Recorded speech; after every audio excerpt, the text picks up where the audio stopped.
This is Audible. Tantor Audio, a division of Recorded Books, presents Friends Like Them by Aimee Nicole Walker, narrated by Lance West. Chapter 1. People who thought Disney World was the happiest place on earth had never been to a celebration at Redemption Ridge. Harry and Nick had converted the great room into Party Central to celebrate Cash's 50th birthday, which also coincided with a new Taylor Swift album drop. The music was louder than ever, and emotions soared as the crew danced joyfully on the makeshift dance floor. Well, everyone except him. Tyler loved a good T Swift song as much as the next person, but he couldn't seem to get his feet to move. He stood frozen at the edge of the room like a weird-ass lurker watching Owen dance with Keegan. Every time he forced his gaze away, an invisible string kept pulling him back to them. Owen had been his best friend for nearly 7 years, and their inseparable bond was legendary on the ranch. Where one went, the other followed. But apparently that didn't include the makeshift dance floor.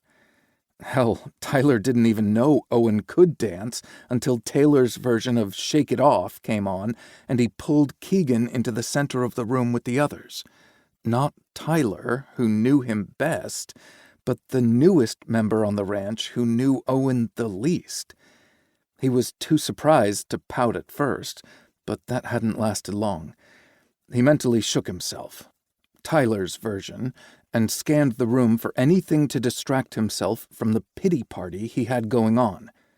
Why he decided to count the navy blue and gold balloons forming a massive happy birthday arch was beyond him, but he got to 69 before his gaze honed in on Owen and Keegan again.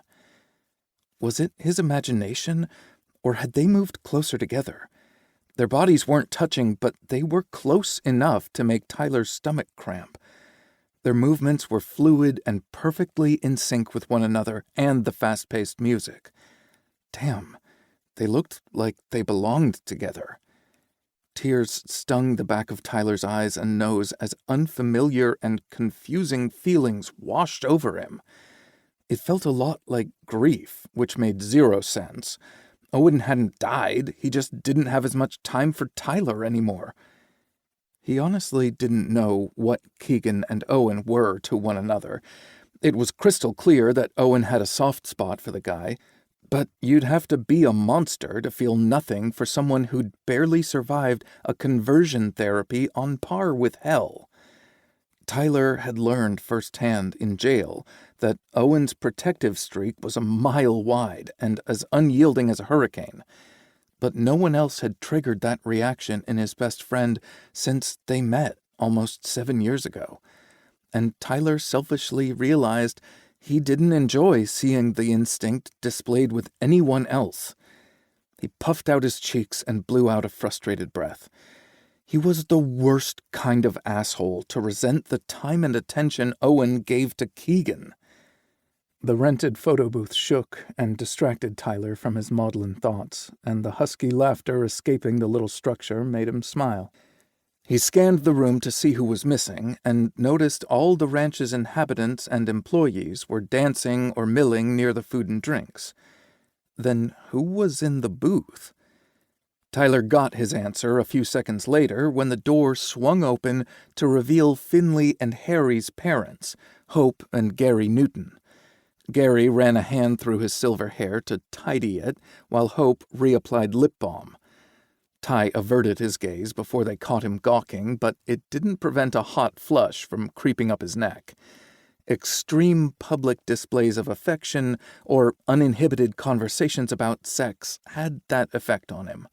And since Hope enjoyed both those things, he avoided her whenever he could or resigned himself to a perpetual blush when he couldn't. Tyler needed a break from the love fest going on at the party and the unwelcome resentment brewing in his gut. He discreetly exited the great room and headed down the hallway toward the front door. Tyler grabbed his coat off the rack, shoved his arms into the sleeves, and stepped onto the deck. Freshly fallen snow blanketed the front yard, and the moonlight gave the top layer of ice crystals a diamond sheen. Tyler tucked his hands in his pockets and looked toward the sky. The midnight shade of blue was the same color as Owen's eyes, and the peace he'd expected to find turned into a memory of meeting Owen's gaze through a fog of withdrawal in a tiny jail cell. Tyler had been scared to death and aching from head to toe, but something comforting sparked in the dark blue gaze. Owen became an unyielding boulder Tyler clung to when addiction battered his body, mind, and soul. Then he was the beacon who guided Tyler's way, just like the twinkling stars overhead had navigated weary travelers for centuries. The front door opened behind him, and Tyler braced himself for an awkward conversation where one of his friends asked him a question he couldn't answer. He didn't know what was wrong with him. Well, yes, he did, but he couldn't admit to being a selfish asshole. Tyler instinctively knew Owen hadn't followed him outside because the air lacked the familiar charge that signaled his best friend was nearby. He breathed a little easier until Hope softly called his name. "Are you okay, honey?" she asked. Ty forced a smile on his face as he turned to face her. Several rote responses came to mind, but none of them stumbled off his tongue. He was too damn tired of pretending. "Not really." Hope stopped in front of him, took his hands, and stared into his eyes. Tyler had a feeling she could see into his soul, and it made him want to shiver. He fought back the reaction because she was an incredible woman, and he didn't want Hope to think she revolted him. Tyler just wasn't used to anyone being as overt about anything. He'd grown up with women who were more circumspect when sharing their feelings about any subject. Sex and intimate situations were rarely discussed in private and never in public. Hope Newton would compare lubrications and the best sex positions for optimal orgasm with anyone, anywhere, and at any time. Tyler didn't think her approach was wrong, but he had a difficult time letting go of the etiquette ingrained in him since birth. Hope narrowed her eyes, pursed her lips, and nodded. "I see." Tyler snorted and retracted his hands because he didn't enjoy feeling vulnerable. To soften his reaction, he forced a dry chuckle and said, "You do? Maybe you could enlighten me." Hope tilted her head slightly to the right.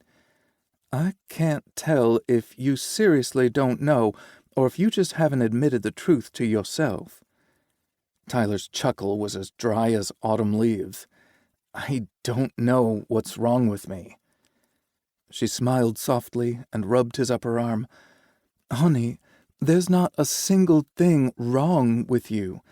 I know my bold personality makes you uncomfortable, and you're not always sure what to do with me, but I'm a great listener. I will never judge you or betray a confidence." Tyler offered her a genuine smile. "I never know what to do with you, Miss Hope. I've never met anyone like you." She laughed and patted his arm before lowering her hand. "Now we're getting somewhere. At least you admit that much." "But I wouldn't change a thing about you." And he meant it. "You're kind, honest, and sincere." She'd fight to the bitter end to protect her kids and the guys on the ranch she'd claimed as her own. "I'm still awkward about certain things, even at 27 years old, but you shouldn't have to dim your sparkle on my account. I'm the one who needs to lighten up." "Your mama and daddy raised a real sweetheart," Hope said. "Thank you for saying so. Unfortunately, I'm not so good at self-analysis." "You probably just need an objective person to help you work through things," Hope replied. "People who think they can solve their own problems make themselves and everyone around them miserable." Tyler laughed and said, "I definitely don't want to do that." He hesitated before speaking for a few moments. How do I tell you what's wrong when I can't quite put my finger on it? Everything feels so tangled in my brain. Something drove you out here in the cold when everyone you love is inside celebrating. What's the first thing that comes to mind? Grab that thought, and we'll start there. Tyler followed her guidance and verbally shot from the hip. Things are changing, and even though I'm holding on with both hands, I can feel him slipping away from me. The truth stole his breath and left him dizzy. Owen? Hope asked. Yeah. Tyler swallowed hard and took a shaky breath to regain his equilibrium. And I should want him to be happy, and I do, he corrected.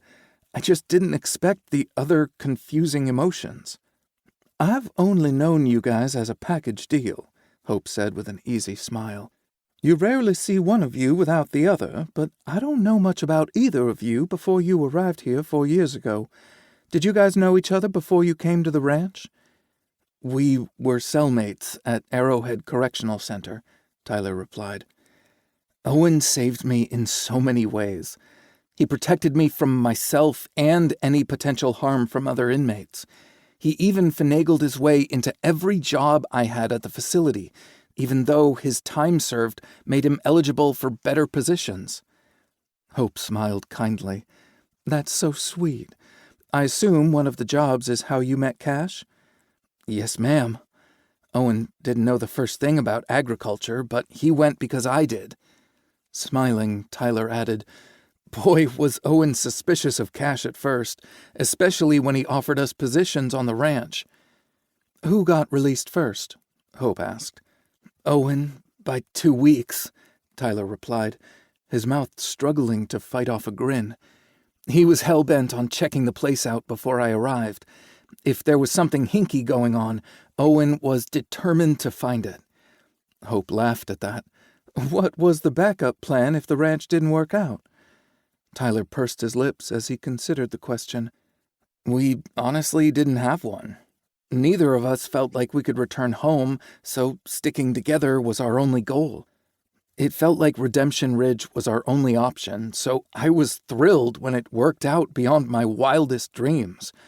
I've watched Owen thrive on this ranch, and I've learned to trust myself and others again. He closed his eyes as a wave of pain washed over him. When he met Hope's gaze again, he only saw kindness and encouragement. I've always known Owen would find someone special, and I thought I'd prepared myself for it. Hell, I thought I'd welcome this kind of happiness for my best friend, but it hurts so bad, and I don't know why. You don't? Hope probed gently. Tyler took a deep breath, then rubbed the aching spot in the center of his chest. No, it just feels like I'm losing so much more than a friend. Like a brother?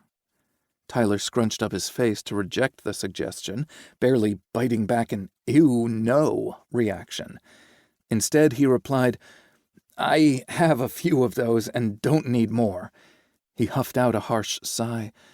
This feels like losing a huge piece of myself. The best part. I see. Tyler perked up. You do? Care to share with me? Hope studied him with rapt attention. Are you really prepared to hear what I see?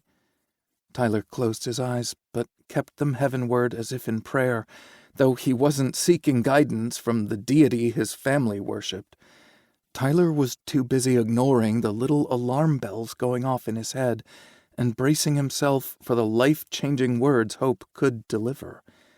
If he said yes, she wouldn't hold back. Tyler might want clarity about what was eating him, but the truth might scare the hell out of him, too. Was ignorance bliss, or was it slowly killing something joyful inside him? He lowered his head and met Hope's intelligent gaze head-on. As ready as I'll ever be. I'll be gentle, she teased. Tyler's laughter eased the tension in his chest, which was probably what Hope wanted. When I look at you, she began, I see a young man who's standing at a major crossroads in his life. One turn will take you in a familiar direction that feels safe and comfortable, if not a little dull. The other takes you on an alternative path that is thrilling but fraught with uncertainty. Hope's remarks were ambiguous enough to apply to just about anyone and any situation. "This sounds like the time I snuck into a fortune-teller's booth at a county fair," Tyler teased. He'd expected to find someone his grandmother's age wearing a shapeless caftan and a matching head wrap. Mistress Divine had been in her early 20s and drop-dead gorgeous. Her dark wavy hair hung to a tightly cinched waist. Her eyes were as dark as midnight, and she wore a deep red lipstick that drew Tyler's attention to her full lips. He'd been 13, hormonal, and completely fascinated by the swell of breasts rising out of Mistress Divine's dark purple corset. Hope laughed, and her eyes sparkled. "And did this fortune-teller impart life-altering wisdom?" Mistress Divine had told Tyler he was on the dawn of awareness, and he should embrace it with both hands. He'd gotten his first erection later that night when reliving his encounter with the enchanting woman. He'd only embraced it with one hand, but the moment was definitely life-altering. Young Ty had floated down to breakfast the next morning with a new lease on life, until his mother met him in the kitchen with a deep scowl on her face. She'd found out about his adventure to Mistress Divine's ungodly tent and grounded him for a month.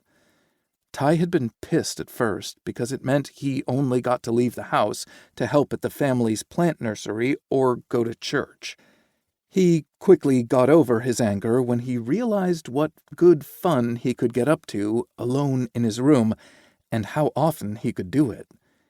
Struggling to keep the smirk off his face, Tyler said, "You could say that." "Sounds like she's a hard act to follow, but I'll do my best," Hope said. "Your friendship with Owen is comfortable and safe, and you've never challenged what you are to one another until now. Keegan's arrival has made you realize on some level that you want more from him." Tyler's breath caught in his throat, rendering him mute while he wanted to shout for her to stop. But giving in to those shiny new yearnings would be scary as hell. You'd get to claim Owen in new and thrilling ways, but where would that leave your friendship? She cocked her head to the side and considered him through narrowed eyes as Tyler's mouth moved, but no words escaped. "It's possible you haven't acknowledged you're in love with Owen, not even during your most private moments. Our brains sometimes act like cages when we're not granted the opportunity to explore and discover who we are. I think Keegan is the key who unlocked your cage." In love with Owen? No, that wasn't it. Tyler loved him, of course, but in love with him? No. He just wanted things to go back to where they were before Keegan arrived. He wanted late nights in one of their cabins, listening to music, watching TV, or just talking.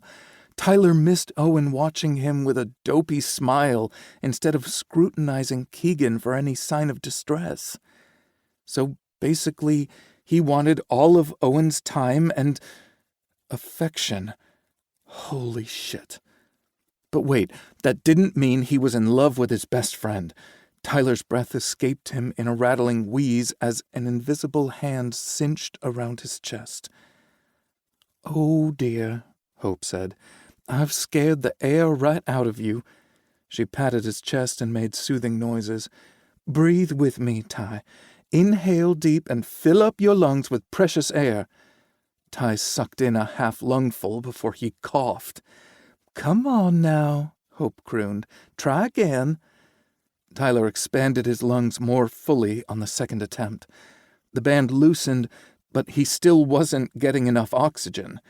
His brain spun with words and images from both past and present, Mistress Divine's and Hope's claims that he was on the cusp of awareness, combined with fantasies he'd never considered. Tyler closed his eyes so the world would stop spinning, but the darkness only invited tantalizing images to play out like scenes from a movie. Tyler feasted his eyes on Owen's golden skin and toned pecs, The yearning to touch and explore shook him to the core. The hard-earned breath he'd reclaimed whooshed out of him as if Hope sucker-punched him. And she had, only verbally. Tyler's eyes opened wide, and he pleaded with her to make it stop, or make it real. He wasn't sure what he wanted. Tyler had never been so confused in his entire life. "Oh no, Hope murmured. "I've really done it this time." She cupped Tyler's face and stared into his eyes. "I'm so sorry. Everything is going to be okay. Breathe, Tyler." He took one small breath, then another. "That's it, honey. A little deeper next time. You're doing great," Hope said when he complied. "Now longer this time." She snorted and rolled her eyes. "It sounds like I'm trying to coach you on how to have sex." Tyler choked, and Hope winced. "Christ, I'm really making a mess of things," she said. "I swear to the goddess that I can have an appropriate conversation." For once, Hope's colorful commentary made things better, and he sputtered through a laugh. "Never change," he rasped. Tyler sucked in a lungful of air, and the tension eased as his lungs expanded. He repeated the process until the band around his chest disappeared. The front door opened, and feet crunched in the snow as someone approached.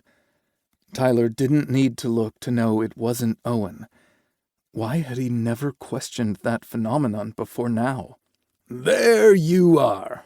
Gary's booming voice reached them before he did. "I've been looking all over for you." Kindness and possibly regret shimmered in Hope's eyes. Tyler didn't want her to feel bad, so he removed his hands from his pockets and hugged her. "I'm okay," he whispered. Hope squeezed him tightly before stepping back and letting go. Gary said, "Did I interrupt something?" Hope turned to face her husband, but Tyler couldn't do it yet, not with so much emotion simmering just beneath the surface. He needed to be in better control of his expressions before interacting with anyone, so he kept his gaze locked on Hope's profile. "Not at all," Hope said. "Your timing is impeccable. I'm in the mood to dance with my husband." She smiled at Tyler and patted his arm. "I'll see you back inside." He lifted his head and stared at the diamond-studded sky after they left. "I can't be in love with Owen, can I?" Tears filled his eyes, turning the sparkling stars into blurry dots. The surrounding forest was usually quiet, but the muffling snow made it eerily so. His pounding heart was the only sound Tyler heard, and it almost felt like the organ was mocking him, like Tyler was the last to get the punchline of a joke. The urge to retreat to his cabin hit him full force, and he might have given in if a fat snowflake hadn't splatted against his forehead like a wake-up call. If he wanted more time with Owen, then he needed to stop retreating and moping. Not that he wanted to challenge Keegan or anything. He just needed to quit fading into the background like boring drapes and give Owen incentive to seek him out. An unbidden image of Tyler's tongue circling Owen's nipple came to mind, and he shook his head to erase it. He couldn't be sure what drove him into the house faster, the cold or his sudden need to see Owen. Tyler hung up his coat and stomped off his shoes on the rug before returning to the great room. He slammed to a stop at the end of the hallway, and his heart fell to the floor when he spotted Owen and Keegan slow dancing together. Keegan's hands rested on the back of Owen's neck, and it looked like a possessive hold. He half expected Keegan's fingers to slide into Owen's golden hair, and Tyler wondered if the strands would feel as silky as they looked. Owen's hands rested low on Keegan's back, but a few inches lower and they'd be on the guy's ass. The pair looked so comfortable together as they danced and talked. Tyler didn't want to contemplate the reasons for the dread in his stomach, so he pivoted and headed toward the kitchen to make himself useful instead of staring at Owen and Keegan. He snagged some empty platters off the table and noticed there were only a few pumpkin spice whoopie pies left, so he grabbed that plate too. Owen adored those things, so he wrapped them in aluminum foil and set them aside for him. Tyler loaded the dishwasher and ran a sink full of soapy water to wash the bigger items. He'd made a big dent in the wreckage when someone approached him. "Why are you hiding in here?" Nick asked. He picked up a towel and started drying the clean pots and pans Tyler had set aside. He didn't trust himself to speak, so he shrugged, but Nick's gaze felt unyielding and safe. "Just kind of feel like a third wheel sometimes, I guess. Then I feel like an awful person for thinking that way. Keegan has been through so much, and Owen brings him peace. I'd have to be a real jerk to make things harder for them to be together." The emphasis he'd put on the last word exposed too much, but he couldn't take it back.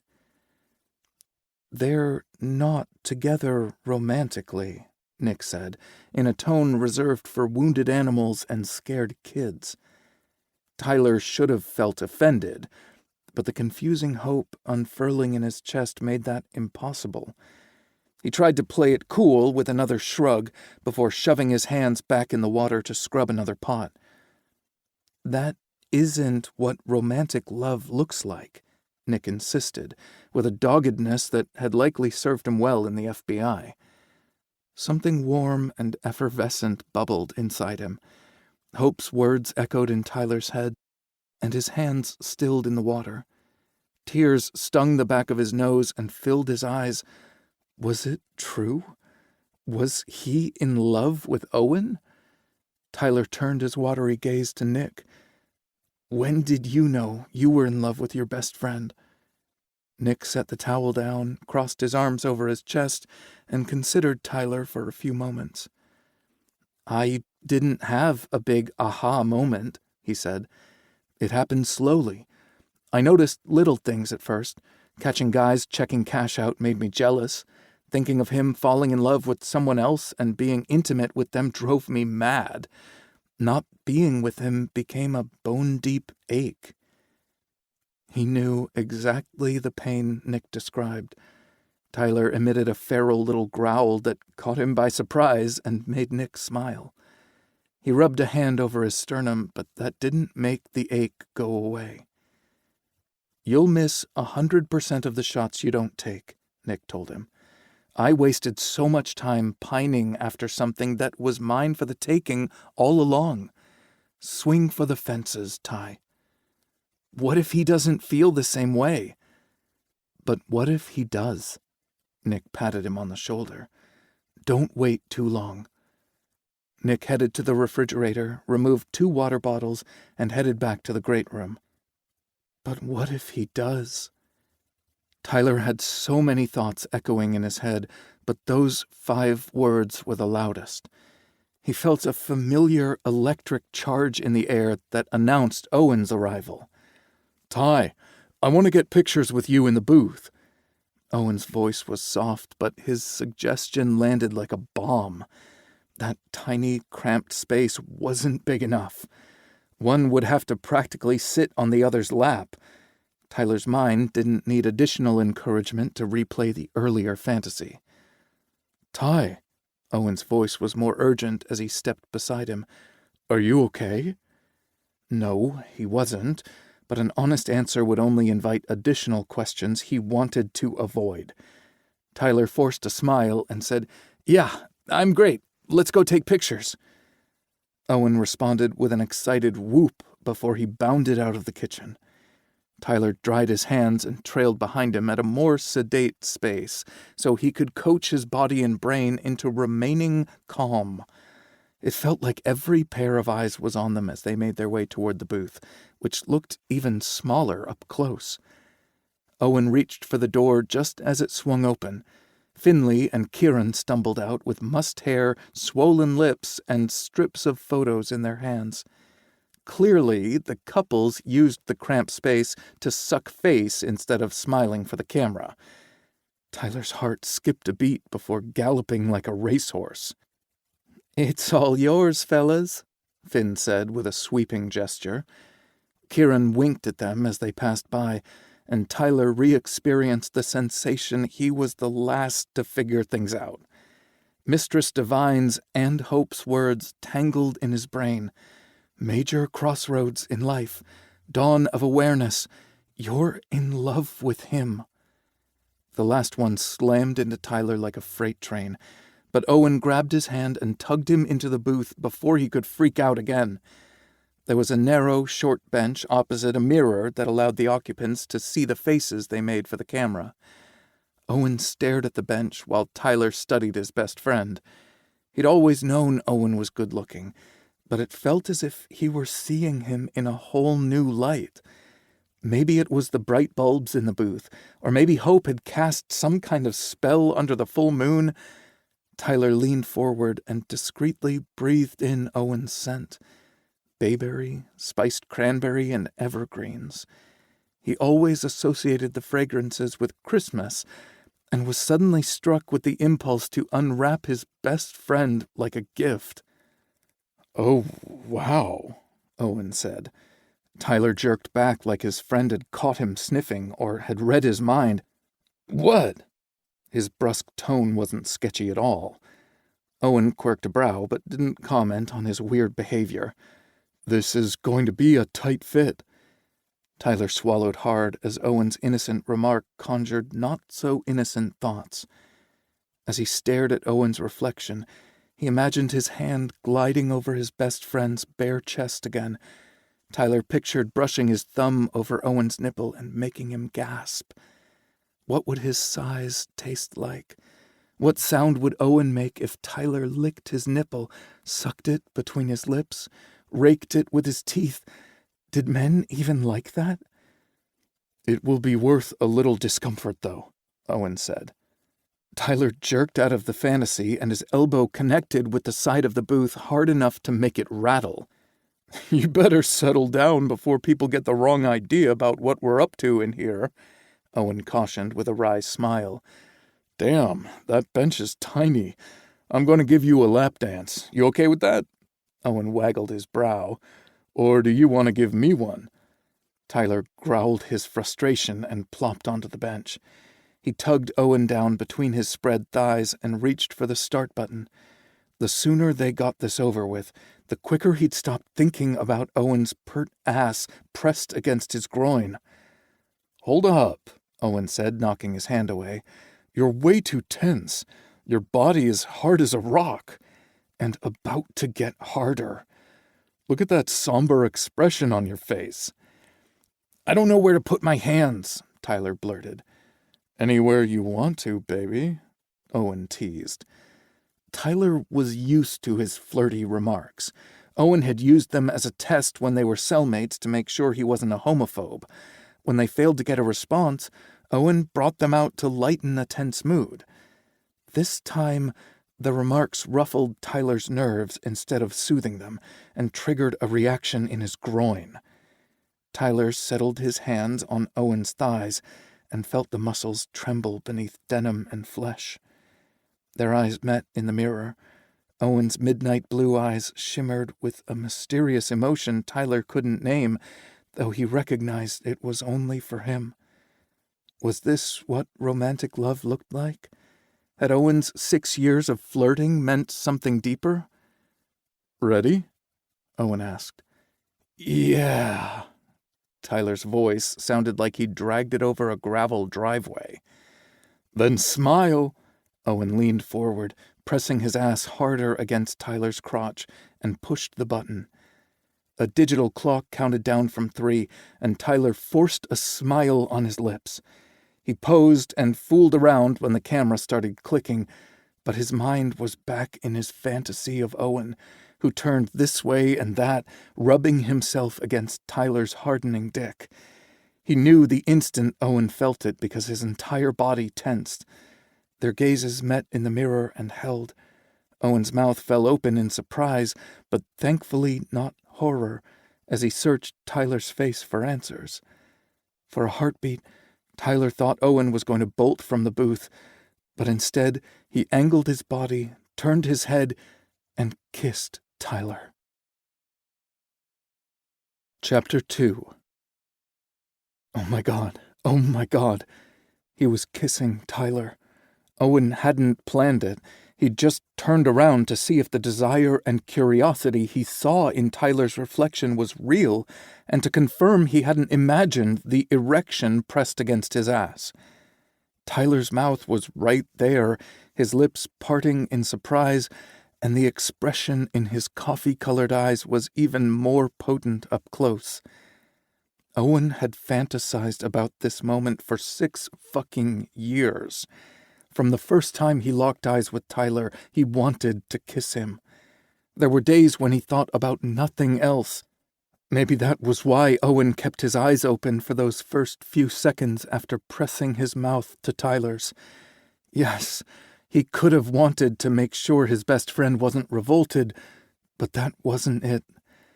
Owen didn't want to miss a single second of their first, and maybe only, kiss.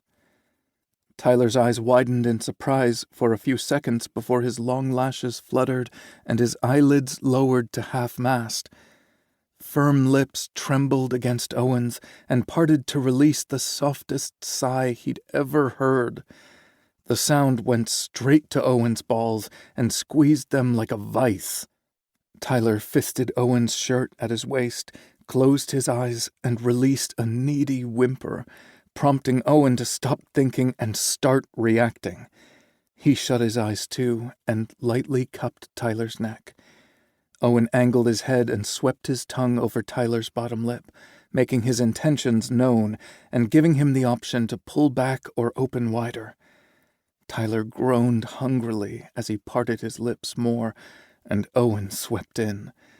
The first rub of their tongues sent a hard shudder through Owen. Tyler bunched his shirt until it pulled free from his waistband, and his warm fingers pressed against Owen's flesh. At least a tiny part of his brain set off alarm signals that maybe things were going too far too fast.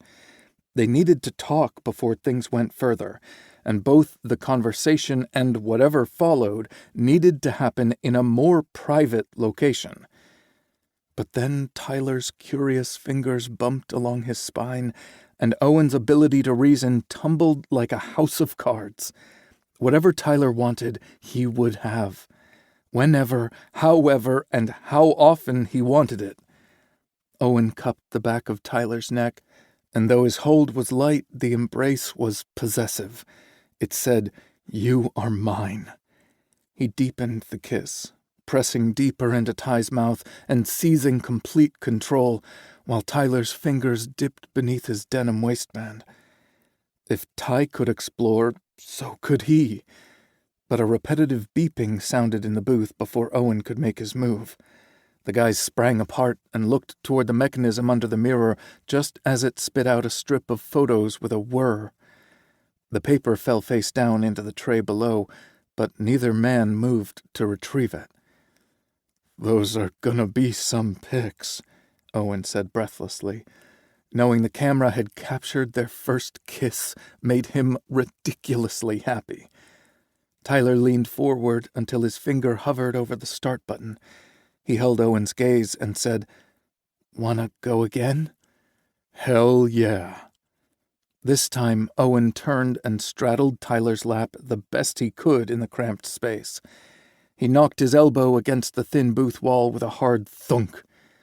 Outside their cocoon, the music got considerably louder.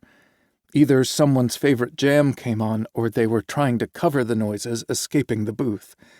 Owen didn't give a shit. He was just grateful because it meant no one heard his slutty groan when his erection rubbed against Tyler's.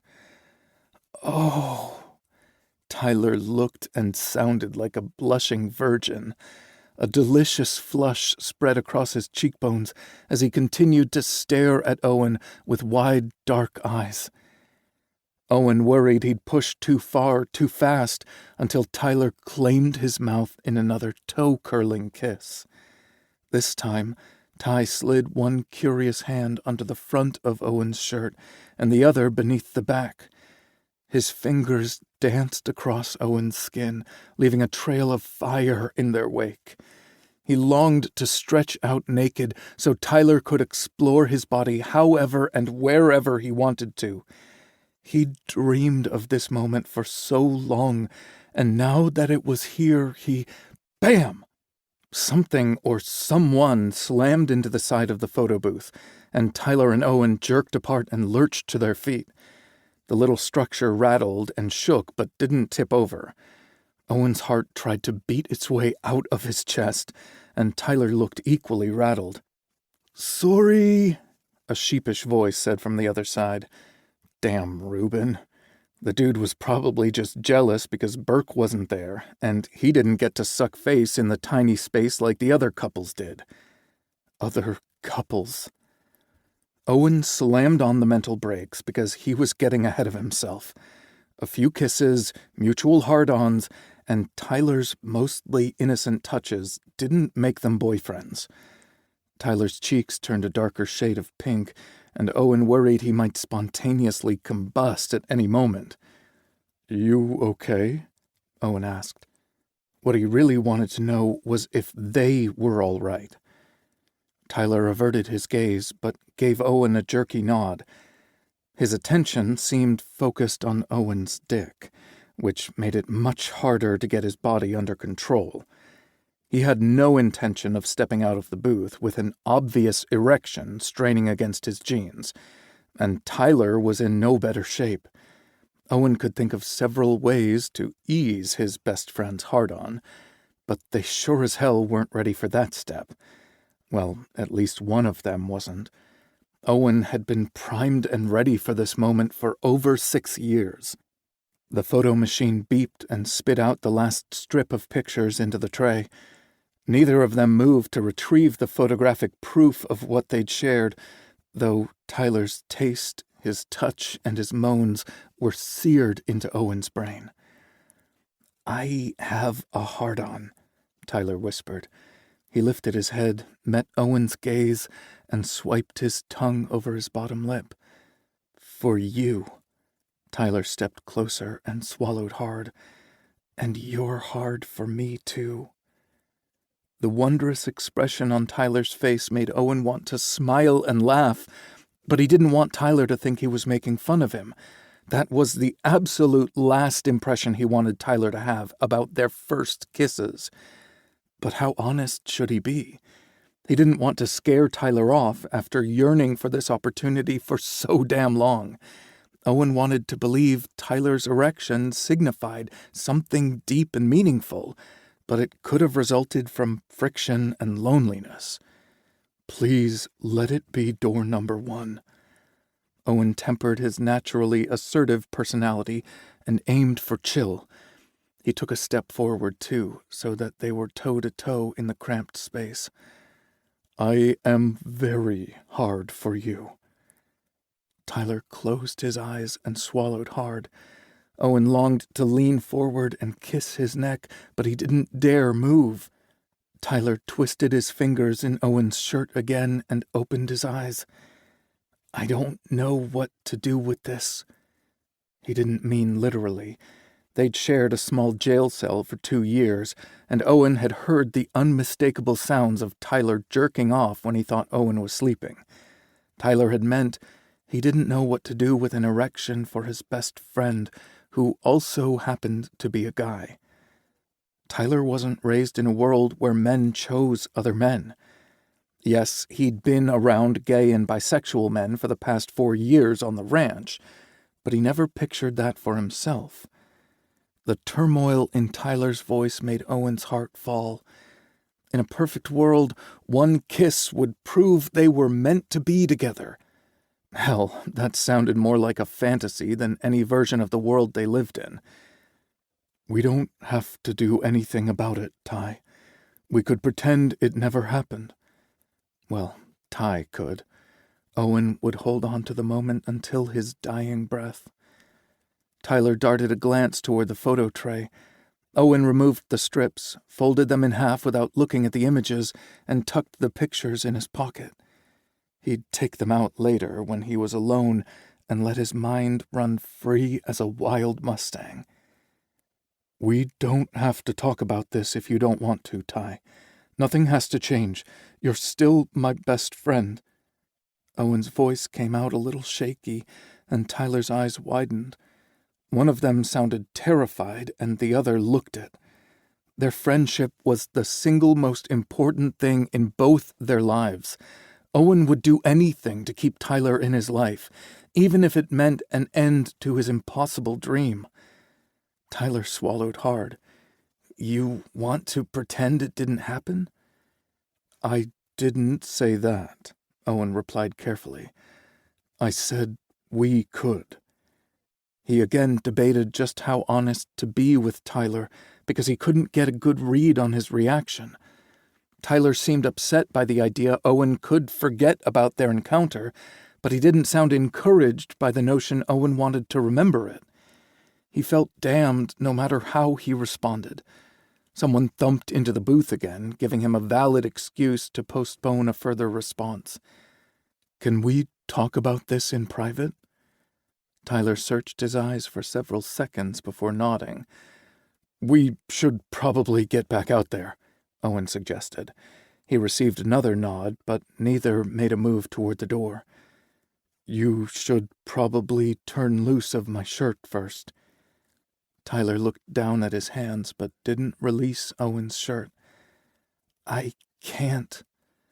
Those two words took Owen back to the first day they'd met. Ty had been battling withdrawal symptoms from his pain pill addiction and was frightened out of his mind. Doing the simplest tasks, like leaving the cell to get in the chow line, was too much for him. "I can't" was a common refrain during those first weeks. It had taken a ton of patience to earn Tyler's trust, and Owen would sooner lose a limb than break it. Tyler leaned forward in the booth and rested his head on Owen's shoulder. "I can't lose you."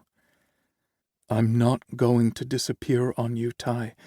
It's me and you, remember?" Tyler wrapped his arms around Owen's waist as if he were holding on for dear life. "Promise?" he whispered. "Always." Tyler's sigh ghosted over Owen's neck and made him shiver. "Can we go talk now?" Talk, kiss, grind until they came in their pants. Owen was up for anything Tyler wanted. "Let's go." But neither of them stepped away from the other. "We'll have to separate if we're going to get through that skinny doorway." Owen received another nod. He longed to kiss Tyler again in case it was the last time, but he stepped back and opened the door instead. He felt every curious gaze swing their way when they exited the booth. "We deserve this," Owen said as he studied every raised brow, smirk, and wink. "And so much worse," Tyler replied. They'd placed a lifetime's worth of bets on relationship outcomes and instigated twice as many shenanigans on the ranch. The chickens had come home to roost, and payback would be hell. "Come on," Owen said. "Might as well give them something to talk about." "I need to grab something first," Tyler said before making a beeline for the kitchen.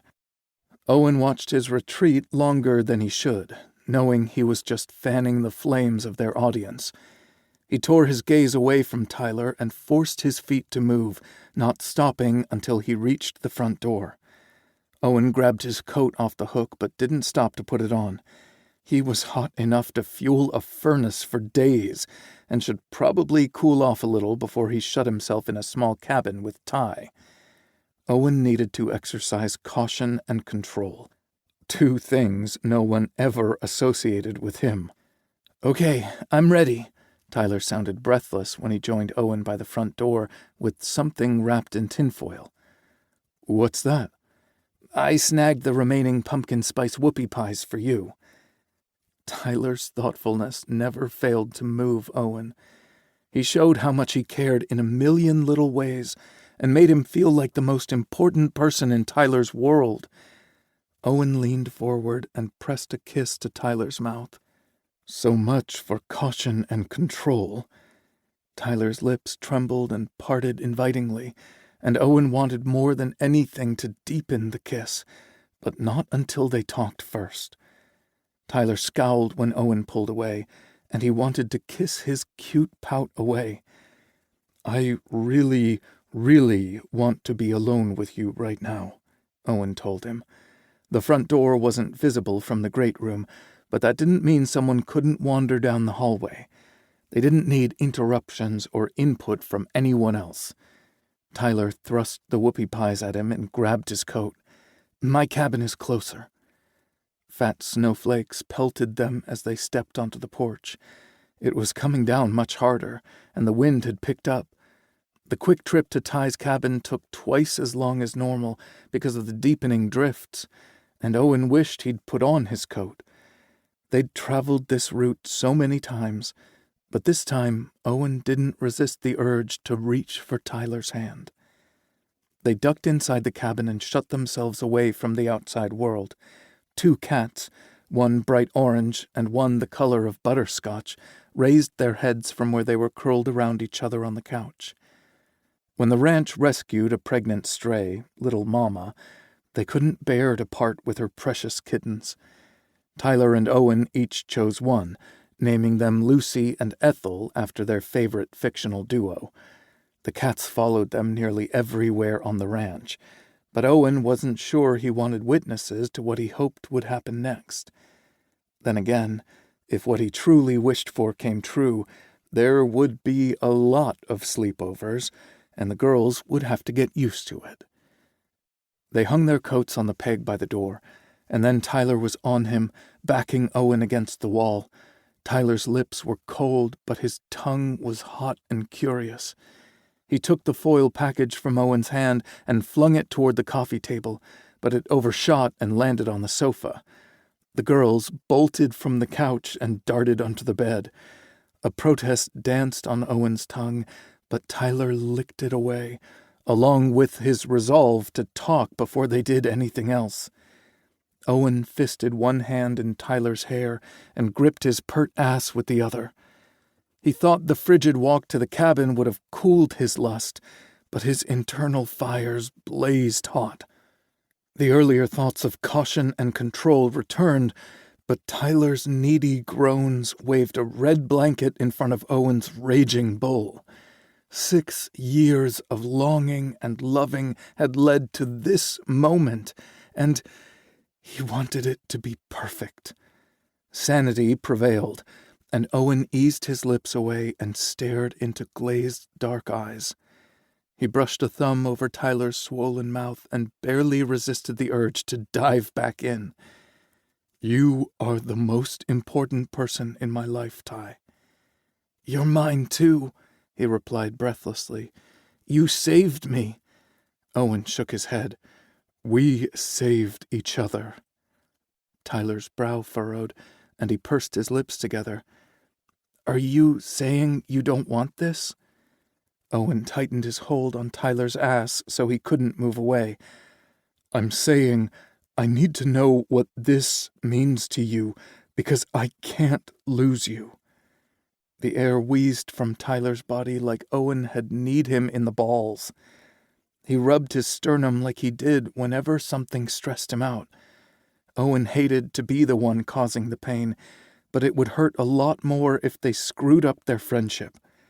Maybe Owen should have given Tyler a few minutes to pull himself together, but he pressed on. "I'm in love with you, Ty."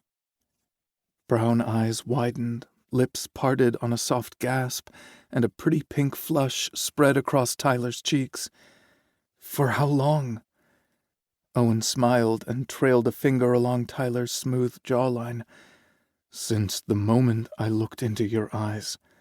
I just knew you were sent to me, and for the first time in my life I felt like I belonged." Tyler scrunched up his nose. "In jail?" "No," Owen replied. "I belonged to you." That made Tyler smile, and he hooked a finger through Tyler's belt loop. "Tell me more." The confession seemed like a one-way street to Owen, but he wasn't walking it alone. He took Tyler's hand and led him to the sofa. He sat on the same cushion instead of the one beside it and didn't pull his hand free. "You're everything good in my life, but I've always wanted more with you," Owen said. "I'd resigned myself to never having it. I was, and still am, willing to accept whatever you're willing to give me." Tyler swallowed hard, but maintained eye contact. "What if I'm not capable of giving you more?" Owen knew that was a distinct possibility. Tyler could be confusing jealousy with attraction. No one would call Owen the sharpest tool in the shed, but even he'd recognized the shift in Tyler's personality since Keegan arrived on the ranch. And then there was his strict traditional upbringing to overcome. So there were several obstacles in their way if Tyler decided to expand on his curiosity. But first things first. "Did you enjoy kissing me?" Tyler swallowed hard and nodded. "Did you like touching me?" Tyler groaned and rested his hand on Owen's thigh. "Yes!" Owen cupped Tyler's face so he couldn't dodge his gaze. "Do you want to do more of both?" No matter the answer, Owen would find a way to be okay with it. The seconds stretched on forever as they stared into each other's eyes. Then Tyler pushed off the couch and swung himself around to straddle Owen's lap. Holy shit! He slid his hands around Owen's neck and lowered his mouth. Tyler's kiss wasn't a tentative probe. It was a possessive claim that exceeded Owen's most vivid fantasies. He shoved curious fingers under Owen's shirt and caressed his chest. Up and down they trailed, from sternum to belly button. Owen's abdominal muscles clenched and released with each pass as he hoped Ty would go higher or lower. Owen got hard again in no time, and he longed to pull Ty closer so he could feel the power he wielded. And maybe Owen wanted to see if Tyler got hard again too. When curious fingers brushed over his hard nipple, Owen gripped Tyler's ass with both hands and pulled him until their groins pressed tightly together. Tyler broke their kiss and leaned his forehead against Owen's as he struggled to catch his breath. "Does that answer your questions?" "Yes, but does it answer any of yours?" Owen asked. Tyler smiled shyly as he considered. "It's answered some and sparked several others." "Oh, yeah?" Owen waggled his brows. "Anything I can help you with?" Tyler pressed a quick kiss to his lips. "Definitely." Owen rested his hands on Tyler's thighs. "We'll take this as slow as you need. You set the pace and the boundaries." Tyler pursed his lips as if that were a bad thing. "Why am I in charge?" "This is new territory for you, so you get to decide." And because Tyler fiercely guarded his freedom to make decisions after a lifetime of having someone else make them for him, Owen didn't want to be another person who presumed to know what was best for him. "And if you were taking the lead?" Tyler asked. Owen brushed his thumb over Tyler's lips once more. "I'd stretch you out on your bed and kiss you for the rest of the night." Tyler moaned and swayed forward.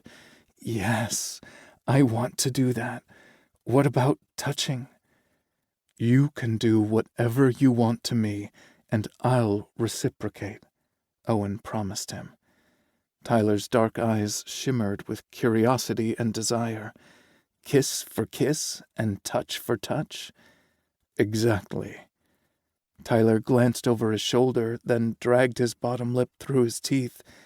"The bed isn't very big." Owen cupped the back of Ty's neck and pulled him down for a quick kiss. "Even better."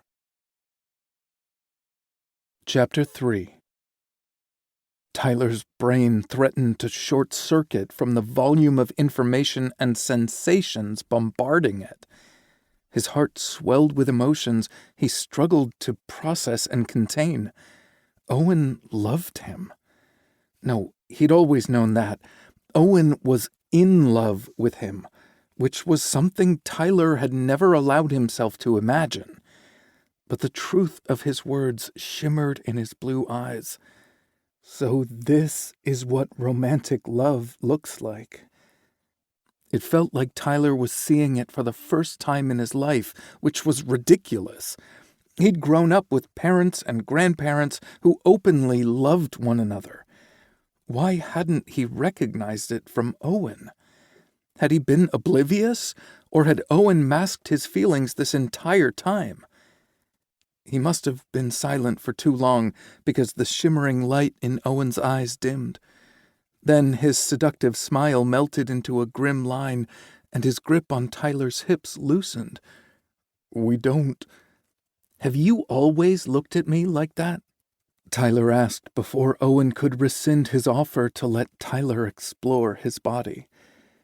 It was hard to say what he was most excited about, having free rein with Owen's body, or knowing that he'd receive each gesture in return. A kiss for a kiss, and a touch for a touch. It startled Tyler just how much he wanted both things, and Owen had handed the reins to him. No one did that.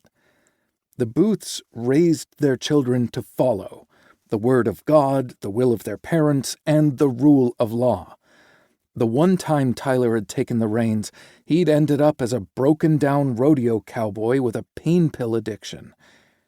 Owen was the one who had taught Tyler how to trust himself again, and demonstrated that faith once more by putting him in charge of their pleasure. "Like what?" Owen asked, interrupting Tyler's rambling inner monologue. Owen's blue eyes resumed their sparkle, and his lips curved into a wry smile. Was he enjoying Tyler's awkwardness, or just forcing him to be as honest as he'd been? Owen had never made fun of him, so it had to be the latter, and wasn't that fair? Damn. Tyler's inner monologue was off and running again, and Owen deserved better from him. "How do I look at you?" Owen prompted. Tyler swallowed hard. "Here goes everything. Your eyes look softer and less guarded. They shimmer with a light I've never noticed before tonight, and it feels like it's just for me. The lines bracketing your mouth are from smiling and laughing, not tension. Your lips look fuller and softer. I can't stop staring at them and wondering if I imagined how soft they felt against mine." Tyler forced his gaze back up to Owen's pretty eyes. "Part of me thinks this is all a dream." Owen cupped the back of Tyler's neck and pulled him down until their lips touched. So fucking soft. Too quickly, Owen broke the kiss. "Not a dream, and we have the pictures to prove it." He took a deep breath and said, "I've hidden my feelings from you the best I could because I didn't want to risk our friendship. My guard has slipped occasionally, and I'm pretty sure everyone else on the ranch noticed." He thought back to his conversations with Hope and Nick. "I'm pretty sure the others noticed our relationship was taking a new direction for me, too." "I didn't realize anything had changed for you until I bumped into your erection in the photo booth," Owen said. "Then I saw your expression in the mirror." It was Tyler's turn to ask, "What did you see?"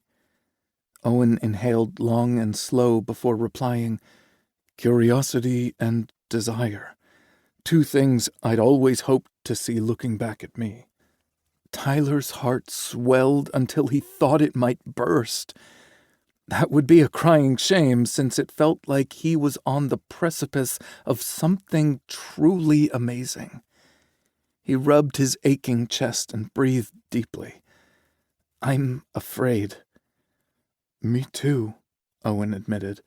"We don't—" Tyler stopped him with a kiss. Owen's lips parted on a sigh, and Tyler took advantage to sweep inside his mouth. Exhalations turned into groans as their tongues rubbed and rolled. Tyler's inexperience was glaringly obvious against Owen's skill, but their differences motivated him instead of deterring him.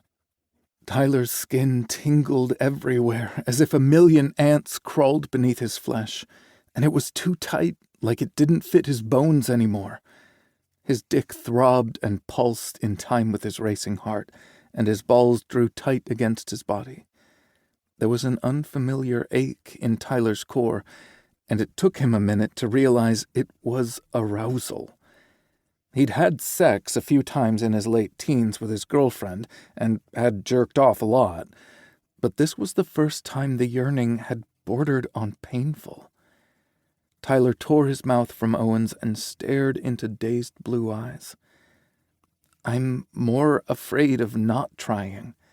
Recalling the rules of engagement Owen had laid out, Tyler slipped a hand beneath Owen's shirt to stroke his abdomen. Touch for touch. Owen's wry grin turned downright wicked as he reciprocated. Tyler's abdominal muscles trembled beneath the caress, and he craved so much more. Maybe Owen could read the want in his gaze because he whispered, "Show me what you want, Ty." A shiver of longing rolled through Tyler, propelling him to his feet. Owen blinked up at him, and his smile faltered until Tyler extended a hand. "You mentioned something about stretching me out on the bed." Owen took Tyler's hand and stood up. "So I did." Tyler pressed his body against Owen's. "You always keep your word. And for you, I always will." Owen backed Tyler across the small cabin until his legs bumped into the bed. "How much nudity are you comfortable with?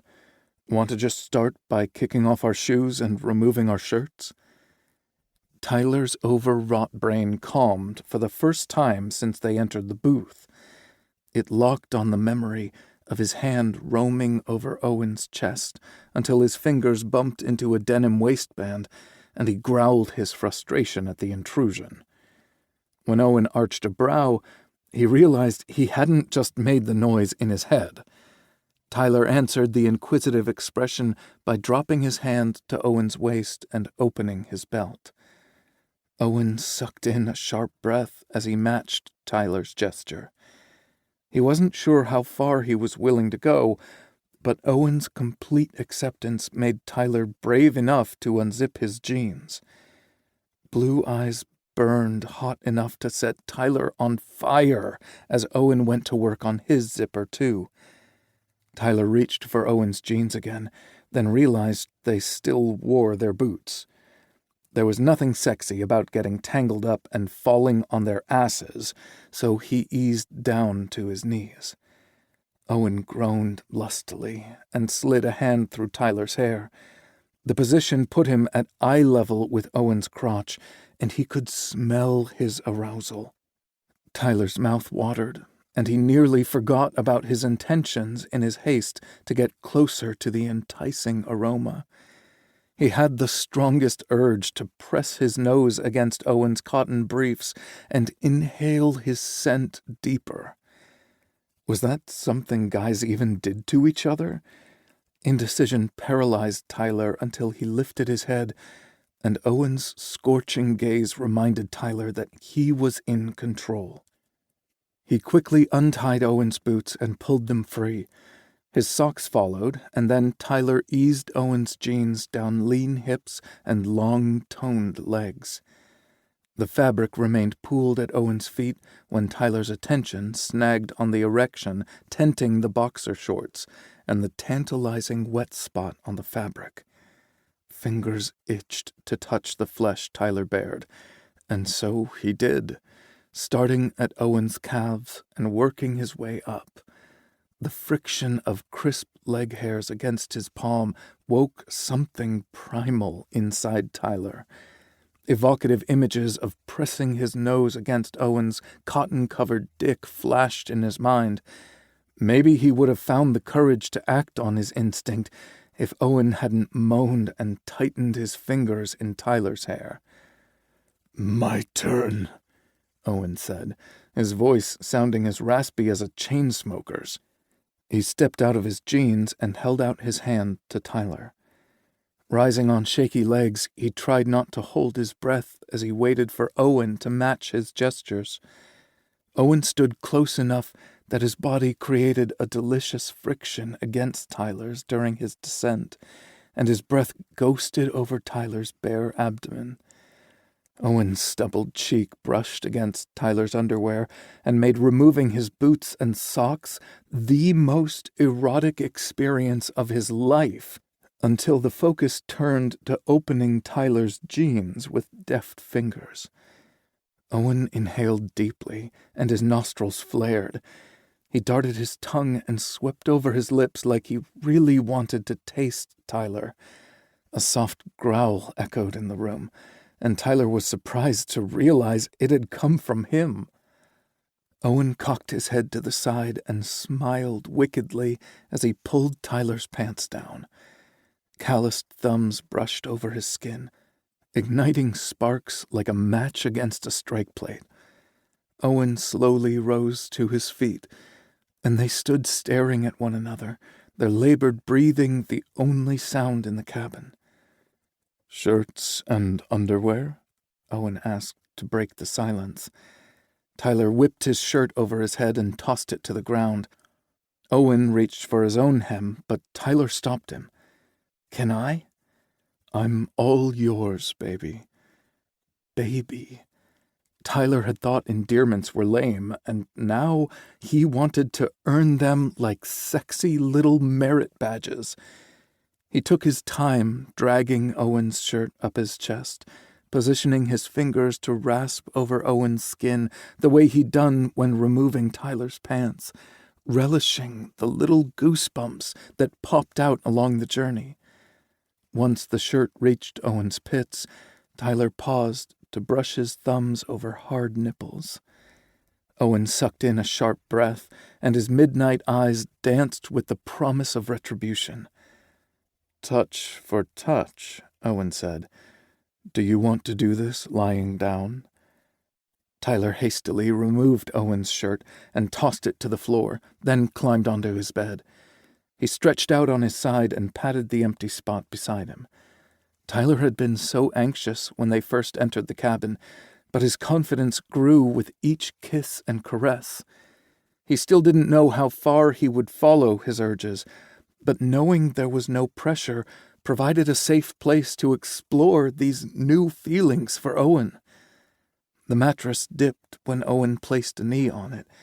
He stretched out beside Tyler and reached for his hand. "Hey." His voice was as soft as a kitten's fur. "Don't overthink this, Ty. Remember, you're calling the shots. Nothing happens that you're not ready for or don't want. Let's just focus on kissing and some light petting and see where this takes us." Owen smiled wickedly and rubbed his hands together. "Pretty sure it's my turn now." God, yes! He wasn't just trying to make Owen feel better either. He really wanted to feel Owen's rough hands on his body.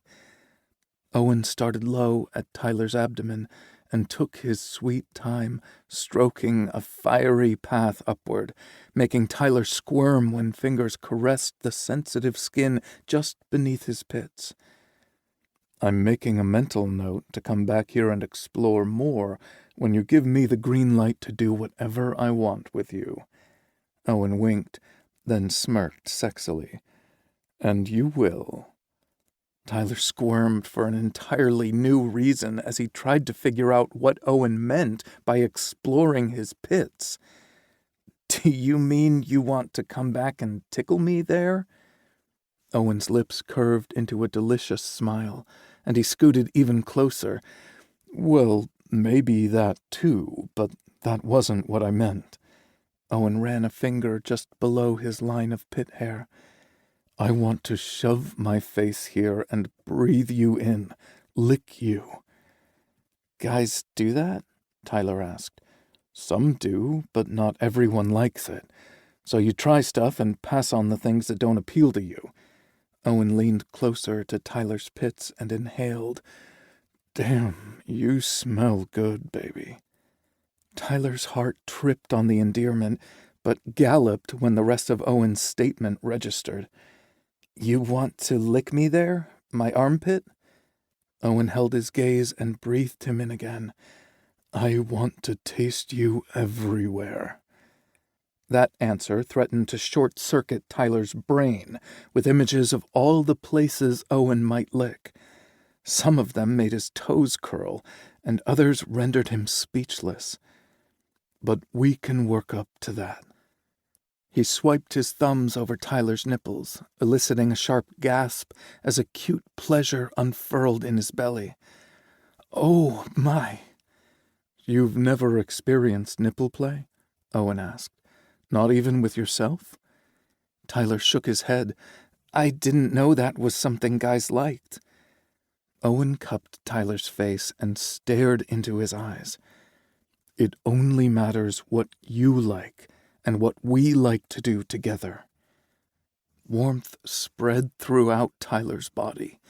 He'd never felt comfortable exploring his sexuality, even when alone, and Owen was there offering the world to him. It gave Tyler the courage to put himself out there even more. "If I try something, will you teach me how to make it better for you?"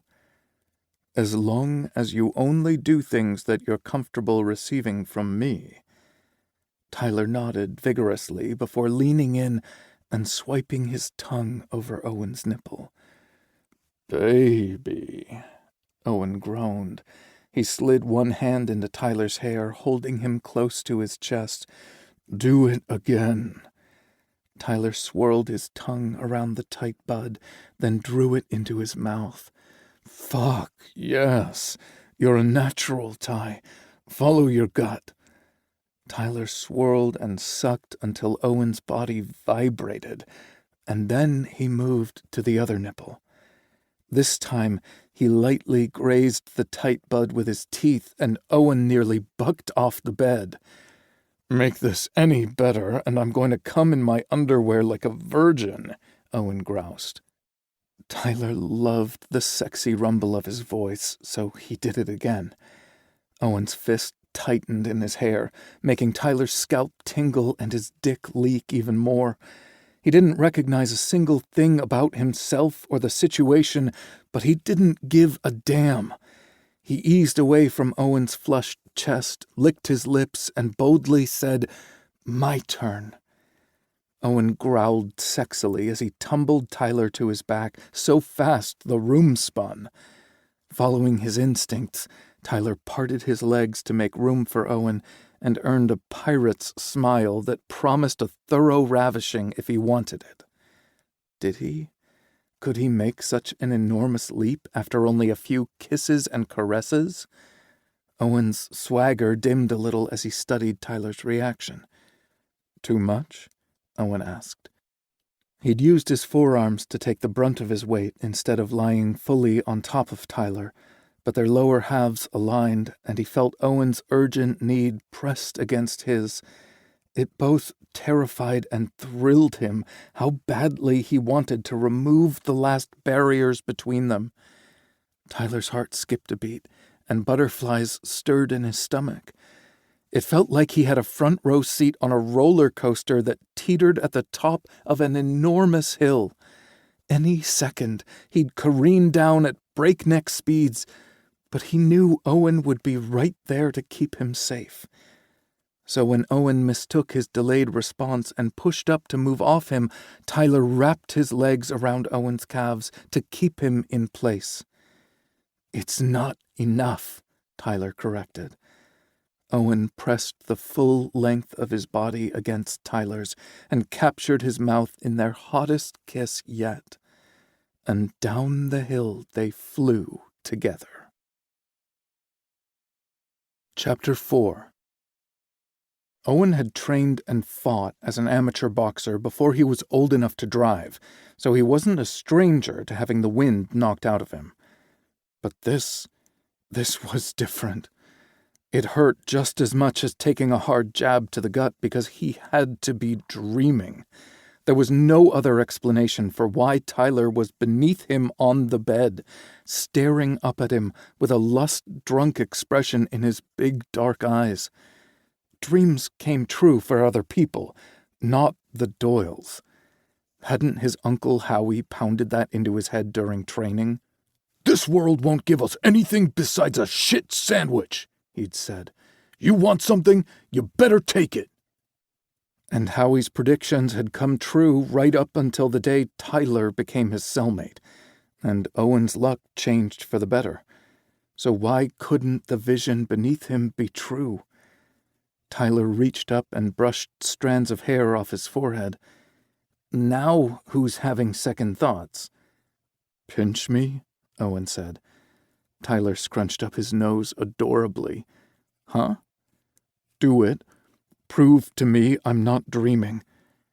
A beautiful smile greeted Owen's request. Tyler arched a brow and shifted his hand lower. Owen wanted to watch its trajectory, but couldn't look away from Tyler's espresso-colored eyes. A sharp pain ignited in Owen's left nipple, and he sucked in a sharp breath. "Fuck me, not dreaming." Tyler's eyes flew wide with panic as he drew his hand back. Owen captured it, sucked a finger in his mouth, and returned the wet digit to his nipple. "Now make it better." A wet warmth replaced the sharp sting.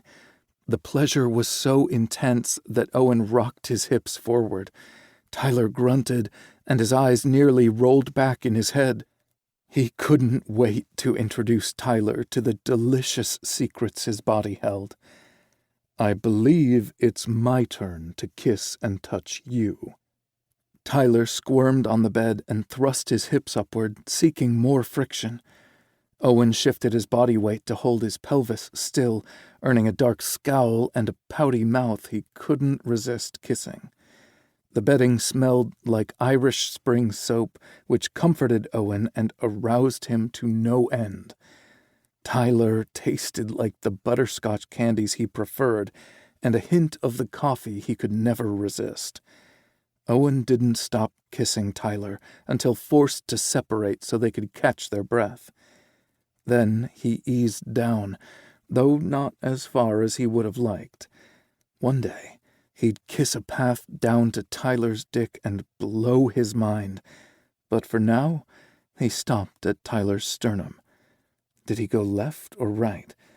Owen licked his lips while he considered, and Tyler watched his tongue movement with intense regard.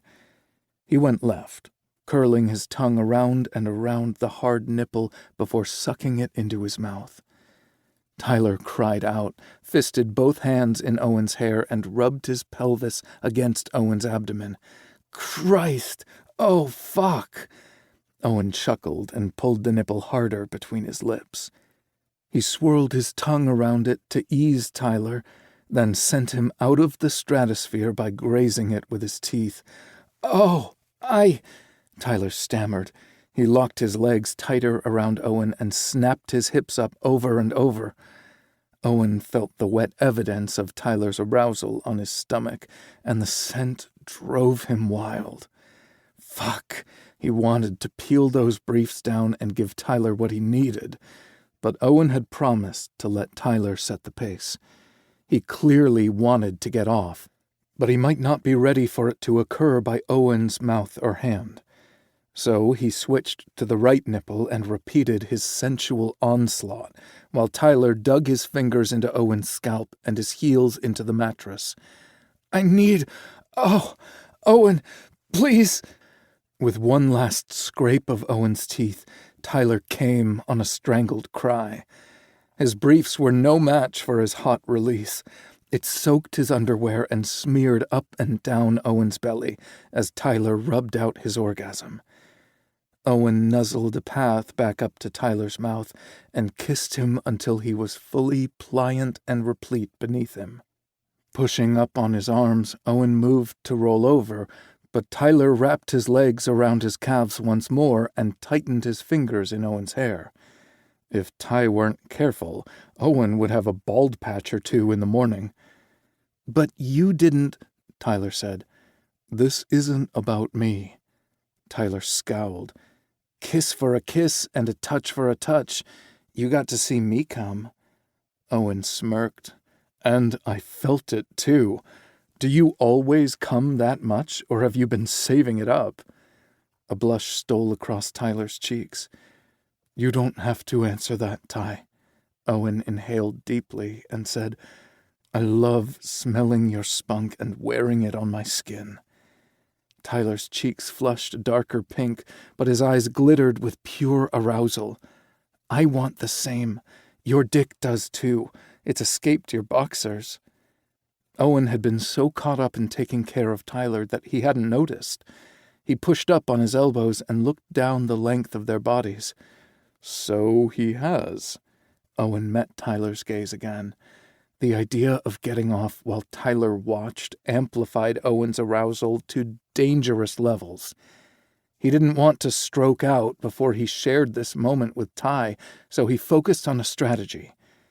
Your dick is going to be too sensitive for me to rub one out against it. Straddle me and jerk off so I can watch, Tyler said.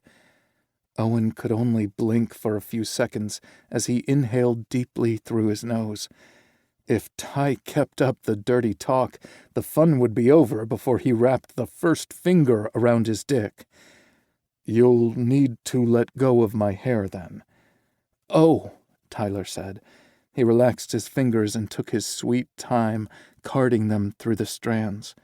Sorry. Owen gave him a quick kiss. I'm not. He pushed up and straddled Tyler's lean hips. His flushed dick jutted out in front of him, pointing at Tyler like he was due north. Do you want me to tuck this back inside and jerk off inside my boxers? Tyler frowned at him for a second before shaking his head. Show me what you do when you think about me. Where the hell had inexperienced, shy Tyler gone? Owen nearly asked as much, but didn't want to ruin the moment. He shoved his boxers down his thighs to fully release his dick. Owen's balls, full and heavy, drew Tyler's attention until Owen wrapped one hand at the base of his cock. Want lube? Tyler asked. Owen wanted to come and was prepared to spit in his hand, but Tyler rotated his upper body to open his nightstand. He handed Owen a bottle of lube from Hope's store. Tyler avoided that place like the plague, so Owen wasn't sure how he got it, and he forgot to care once he drizzled the cool lubricant on his erection. His cock throbbed and pulsed in his hand as he slicked his flesh.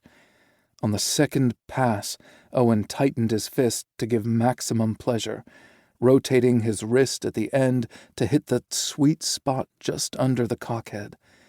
He wanted to close his eyes and let the sensations wash over him, but he couldn't look away from Tyler, whose gaze raked up and down his body.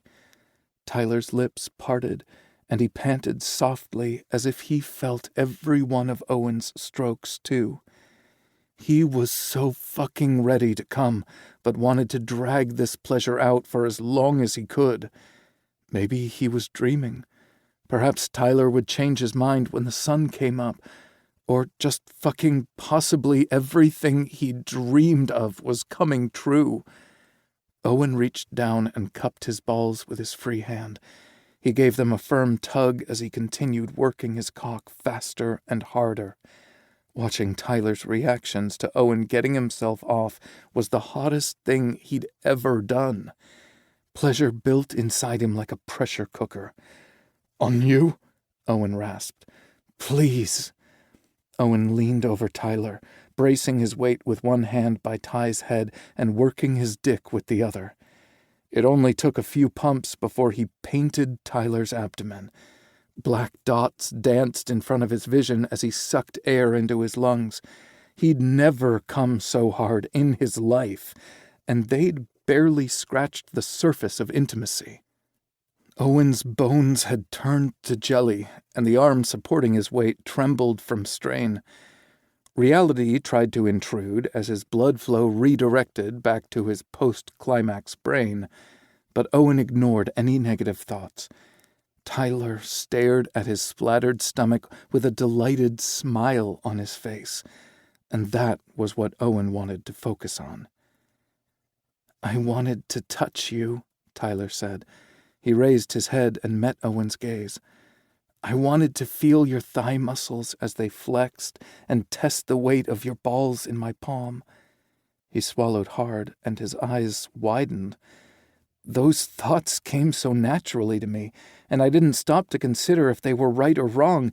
They felt like they've been a part of me all along, only I just now realized it. You gave me the best orgasm of my life, and I'm already wondering what we can try next."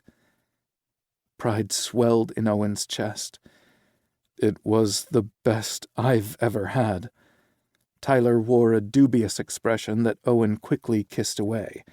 "Have I ever lied to you?" "No. And I never will," Owen vowed. "I've never shared an orgasm with someone I love before tonight. I hooked up with guys, but I never emotionally engaged with them." Owen covered his heart and added, "Makes all the difference in the world." Tyler's mouth opened and closed a few times, like he wanted to say something but couldn't get the words to come out. Maybe Owen had gone too far with his love declaration, but he'd waited 6 fucking years to confess his feelings, and apparently had run out of chill. That didn't mean he expected Tyler to reciprocate. "We said touch for touch and kiss for kiss," Owen reminded him. "We didn't promise to exchange endearments or commitments. Hang on to those words until they flow as naturally as breathing." Tyler opened his mouth as if to protest or defy him, and Owen covered his lips with his fingers. "You're not ready." Or maybe Owen was the one who wasn't prepared. He couldn't risk Tyler saying those words to him in the heat of the moment, only to take them back later. Tyler pursed his lips together in the sexiest pout Owen had ever seen. "Fine. I want more kissing, though." "You got it, but we better clean up first." He leaned over the side of the bed to snag his shirt off the floor. He wiped them both off before tossing it back down. Owen rolled to his side so Tyler could get out of bed. Those wet briefs had to be uncomfortable as hell, but they sure were sexy. He was nearly giddy from the evidence that he'd made Tyler come. "I'll just change my underwear and clean up," Tyler said as he rolled to his feet. "Don't fall asleep." "I won't," though his limbs and eyelids were heavier than they'd been a few moments ago.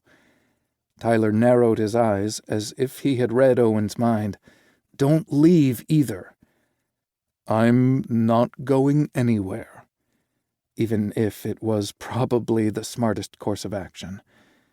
Tyler watched him for a few more seconds before disappearing into the bathroom. Owen propped himself up on an elbow, mentally pushed away his sleepiness, and watched the doorway for Tyler's return. The sound of running water made it a little harder to stay awake, but he reminded himself that Tyler wanted more kisses. Owen had never been much of a kisser, since hookups didn't invite that kind of intimacy. But he really fucking loved kissing Tyler. "Are you asleep?" Tyler called out from the bathroom. "Yep," Owen quipped. "You're taking too long. Come back to bed." Words he had never expected to say to Tyler. The water shut off, and Tyler stepped through the doorway holding his towel. A surge of adrenaline hit Owen's bloodstream like 5 shots of espresso, and he bolted upright, his heart hammering like he'd just finished a marathon. He'd gone from lethargic to hot-wired in an instant. Tyler's abdomen was still dewy because he hadn't bothered to dry off yet. Owen watched a water droplet snake its way down his flat stomach and disappear into his dark pubic hair. Owen's nostrils flared as he imagined burying his nose in that thatch while giving Tyler head. "Like what you see?" Owen tore his gaze away from Tyler's cock to study his expression. He appeared bolder and more confident post-orgasm, maybe even a little smug. It was a good look on him. "Come over here and find out." Tyler made a quick trip to his dresser to retrieve clean underwear before drying himself off and stepping into them. Owen enjoyed every second of the show. There was definitely a bit of swagger in his gait when he strode to the bed. "You're on my side." The mattress was barely big enough for one person, let alone designated sides, but Owen played along. He made a big show of moving until Tyler put a hand on his arm to stop him. He rolled Owen to his back and made himself comfortable between his thighs. Tyler kissed his sternum, then rested his cheek against Owen's chest. "You're my new favorite pillow." "You won't be saying that when you wake up with a stiff neck," Owen teased. Tyler's weight pressed him deeper into the mattress, but he had zero complaints. He could tell by Ty's even breaths he was almost asleep. Owen trailed a hand up and down his back a few times before covering them with a blanket. He turned the bedside lamp off and pressed a kiss on top of Tyler's head. He'd never snuggled with anyone before, and it surprised Owen to learn how much he liked it. Of course, that probably had a lot more to do with the person in his arms than the act itself. "Just catching my breath for a minute," Tyler's words stretched into an enormous yawn. "Then we'll make out some more." Owen closed his eyes and smiled into the darkness. "Sure we will." He wasn't sure what time it was when they next woke up tangled in each other. The only light in the room was from the alarm clock on the bedside table, which cast a faint blue glow around the room. Its illumination was enough to reveal a set of big brown eyes watching him. The guys had rolled to their sides during sleep and were face to face on a shared pillow. Owen searched the expressive gaze for any signs of regret, but only found relief. "It's about damn time," Tyler mumbled before capturing Owen's lips in a hungry kiss. Owen tore his mouth free and said, "You could have woken me." Tyler snorted. "You needed your rest because I have so much to learn." "You know the rules." Tyler nibbled on his bottom lip as he timidly placed his hand on Owen's chest. "Your heart is pounding." Owen matched Tyler's gesture. "So is yours." Tyler's nostrils flared, and his hand began a slow descent down. Owen followed his lead, and they learned each plain and valley of their abdomens. They traced each rib, explored happy trails, and discovered erogenous zones and ticklish spots. Tyler's abdomen quivered when Owen circled his belly button, and Owen moaned hungrily when Tyler's fingers dipped beneath his waistband to caress his pelvis. Their foray under the briefs and boxers ended there, much to Owen's relief and regret. Tyler had come so close to touching his dick, and he probably would have made a fool of himself had he made actual contact. Just thinking about it nearly made him come in his boxers. They moved their hands to safer territory by exploring one another's backs. Tyler's fingers got brave again when they reached Owen's ass. Instead of dipping beneath the waistband, Tyler kept his hand over the fabric when he palmed the curve of Owen's cheeks and traced the crack between them. He couldn't help but flex and lean into the caress, and Tyler did the same when Owen got a handful of his ass, too. "How do you know what you like?" Tyler whispered. His curious fingers inched closer to Owen's pucker before retreating, giving a clue to his unspoken thoughts. "Topping or bottoming?" Owen asked, to be sure. Tyler swallowed hard and nodded. "Some people just instinctively know what they like from the fantasies they have. Others explore to see what they like." Tyler's hands stilled, and so did Owen's. "Which one are you?" "I'm an explorer. When I first started thinking about sex, I only imagined myself topping. Once I became active, I got curious." Owen smiled and said, "Turns out I'm versatile with the right person." Tyler brought his hands back around to Owen's chest and brushed his thumb over his nipple. Owen sucked in a breath and did the same. "You're about to get something started," Owen teased, as if his dick wasn't already throbbing and trying to escape his underwear again. If there'd been a scant inch of room between their groins, it probably would have been free. But they were joined at the hips and fully aware of one another's aroused state. Tyler smirked and played with Owen's nipple again, his lips parted on a gasp when Owen mirrored his caress. "I haven't let my imagination get that far yet, but I loved being under you and seeing the look on your face when you came on me." "Christ, Ty," he groaned. "You make it so hard to be good." "I also love being on top of you," he admitted before dropping a kiss on Owen's shoulder. "I love the idea of making you wild under me." Owen was precariously close to throwing caution to the wind, but his cooler head prevailed. He captured Tyler's roaming hand and held it over his heart. "Sleep now, and reduce me to ashes later." Tyler tried and failed to stifle a yawn. "Stay," he urged. "I promised I would," Owen reminded him. Tyler sighed and nestled his head under Owen's chin. "I'm not ready to let you leave the bed." Owen's heart stuttered, and he reminded the vulnerable organ not to get its hopes up. It was easier said than done when his wildest dream was sleeping in his arms. Everything he wanted and needed was right there, but was it truly his for the taking? "Dreams come true for other people." Owen didn't hear his uncle's voice as often as he used to, but when he did, it was loud. It also triggered a lifetime of memories to back up Howie's dire warnings, and he could feel his defenses going up. But then Tyler sighed and tightened his hold as if he could feel their tether slipping.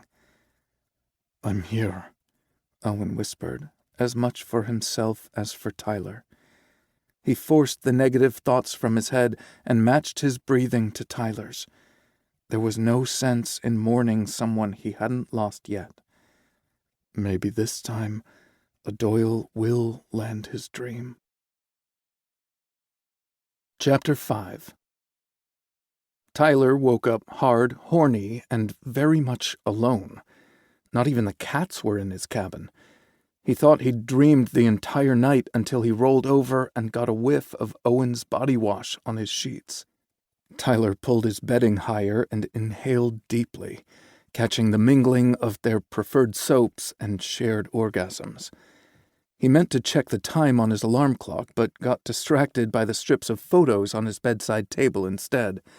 Tyler bolted upright and turned on the lamp to look at them. He smiled at the images in his hand as they immortalized each second to perfection. The two of them started off hamming it up for the camera, smiling like it was any other day. Then came Owen's shock when he bumped into Tyler's arousal, the curiosity on Tyler's face as he studied Owen's reflection. Then their first kiss when they stared into each other's eyes. It was impossible to say which of them was more surprised by Owen's bold move before shock gave way to something so much hotter. The camera captured Owen straddling him and Tyler's hand disappearing under Owen's shirt. He could almost hear their hungry sighs and taste their mutual desire. It was real, so damn beautiful, and Tyler couldn't wait to do it all again. That thought propelled him out of bed. As much as he wanted to hide away in the cabin all day, they had a light schedule of chores to do after breakfast. They could skip the meal and get their chores done that much earlier, but Tyler's stomach growled an enthusiastic protest at the notion. Okay, so breakfast was a must. He considered the whoopie pies he had saved for Owen, but discounted them just as quickly. They'd need protein and healthy carbs for the day ahead. Tyler threw back the covers with the enthusiasm of a kid on Christmas morning who had a stack of presents waiting for him. But he wasn't a kid. Nothing about his deepest wishes was childlike, and unwrapping Owen was the greatest gift he'd ever received. With that thought, he hurried into the bathroom to get his day started. Ty brushed his teeth and tongue like it was an Olympic sport while he waited for the water to heat in the shower. He planned to use his mouth a lot and wanted it to be minty fresh. By the time he swished and spat his mouthwash, the water had reached the perfect temperature. Tyler shoved his underwear down his legs and stepped beneath the spray. He'd planned to take a quick shower, but all the memories from the previous night crowded into the tight space with him. His soapy hands moved of their own volition, retracing the spots Owen had touched and brushing over places Tyler wanted him to explore next. He slid his fingers between his ass cheeks and lightly skimmed them over his puckered entrance, pretending it was Owen's hand instead of his own. Tyler's dick throbbed and pulsed until he couldn't ignore it any longer. He rinsed the soap from his hands and body before reaching for Splash Zone, the lubricant made for playing in the shower. He slicked his hand and fisted his cock. Placing one hand on the shower for support, Tyler stroked his erection while his mind replayed a kaleidoscope of memories behind his closed eyelids. Touching himself felt good, but it was no substitute for the pleasure Owen had given him. Tyler replayed the advice about figuring out what he wanted and let his imagination run wild. Owen's hands were everywhere in his fantasy, but Tyler's fingers lingered between his ass cheeks the most. His pucker pulsed, drawing Tyler's curiosity. He lowered his hand from the wall and applied lube to those fingers, too. Tyler continued stroking his cock while he slid slick fingers along his ass crack.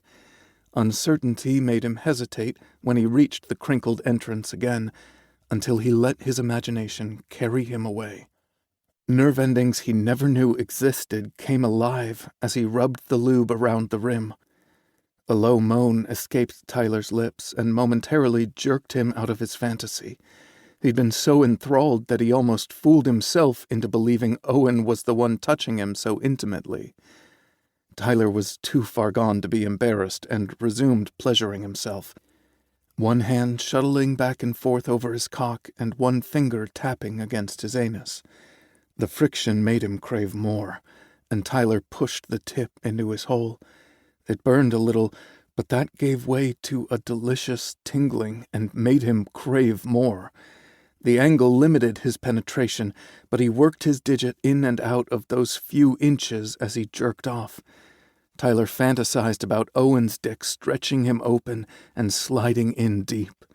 That imagery hurtled him into a climax so hard that Tyler had to pull his finger from his ass to brace his hand against the shower wall.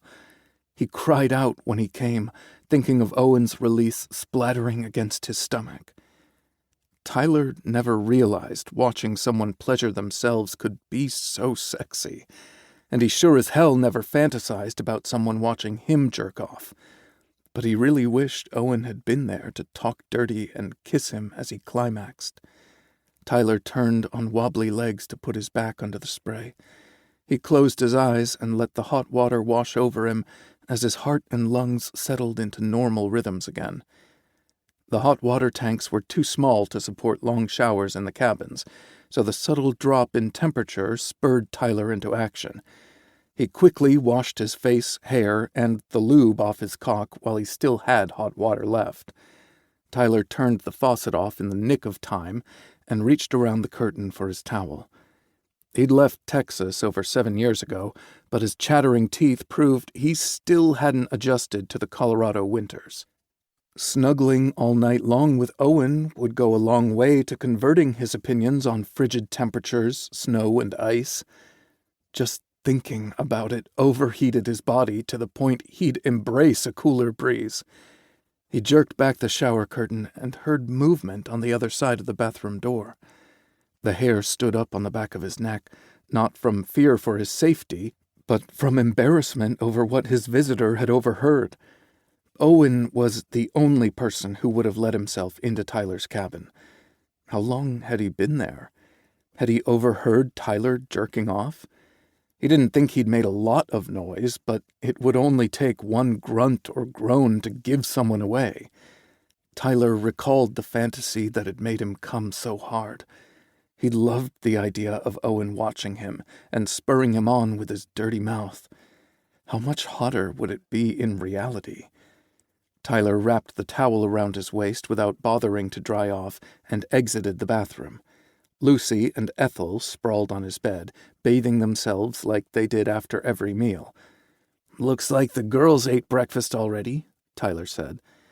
Owen sat on the couch with a half-eaten whoopie pie in one hand and his phone in the other. 2 cups of steaming coffee rested on the table in front of him. "Yup. They were carrying on like they hadn't eaten since birth, and I didn't want them to wake you. Sounds like you put the extra quiet time to good use." He looked up from his phone with a smirk on his face, but the smug expression faltered when he saw Tyler's state of undress, and the whoopie pie fell forgotten to the sofa. Owen raked a hungry midnight gaze over him from head to toe. He swallowed hard when their eyes met, and the little gesture gave Tyler a shot of confidence. "Pity you didn't return sooner," he said, crossing the room to stand in front of the couch. Owen's hands opened and closed into fists, as if he were fighting off the urge to reach for Tyler. His hesitation just wouldn't do, so Tyler pushed harder. "You could have been an active participant instead of just listening like a perv." He whisked the towel from around his hips, then reached for his coffee like he was used to standing naked for his perusal. It had never surprised him that Owen knew how to doctor his coffee to perfection until just then. He'd taken the simple gesture for granted and worried their friendship had been too one-sided over the years. He meant to question him until he noticed the ravenous expression on Owen's face. His hands were flat on his thighs, rhythmically rubbing the denim back and forth. The slow and steady friction reminded Tyler of the way Owen's hips had moved last night. Tyler's skin flushed all over, reducing the room temperature and modesty to insignificant things. He set the coffee down before he dumped it all over himself and scalded something he desperately hoped to use later. Owen sat up, bringing him closer to Tyler's nude body, but not close enough to touch. "May I?" he asked, holding his hand out for the towel. Tyler silently handed it to him and waited with bated breath while Owen rose to his feet. They stood close enough for Owen's soft flannel and worn denim to rub against Tyler's bare skin. He'd never been as aware of his body as he was right then. Every cell and hair follicle hummed with electricity, and he wanted everything. "It's a new day, so can we make new rules?" The corners of Owen's mouth quivered briefly, like he was fighting back a smile or a laugh. He kept a stoic expression on his face when he nodded. Tyler only wanted genuine reactions from Owen, and made that rule number 1. "First, I don't want you holding back or stifling your reactions because you're not sure how I will react. I might be inexperienced in some areas, but I'm a quick study." Owen raked his gaze over Tyler's body. "I can see that. What else?" Tyler nibbled his bottom lip while he considered his next rule. Owen brushed a thumb over his mouth and savored the tender flesh from self-inflicted wounds. "Those rules apply to you too," Owen said. "Don't hold back your thoughts. What else do you need from me?" Snippets of Tyler's shower fantasy played in his mind, and he swayed forward until his body pressed fully against Owen, who wrapped the towel around his back to hold him in place. "I'm getting your clothes wet."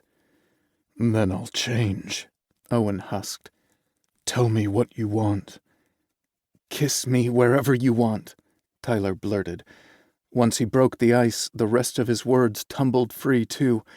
"Putting the responsibility on me will cause a bunch of anxiety neither of us need." Owen took the towel and ran it in slow circles over Tyler's back. "Does that include touching, too?" Tyler's lips parted on a moan as Owen's terry-cloth-covered hand inched closer and closer to his ass. "Yes, please. Trust me to speak up when I'm not ready for something." Owen leaned forward and kissed Tyler's neck. "Okay." His warm breath and soft lips made Tyler shiver hard. Owen dropped the towel and slid both hands over the curve of his ass, touching bare cheeks for the first time. Tyler moaned and swayed a little. I can't think of anything else right now."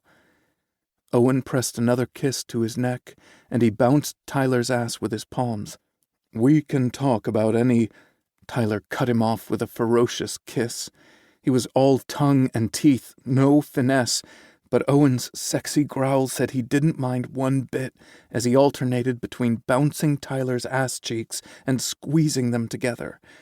If Owen just inched his fingers over a few inches, Tyler could have his touch where he craved it most. He pulled his mouth away from Owen's and stared into his eyes. "I took your advice." When Owen only raised his brow, Tyler said, "I closed my eyes and imagined the two of us together while I was in the shower." Owen grinned smugly. "I did a little of that myself. It's why I wasn't in time to join you." Tyler recalled what Owen looked like when he jerked off and whimpered softly. He swayed again, and Owen caught him by placing both hands on his hips. "I touched myself, but pretended it was you." Owen groaned and kissed a path along Tyler's shoulder. "Care to be more specific?" "I fingered my ass a little," Tyler said. "As far as I could go with the weird angle. I wanted it to be you." Owen gripped his hips tighter. "Ty, baby." Closing his eyes, Tyler nuzzled his nose against Owen's neck. "I like that." "Fingering yourself, or when I call you baby?" Tyler chuckled.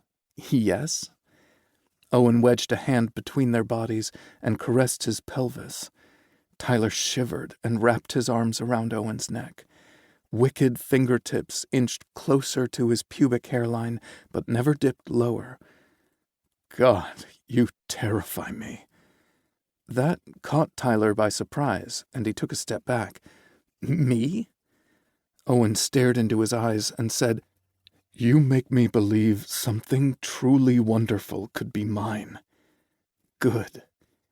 They kissed for a long time, their hands exploring freely under the new rules, mostly concentrating on one another's asses. Owen seemed obsessed with the shape of Tyler's, while Tyler wondered how Owen's glutes would flex when he penetrated inside him. "Think we can skip breakfast?" Tyler asked between kisses. "Exist on whoopie pies and coffee for a while?" Owen turned them around and guided Tyler down onto the couch. Unfortunately, he landed on the whoopie pie Owen had dropped. The whipped filling squished out from the middle and smeared against Tyler's right ass cheek. Owen's eyes widened momentarily, before a wicked gleam settled in their blue depths. "Looks like I can have my cake and eat it too," Owen said. Tyler arched a brow in question, but didn't resist when Owen guided him to kneel on the couch with his ass in the air. He felt awkward and too exposed, until Owen's wet, hot tongue swiped a trail through the cream filling on his ass cheek. Oh, my God." "Mm-hmm," Owen said after a second lick. "I want to eat this every day." Did he mean the cream or the ass? Tyler was okay with either and would roll around in the cream until it covered him from head to toe. "Sugar and spice," Owen said, as he worked his way closer to Tyler's butt crack. He pulled the cheeks apart to expose even more of Tyler. "And everything nice." He felt Owen's hot breath against his quivering pucker. Surely he wouldn't lick him there. People didn't do that. Owen chuckled and said, "Oh, yes, they do." Tyler didn't realize he'd spoken his thoughts out loud. Owen turned his head and rubbed his face against Tyler's ass and then nipped one of the cheeks. "But only when you're ready." Tyler wanted to scream he was ready now, but it would be a lie, and they promised complete honesty. He did like it when Owen licked the filling off his ass, so he pointed to his right cheek and said, "I think you missed a spot." Their phones went off simultaneously with incoming texts, eliciting groans from both men. They never received messages before breakfast, which meant they were either getting harassed in a group chat or there was an emergency. "We could ignore it," Owen suggested. Tyler inhaled deeply and rolled over to sit on the couch. "Better not. My phone's across the room. What's yours say?" Owen reluctantly removed his phone from his pocket and looked at the screen. "It's a message from Cash. He's requesting a family meeting at breakfast." Tyler checked the time on his alarm clock and snagged the towel off the floor and the crushed whoopie pie off the couch. "Better get a move on." He got dressed and ready in a matter of minutes, but Owen stopped him at the door before he could open it. "We don't owe an explanation to anyone, okay?" Owen looked suddenly nervous, as if he worried Tyler might regret what happened between them if someone mentioned it. "These are our friends." Then he recalled how Cash phrased his text. "Our family," Tyler corrected. "They only want the best for us." Owen scrunched up his face for a few seconds as he considered that. "I'll give you that," he said, "but the two of us have stuck our noses in a few places they shouldn't have been. It's hard to imagine there won't be some payback, though I suspect I'll take the brunt of it." He pressed a kiss to Tyler's mouth. "You'll tell me if it gets to be too much?" "I promise." Chapter 6. They bundled up and stepped out into a winter wonderland. At least a foot of snow had fallen overnight, and the early morning sunshine bathed their surroundings in pink light. Someone, Owen suspected it was Ivan, had already plowed the driveways and accesses to outbuildings. Their beautiful setting drove the worry from Owen's mind as they headed toward the large ranch house. "Looks like cotton candy on the roofs instead of snow," he remarked. Tyler laughed. "Reminds me of playing Candyland as a kid." Owen glanced over in time to catch a wistful expression on Tyler's face. "What's that?" Tyler met his gaze with a raised brow. "You've never played the board game as a kid?" Owen had told Tyler a little about his childhood, but not much. A family who played kid-friendly board games was a foreign concept to him. His first stepdad taught him how to play poker before Owen learned the alphabet. The one after that taught him how to barter their precious food stamps for cigarettes and beer. He didn't want to get into any of that just then, so Owen simply said, "Nope." "My sisters were obsessed with it." The wistful smile returned to Tyler's face again.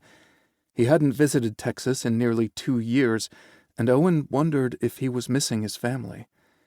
"I pretended to be annoyed every time they dragged the box out, but I secretly loved it. Not as much as Chutes and Ladders, though. I clobbered my brothers and sisters at that game." Owen loved hearing stories about the Booth family and would have probed for more information if they hadn't reached Cash's house. Someone had already shoveled the steps and porch and treated the surfaces to melt the icy layer underneath. Owen and Tyler stomped off the snow on the outdoor rug, then let themselves inside the house. They removed their boots and set them on the mats by the door with everyone else's before hanging their winter gear on the pegs. Voices and laughter drifted down the hallway from the large dining room where the crew had gathered for breakfast. Owen closed his eyes and inhaled deeply. Coffee, bacon, maple syrup, and a variety of warm spices tantalized his senses and made his mouth water. "Smells like pumpkin," Tyler said. Harry was the pumpkin spice queen, and Owen loved to see all the ways she introduced it into their meals. He sniffed again. "French toast? Or pancakes?" "We could pop into the kitchen to see if she needs help," Owen suggested. Tyler shuddered hard. "I'd rather surprise a rattlesnake." He nudged Owen and offered a playful grin. The crew knew better than to enter her domain until she was ready for them to help carry food to the dining room. Besides, you're just trying to delay the teasing you're convinced will happen. Owen rolled his eyes. I'm just hoping Harry needs a taste tester. Tyler grabbed his shirt sleeve and tugged him toward the dining room. It did not surprise Owen that Tyler was onto him, but he didn't want the others to pick up on his discomfort. That would only add fuel to whatever fire they were planning. Owen knew he deserved whatever the hell was coming his way, but he didn't want to make it too easy for them. Tyler dropped his sleeve right before they stepped into the room. They were the last to arrive and drew the attention of every person there. Conversations stopped mid-sentence and heads swiveled in their direction. A quick scan of the room revealed a few quirked brows and smug grins, but no one settled up their bets. Owen had harassed everyone without mercy except for Keegan, so it was hard to predict which one of them would throw the first jab. He held his breath while waiting for the blow to land, but everyone resumed their conversations instead of taking a shot at him. Told you. Tyler headed to the coffee pot on the buffet while Owen continued to watch the crew. Then he backtracked, leaned in close, and added, I want to be the only one to leave you breathless. Inhale, please. And so he did. Owen followed Tyler to the coffee pot and waited for him to pour first. He'd only managed a few sips of the brew he'd made before Tyler had come out of the bathroom earlier. It was a good damn thing he hadn't been drinking the hot liquid when Tyler whisked the towel off his hips. He probably would have burned something vital. Owen felt eyes on them as they filled their mugs and doctored the coffee, but he didn't catch anyone openly staring when he turned back around. The dread in his stomach lessened and was all but forgotten when Harry breezed into the room with a platter holding a mountain of French toast. You guys know what to do, Harry said as she set her bounty on the buffet. The crew fled the dining room and headed to the kitchen like a swarm of killer bees. They each grabbed the nearest platter, pot, bowl, or carafe and returned to the dining room to set up the buffet the way Harry preferred. Then they formed a single line and filled their plates before getting settled at the long table. Tyler's leg knocked against his like it had during nearly every meal they shared, but instead of the usual hasty apology, Ty maintained the connection, proving how much their dynamic had shifted overnight. A jolt of electricity zipped through Owen's body like someone had hooked a jumper cable to his balls. He dropped his fork and nearly knocked his coffee over. A few snickers echoed around the table, and he caught Rory elbowing Ivan across from them. Let them have their well-deserved laughs and poke fun at him as he paid his pound of flesh. Now that we're all here, Cash said, I should probably explain about the group message I sent. He smiled over at Nick and reached for his hand. We're getting married. Excitement erupted in the room. Food was forgotten as everyone took turns congratulating Cash and Nick, even Harry, who hated it when something or someone upstaged her cooking. Thank you so much, Cash said once everyone settled down and returned to their seats. There's more. This is starting to sound like an infomercial, Reuben said. Cash laughed and shook his head. I'm not trying to sell you anything. I want to invite you to our wedding in 2 weeks. A stunned silence washed over the room as everyone stared at Cash and Nick. Harry was the first to speak. 2 weeks? She asked indignantly. You expect me to prepare a wedding for you that fast? Then she scowled like she'd just considered something. You do plan to get married on the ranch, don't you? Her furrowed brow and narrowed gaze dared Cash to say anything other than yes. Rory hummed the iconic music to The Good, the Bad, and the Ugly, while Harry and Cash stared at one another like gunslingers. Owen volleyed his gaze between the newly engaged couple. Nick relaxed back in his chair, crossed his arms over his chest, and wore an I told you so expression. Cash sat taller and exuded the force of will that fueled his rags-to-riches story. Owen admired him so damn much, because he and Cash had similar starts in life, born into abject poverty with disadvantages at every turn. Both high school dropouts, Cash had tried to race his way out of the poorhouse on a track, while Owen squared off with poverty in the ring and tried to pound it into dust. But that was where the similarities ended. Cash had earned his GED in jail and started his secondary education after coming to work on the ranch he now owned. Owen stubbornly resisted the subject of getting his GED any time someone brought it up. Reading might be fundamental, but it was pure torture for him. There was no way he'd voluntarily put himself through that hell again. Not for anyone. But then Tyler placed his hand on his knee, and Owen amended his thinking. Okay, maybe he'd do it for one person. Yes, Cash said, dragging Owen's attention back to the discussion. I wouldn't dream of getting married without my family. Nick and I don't want anything formal or complicated, Cash continued. We need an ordained officiant and all of you there to witness our vows. That's it. He looked at Rory and said, This is just for us. I don't want any part of the wedding to go on our Redemption Ridge YouTube channel. Rory had used his public relations and social media prowess to thwart the hateful bastard who'd used his personal vendetta against Cash to fund Salvation Anew to make trouble for the ranch and wreak havoc on the local community. The webisodes caught on like wildfire and turned Rory's small endeavor into a pretty big phenomenon, with the proceeds going to local charities Cash established. Ro was always looking for fresh content, but the boss was drawing a line in the sand. I wouldn't dream of it, Rory told Cash. You'll need good food and a cake, Harry said, pulling focus back to her. We can order pizza from a carryout and cake from the grocery store for all I care, Cash replied. Speak for yourself, Nick said. We don't need lobster and prime rib, but I think we can do a little better than carryout. Sounds like a perfect excuse to fire up the smoker, Dylan said, rubbing his hands together. Nothing celebrates happily ever after like barbecue. Harry smiled adoringly at her boyfriend. Rory and I could easily handle the sides. Don't wear out my brother too much, Nick said. He'll need to stay sharp as my best man. Rory shoved back from the table and rushed Nick hard enough to tip his chair back during their hug.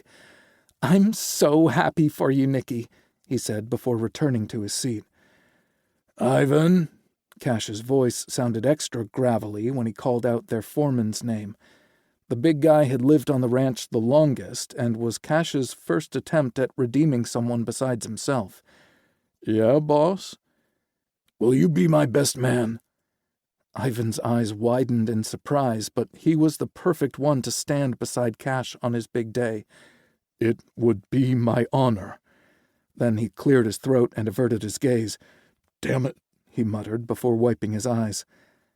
Are you going on a honeymoon? Finley asked. We leave the day after Thanksgiving because no one in their right mind would skip out on Harry's feast, Cash said. Harry nodded her approval. Got that right.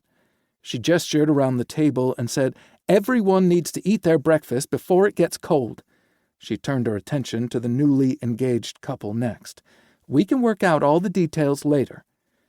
No one had to tell Owen to eat a second time.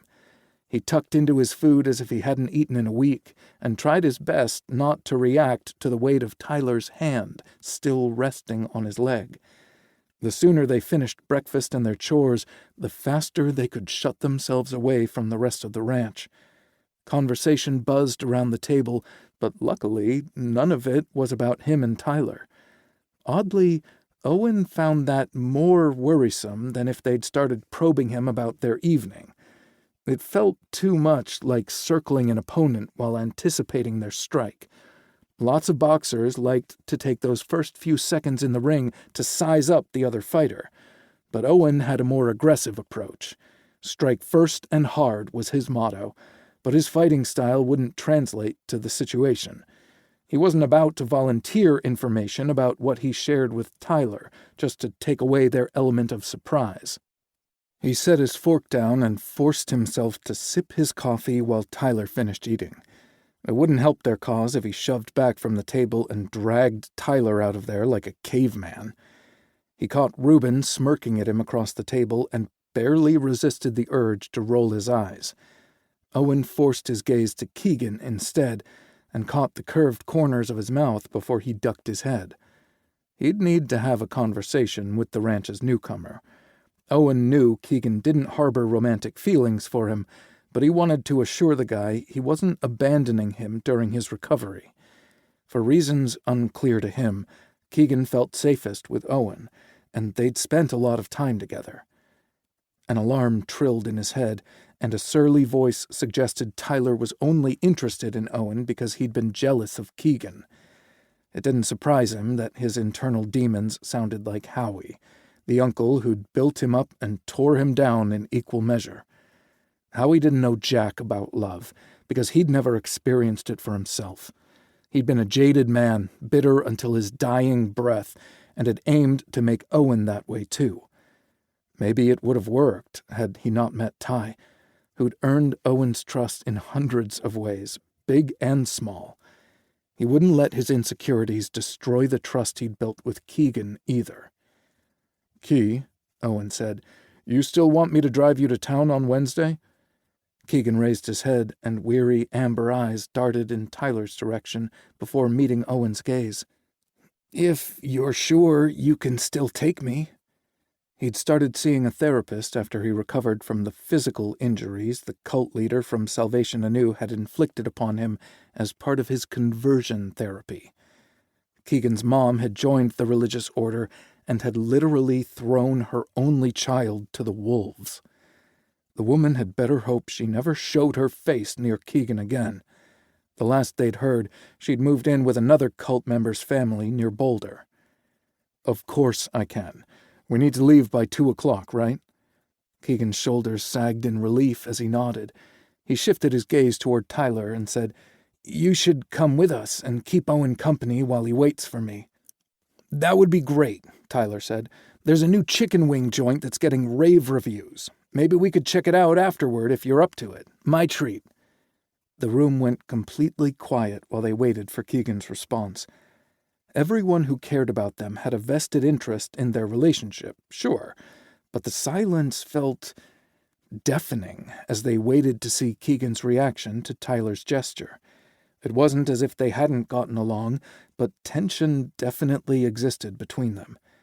Doubt tried to wiggle and worm its way into Owen's happiness again, but he hit it with an uppercut to the chin for the KO. Keegan offered Tyler a timid smile. "That sounds great." Everyone went back to their conversations and food. Tyler forked a triangle of French toast and put it on Owen's plate. He'd eaten too many pieces already, but the maple syrup dripping over the sides made the temptation impossible to resist. "Go on," Tyler teased. "You know you want to." Tyler was the lure Owen could no longer resist, but he aimed to keep a neutral expression on his face when he met Ty's gaze. "Careful what you ask for," Owen whispered, just loud enough for Tyler to hear. Dark eyes sparkled with mischief, and a pretty pink blush bloomed on Tyler's cheeks. His reaction enticed Owen to finish his food so they could get on with their day. "Hurry," Owen mouthed, before shoving a forkful of French toast into his mouth. They weren't the only ones eager to get their chores done for the day, so breakfast wrapped up quickly after that. He and Tyler said their goodbyes and headed for their cold weather gear and boots. Reuben caught up to them before they could slip out the door. He wedged his body between theirs and threw his arms around their shoulders. "Here we go," Owen braced himself for teasing. "Exciting news for Cash and Nick," Reuben said. "I figured the wedding would happen soon since they waited so long before getting their heads out of their asses." Could Reuben be any more obvious? 2 weeks is fast, but I guess you know when you know." He patted their backs when they reached the equine barn. Owen and Tyler stopped, but Reuben continued to his farrier shop. "The babies get new shoes tomorrow, and Uncle Roo has a few more pairs to make. You guys want to catch up later and watch some football?" Reuben laughed before they could respond. "Just kidding. Have fun, boys." "See?" Tyler said as he opened the barn door. "Everyone is just happy for us. We don't need to make a big announcement about our relationship status. No one else did when they paired up." He had a point there, but Owen was certain the guys wouldn't let him off the hook that easily. He followed Tyler into the horse barn and shut the door behind them. Tyler was on him before he could take 2 steps into the building. His lips were cold from the frigid temps outside, but his tongue and mouth were warm. Owen groaned his appreciation and wrapped his arms around Tyler. A few of the horses nickered a protest of neglect from their stalls. Tyler pulled back from their kiss, his lips wet and red, and smiled. "We get it," he called out. "You're hungry." Owen swiped a thumb over Tyler's mouth and then wiped his own. "We're going to get chapped lips if we're not careful." "Better invest in some lip balm," Tyler said as he stepped backward. "Surely Hope makes one for this kind of thing." "Pretty sure she does." Owen narrowed his eyes. "How'd you end up with lube from her store? You won't step foot in there." "Reuben gave me a goodie bag as a gag gift last year." Tyler canted his head as if reconsidering that. "Or maybe he just wanted to be sure I was prepared for whenever I got my head out of my ass." Owen snorted and tugged him deeper into the barn. "That's a strong possibility." They headed to Finley's office, where he kept a clipboard with daily assignments. The list was typically short and routine on the weekends, but sometimes Finley added extra items if any of the horses needed extra TLC. "You better check the list," Owen told Finley. "We'll likely be here all day if I try to read it off." Tyler didn't like it when he made fun of his reading problems, but it was the absolute truth. Owen didn't want anything to sour their mood, so he kissed Tyler to distract him. "The quicker we finish, the faster we get back to traumatizing the cats with our lewd behavior," Owen said. Tyler stared at him for a few seconds before turning his attention to the assignments. "We need to check Loretta. She has a scratch on her hindquarters." "If there's a splinter on the fence rails or in their stalls, their asses will always find it." They worked in tandem as they had every day on the ranch, but this was the first time they exchanged sweet kisses between tasks. It sure made the process faster and sweeter. Owen's anticipation had been building since they left Tyler's cabin, and it reached the flashpoint by the time they shut and locked the door behind them. Outerwear and boots went flying, and their clothes soon followed until only their underwear remained. Owen wasn't sure if they should head to the bed or sofa, so he let Tyler take the lead. He ended up on the sofa, with Tyler straddling his thighs. A shiver shook his frame, and Owen wrapped the throw blanket around his shoulders. Tyler raked his fingers down Owen's chest, but stopped at his underwear, a pair of navy briefs instead of loose boxers like he'd worn the previous day. "Did you wear these because you're worried your escape artist dick will make me uncomfortable?" "Nope," Owen replied, but Tyler didn't look convinced. "I need to do laundry." "Today?" Owen shook his head. "I have more important things to do." "Yeah, like watch football?" "Yes," Owen replied. "That's one F word. Food is another. I have leftover chili at my place. Figured we could reheat it for dinner tonight." Sounds perfect," Tyler said. "Anything else you plan to do that starts with F?" "Fraught." Owen tugged him closer until there was no room between them. "Let me show you." He gripped Tyler's ass and rocked his hips forward so their erections rubbed against each other through their underwear. Tyler placed his hands on Owen's shoulders and let his head fall back. Owen pulled Tyler's hips into him a few more times, demonstrating the art of fraughting before encouraging him to take over. It took a few thrusts, but Tyler caught on quickly and rode them both to climax. "Another sticky mess," Tyler said, after collapsing against his chest. Owen nuzzled his nose against Ty's neck. I should have brought extra underwear over. Or we could skip them altogether. Are you sure? Tyler raised his head and looked at him with sated brown eyes. I'm positive. He stood up from Owen's lap and pushed his underwear down his legs. His release glistened on his lower abdomen, dark curls, and his softening cock. Owen stood up and followed Tyler's lead. They stared at one another for several seconds until they both shivered from the chill. Let's get cleaned up and back under the blanket, Owen said. The shower wasn't big enough for both of them, so they opted to clean off with wet washcloths before toweling dry. They ended up horizontal on the couch, wrapped in a blanket and each other. Tyler's bare flesh against him was the most incredible feeling. I'm going to get hard again once I recover, Owen admitted. Tyler moaned softly. And we'll do that frauding thing naked. And that was how Owen spent the best day of his life. Chapter 7. Tyler sat across from Owen in a coffee shop on Wednesday afternoon. They'd dropped Keegan off for his therapy session and walked the short distance to a whole latte love. Tyler was obsessed with their coffee drinks, and Owen loved that they were named after rock bands or hit songs. It was the perfect place for them to hang out and chat for an hour if they couldn't be alone and naked, which was how they'd spent the previous 4 nights.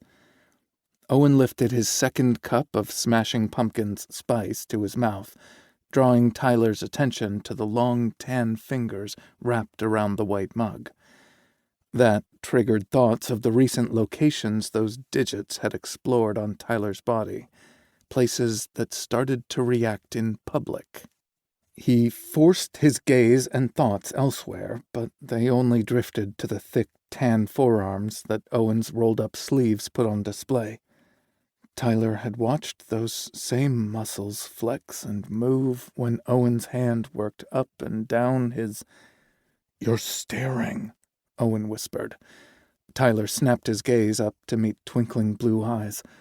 Owen knew exactly where his mind had gone, and he loved every minute of it. Heat crept up his neck, and Tyler turned his head to look out the window. It was one thing to do or say whatever came to mind in the privacy of their cabins, but it wasn't safe to act so carelessly in public. "Hey," Owen said, snagging his attention once more. The light in his eyes had dimmed with concern. It wasn't a complaint, Ty. He shook his head and searched for the right words. "I know. It's just my brain has been a little, fixated on certain things the past few days." The left side of Owen's mouth lifted in a wry smile as he set his mug down and leaned forward. "Sounds interesting. Tell me more." Tyler snorted and rolled his eyes. "You sound like a therapist." He leaned forward, too, and lowered his voice. "I'm not looking to cure my predicament." But he wouldn't mind stretching out naked on the couch for other reasons. "I just need to manage my thoughts and reactions a little better. I've been acting impulsive lately." And that reminded Tyler of the times he wasn't in control of his life, and it hurt to remember the colossal ways he'd screwed up. He forced his thoughts to something more pleasant, like pulling Owen into the barn's storage room that morning and locking the door. Tyler had only planned to steal a few kisses before cleaning stalls, but they'd ended up giving one another quick handjobs using saliva for lube. He couldn't imagine loving anything more than strong, calloused fingers playing him like a violin. But Owen promised he'd love a hot, wet mouth even more. Tyler's gaze dropped to Owen's lips, and the smirk turned into a knowing grin. He picked up his mug and sipped his brown sugar brulee, hoping the sweet concoction would distract him. But nope. "Hey," Owen whispered, "this thing between us is new and exciting, so of course it's using up most of your focus."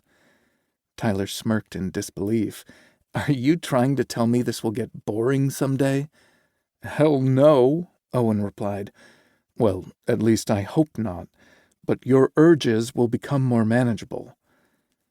They'd spent nearly every waking hour together since Saturday night, and Tyler's appetite for Owen had only grown stronger.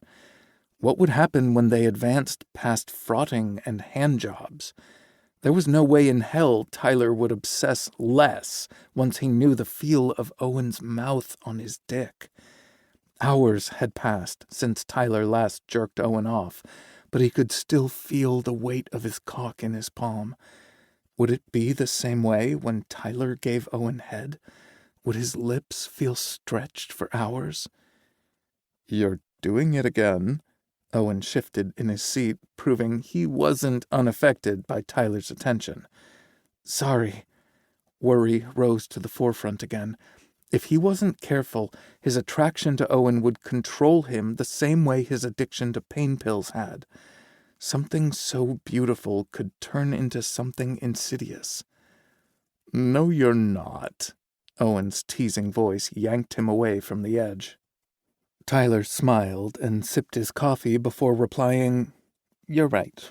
I'm not sorry about any of it. He was in charge of himself, not someone or something else. Tyler set his coffee cup down and extended his pinky to stroke the back of Owen's fingers. Except one thing. I really hate that I waited 6 years to explore this with you. Owen's brow furrowed, and his expression turned thoughtful. He opened his mouth but snapped it closed, like he'd wanted to say something but changed his mind. It wasn't like Owen to hold back with him. Tell me what you're thinking. We promised honesty. Owen sighed and said, I try not to question my good fortune, but old habits die hard. What do you mean? Owen looked down at his coffee cup for a few seconds before meeting Tyler's gaze again. He squared his shoulders as if tensing for a confrontation. In weaker moments, I ask why this is happening now, and then I worry we won't last. He puffed out his cheeks and exhaled slowly. But that's my problem. Tyler shook his head and reached for Owen's hand. If it concerns you, then it concerns me. We're a team. And if he couldn't get his fears under control, he'd tell Owen so they could work through it together. Owen rotated his wrists and slid his fingers through Tyler's. The sparkle was back in his eyes. Yeah, we are. So let's figure this out. Now? You want to wait another 6 years? Tyler teased. When Owen shook his head, he added, Didn't think so. Tyler searched for the right words to ease Owen's fears, not play into them. Do you want me to start with the why? Owen's eyes said no, but he nodded anyway.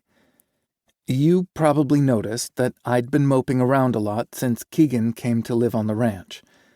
The fingers between his loosened, like Owen planned to pull away. Tyler tightened his hold and said, Hear me out. This has a happy ending. He recalled the second part of Owen's fears and added, Men in my family live well into their 90s, and I'm not spending a day on this earth without you, so gear up for the long haul.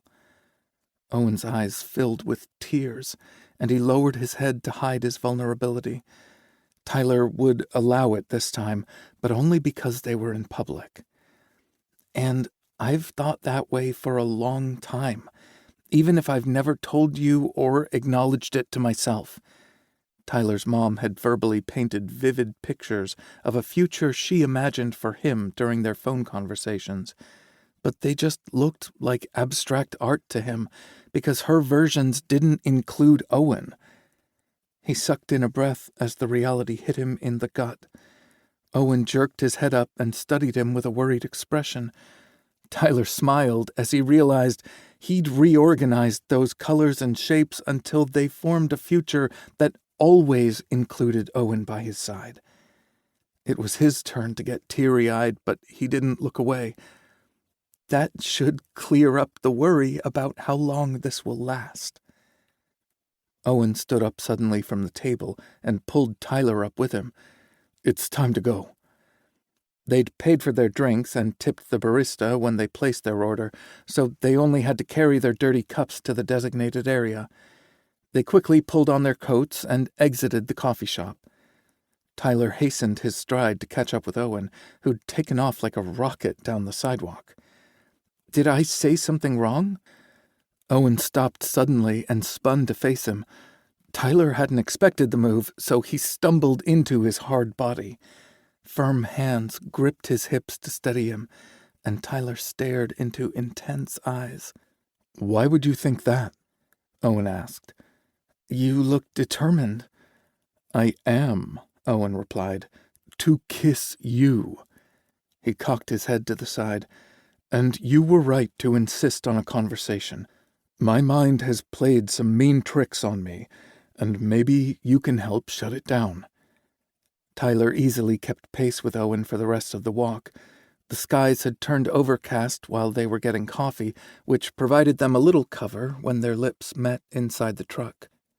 Owen kept them to one long and very thorough kiss, though.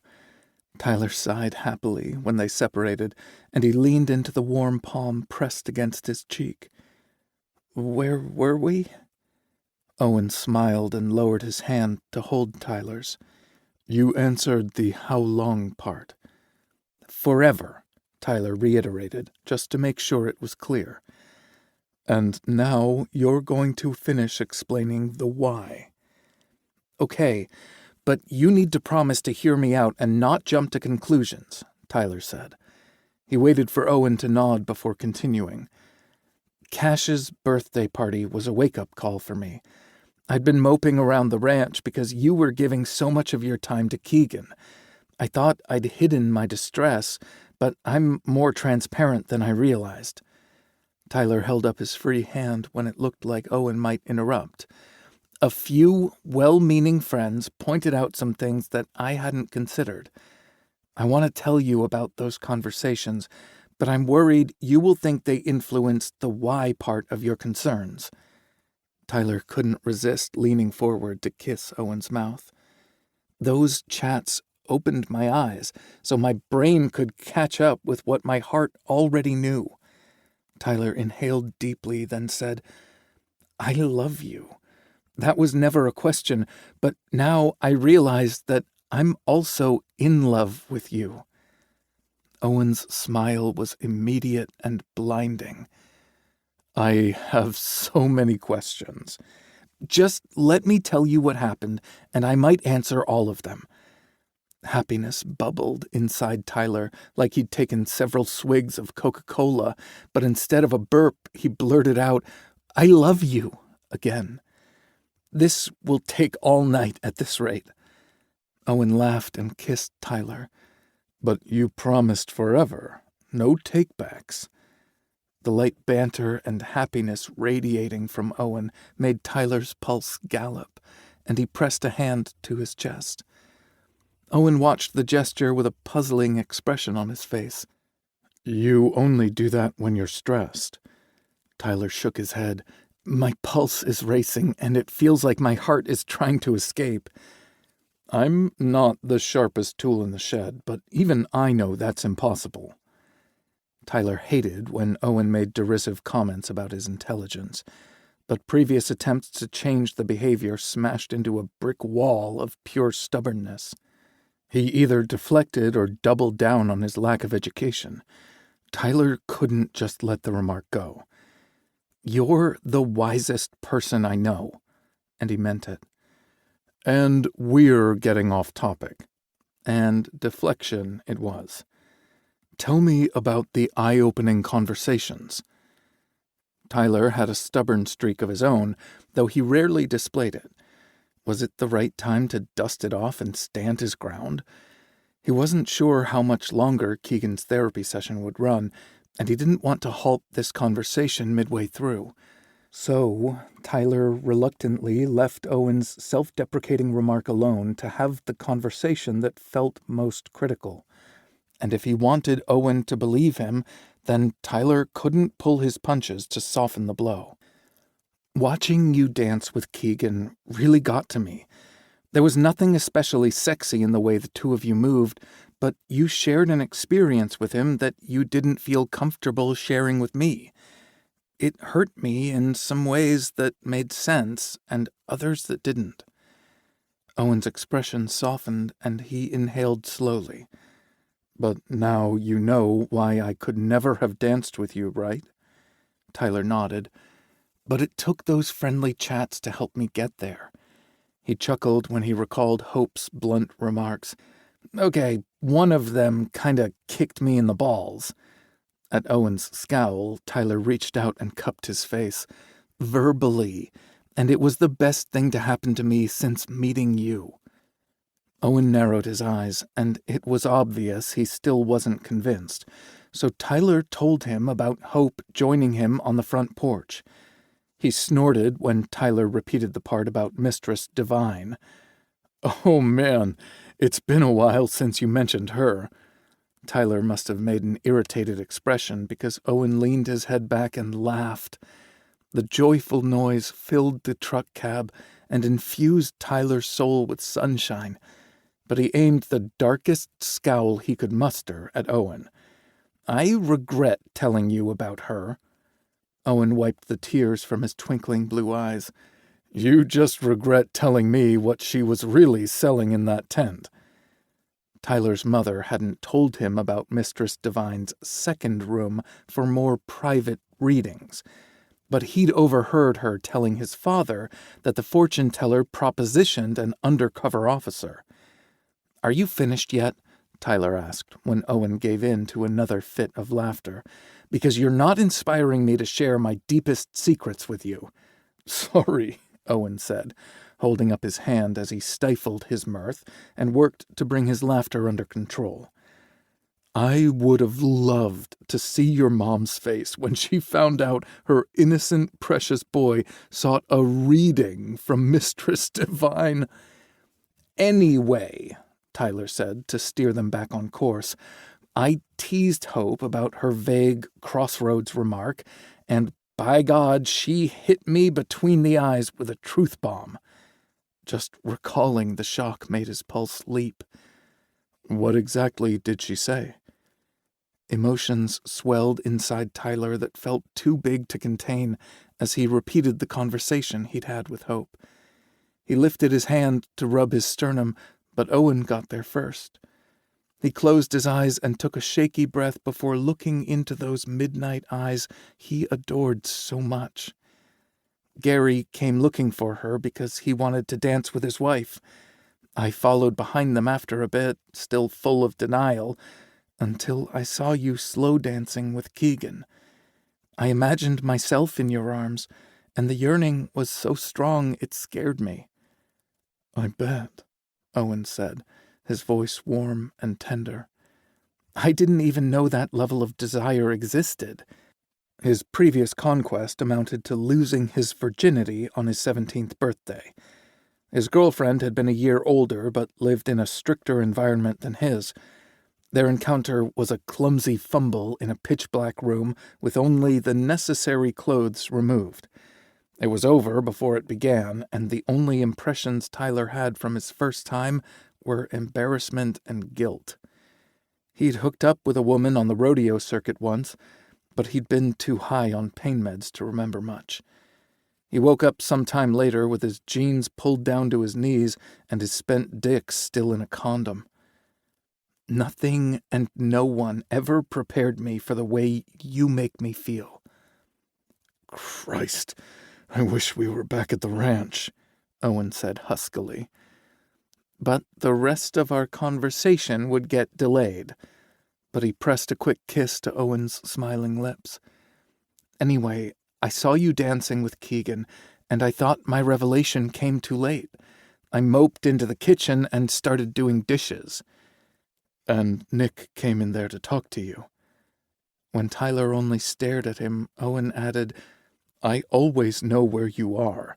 I knew Hope had followed you outside, too, because she beat me to it. I'm glad she was the one who stepped onto the porch, Tyler told him. I would have arrived at the truth eventually, but we might have wasted 6 more years like Nick and Cash." "Is that what you talked to Nick about?" Owen asked. "Yeah, some of it. I'd recovered a bit after Hope's truth bomb, but I was feeling raw after watching you guys dance. I told Nick I felt like a third wheel and didn't want to make things harder for you and Keegan to be together. He flat out told me you two weren't together. He said that wasn't what love looked like, and I started asking myself what it would look like." Tyler paused to take a deep breath. "And then I saw love reflecting at me in the mirror in the booth. You have a smile that you only show to me, and your eyes don't twinkle for anyone else. And I started thinking about what it would be like to touch you and kiss you. Then you made my dick hard when you kept grinding against me." Tyler cupped Owen's face and ran his thumb over firm lips. "Then you kissed me." He inhaled deeply as emotions surged inside him again. "I love you, not through power of suggestion or because of a jealous knee-jerk reaction. I love you because you're my person." And just like that, the riotous emotions inside Tyler quieted. Owen didn't react for several seconds, not even to blink. "I'm dreaming, right?" Tyler shook his head and kissed Owen long and deep. "Not a dream," he replied once they separated. "That kiss could be part of the fantasy," Owen smiled wryly. "I've dreamed of that mouth on me so many times." Tyler leaned forward and propped an elbow on the large console between the seats. "And where do I kiss you in your dreams?" Owen opened his mouth to answer, but a knock sounded on the passenger window. They sprang apart like naughty teenagers and turned to see who had interrupted them. Keegan stood on the other side of the door, wearing a wry grin on his face. "I didn't even see him approach the truck," Owen whispered as he hit the button to unlock the door. Tyler wouldn't have noticed a tornado barreling down on them. He righted himself in the seat and reached for his seatbelt. "How was therapy?" Tyler asked once Keegan climbed into the truck. "Pretty good," Keegan replied. "At least my homework assignment is more fun than usual." "Homework?" Tyler asked. Owen reversed out of the parking spot and shifted into drive.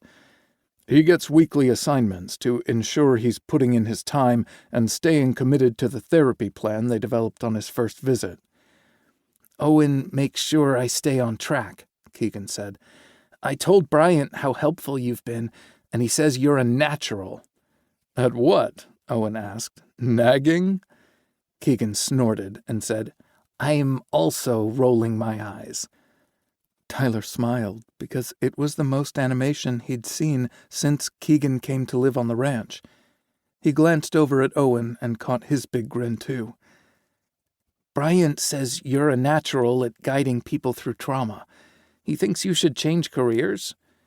Owen's smile wavered, and he glanced into the rearview mirror. "I like the career I have," he replied. "What's your homework assignment?" Another deflection. Tyler bit back a sigh. Somehow, someway, he'd help Owen realize his value. "He wants me to put myself in situations and places that normalize homosexuality," Keegan said. "Then you just have to come out of your bedroom and talk to people on the ranch," Owen replied. Keegan laughed. "I said the same thing, but no dice. Bryant acknowledges the ranch is a safe, welcoming environment for me to recover, but he warns it can be as insular as the Salvation Anew compound." "I don't know what insular means, but I don't like the sound of it." Owen's voice was a low rumble, and he had a white-knuckle grip on the steering wheel. "It can mean a few things, but I think Bryant means it's self-contained and isolated," Tyler said. "I guess it could be," Owen admitted. "I just didn't like the ranch being mentioned in the same sentence as that cult." "I had the same reaction," Keegan admitted. Then Bryant explained it would be too easy for my brain to act like a pendulum, swinging in the opposite direction to make me think I'm only safe to be gay on the ranch. He wants me to see queer folks like us interacting and engaging like our straight counterparts. So, like a gay bar or club? Owen asked. Keegan laughed. Yep. Wow. I might have done better in school if I had homework assignments like that, Owen said. Then he smiled at Tyler. You game? Tyler's raised brow dared Owen to go without him. Owen winked and said, How does Friday night sound? Perfect. Will you have to write a report? Tyler teased. Nah, but I'll journal about the experience, and Bryant will ask plenty of probing questions to make sure I'm not trying to bullshit my way through something. Sound familiar, Owen? Nope. It was clear the comparison struck a chord with him, and not at all surprising when he changed the subject. Who's ready for wings? Starving, Tyler let Owen deflect the conversation again instead of calling him out. The wings were as good as advertised, and Tyler enjoyed watching Keegan mow through a dozen of his own wings and help finish Owen's. They kept their conversation on safe topics during the meal and ride back home, but Tyler struck as soon as they were alone in his cabin. He pushed Owen up against the wall, reached under his shirt, and twisted his nipple just hard enough to make him gasp. Fuck, that hurts. That's what you get for insulting my man's intelligence today, Tyler replied. I don't want to hear that crap again. Do you hear me? When Owen didn't reply, Tyler tried to pinch him again. Okay, damn, Owen said, rubbing a hand over his chest. And another thing, Tyler said, poking his solid chest. You're not dreaming. This is real. We are real. Owen smiled, but still rubbed his chest. I never knew you were so mean. Tyler grimaced. Sorry if I went too far. Blue eyes sparkled with wicked intentions as Owen pulled Tyler closer. Now you have to kiss me and make me better. Gladly. Tyler didn't stop making amends until they were a naked, sticky mess sprawled across his bed. Say it again, Owen whispered. Tyler knew exactly what words he wanted to hear and didn't keep him waiting. I love you. Owen's body trembled, and he tightened his hold. I love you too. Tyler was on the verge of falling asleep when Owen added, This is real. The realest. Chapter 8. Owen lifted a bottle of beer to his lips to hide a smile as Tyler and Keegan looked around the thirsty cowboy in wide-eyed wonder. Their inexperience shone brighter than the neon sign out front featuring a buff wrangler wearing nothing but a pair of chaps and a fuck me grin. It was so damn adorable, but Owen didn't think they'd appreciate him saying so. Reuben, who'd invited himself to tag along once he heard about the outing, had no reservations about sharing his thoughts. If your eyes get any bigger, they're going to bulge out of your head like cartoon characters, Reuben said. And there will probably be one of those old-timey car horns. Awooga, Owen said. So much for keeping his mouth shut. Reuben saluted him with his beer. That's the one. Fortunately, Tyler and Keegan laughed at their antics instead of taking offense. Sorry, Tyler said sheepishly, then turned to Keegan. We have no chill. Keegan shrugged and turned his attention back to the crowd. Owen followed the direction of his gaze to where several couples swayed together on the dance floor. It wasn't anywhere close to the kind of dancing at Cash's birthday party. For one thing, Owen had kept a respectful distance from Keegan when they slow danced, but the couples at the Thirsty Cowboy were practically glued to one another. Some blatantly grabbed their partners' asses, a few performed a cowboy version of Dirty Dancing, and others made out like there was no one else in the bar. It was hard to know what Keegan was thinking behind his enormous hazel eyes. Was he replaying the encouraging words his therapist said to him, or did he only hear the hateful messages the cult had spewed? Keegan must have sensed his attention because he met Owen's gaze and offered a warm smile. "Tell me about your homework assignment," Reuben said. "Are you supposed to pick up a guy or something?" Keegan had just taken a sip of his soda and practically choked on it. While Reuben and Owen had chosen beer, the novices ordered soft drinks, making them look even more innocent and adorable. If they weren't careful, they'd draw the attention of every horny man like sharks to blood in the water. The mere thought made Owen sit up straighter and take stock of their surroundings. No, Keegan said once he recovered. "Bryant just wants me to experience environments that normalize same-sex relationships. Besides the ranch," he added before Reuben could point out that it met the criteria. "Dating and relationships are off the table for me right now. My therapist says I'm susceptible to a codependent relationship until I'm deeper into my recovery." Something about Keegan's remark snagged Owen's attention and wouldn't let go. "What do you mean by codependent?" "It kind of means trading one addiction for another, but your vice is an unhealthy relationship where you think you need the other person to exist or be happy," Keegan replied. Reuben scowled and crossed his arms over his chest. "Sounds more like a hostage situation than a relationship." Keegan and Rue continued talking, but Owen's mind had gone into a tailspin. He'd hoped Keegan's explanation about codependent relationships would have made the weird vibe go away, but it only made it worse. His axis had suddenly shifted, and the world listed to the right. Owen had entered Tyler's life during its lowest point, and he'd made himself necessary for Ty's existence for the first few months of his incarceration. Their bond had continued to grow until they'd become virtually inseparable. Was Tyler with him romantically because he wanted to be, or had he somehow convinced himself that Owen was the only choice? He got lost in turbulent thoughts until warm lips brushed against the shell of his ear. "Knock it off," Tyler insisted in a low voice. "There's nothing toxic about our relationship. I'm not with you because I feel obligated or imprisoned. I love you, and I choose you." Choice was so important to Tyler, and he protected the freedom with a dragon's ferocity. So why couldn't Owen accept that he was Tyler's choice? Owen turned his head, and Tyler's lips were right there. He tore his gaze away from the sexy mouth to search expressive brown eyes.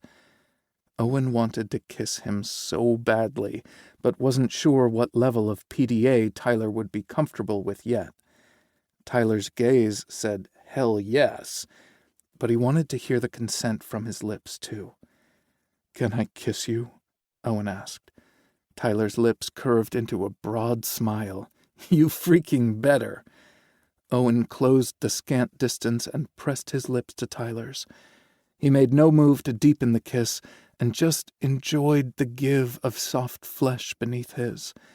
Owen pulled back and smiled at Tyler. "And I love you too." They'd been saying it to one another for a few days, but it still felt new each time. For the most part, Owen had silenced the negative voice in his head, the one that sounded like his uncle, but the bastard was persistent. His self-doubt closely resembled the dinosaurs in Jurassic Park that kept testing the fence for weak spots, even if it meant they got zapped with high voltage until they achieved success. All he could do was keep reinforcing the boundaries until his insecurities gave up. If Owen believed Keegan could overcome his trauma, then he needed to believe the same was possible for himself, too. While staring into Tyler's eyes, Owen noticed the conversation stopped on the opposite side of the table. Keegan had caught them smooching in the truck on Monday afternoon, but this was the first time Owen and Tyler had kissed in front of anyone else at the ranch. Owen braced himself for comments and turned to find Reuben smiling at them. "You have something you want to say?" Reuben's grin stretched even bigger, and mischief danced in his eyes. "I'm happy for you both." "That's it? I keep waiting for payback for all the trouble I've caused." Reuben smiled, then tipped his bottle back and finished the beer. "You focused on the state of our love lives because you lacked hope for yours. None of us took it personally or feel the need to retaliate." Tyler leaned into him. "Told you so. Will you relax now?" "Maybe." Reuben gestured his empty beer bottle between Owen and Tyler. "And, by the way, you two were the only ones who didn't see this coming from a mile away." Owen and Tyler stared into one another's eyes long enough for the world to drift away until Keegan asked a question about the food. "Can't say that I've ever tried it," Owen admitted. "It's your typical bar food," Reuben told Keegan. "Their pretzels and beer cheese are decent, and a person can't go wrong with mozzarella sticks, but people don't really come here for the food." Keegan pursed his lips as he looked around the room. "Just the drinks?" Reuben leaned over and nudged him playfully with his elbow. "The cowboys aren't thirsty for beverages." Oh, Keegan said. He averted his gaze, but not before Owen noticed the blush blooming on his cheeks. "This is all so new to me. Finley is the only guy I've dated." Reuben slid an arm around Keegan's shoulders and said, "I'll show you the ropes. Did you ever watch wildlife documentaries as a kid?" Keegan lifted his head and looked at him. "The ones that follow animals through their natural habitats and use voiceover narration?" Owen smiled because he knew where this conversation was headed. He looped his arm around Tyler's neck and settled in for the show. "Exactly," Reuben said. "Consider me your narrator." He gestured to the bar with his beer bottle. "This is the jungle where gay men have come to pray and play." "You're making them sound like serial killers," Owen interjected. "No one is getting eaten," Reuben replied. Then he narrowed his eyes as if considering his words. "No one is getting injured or killed. Only the pleasant kind of eating happens here." "I thought you said no one came here for the food," Keegan said. Reuben leaned closer and whispered into Key's ears.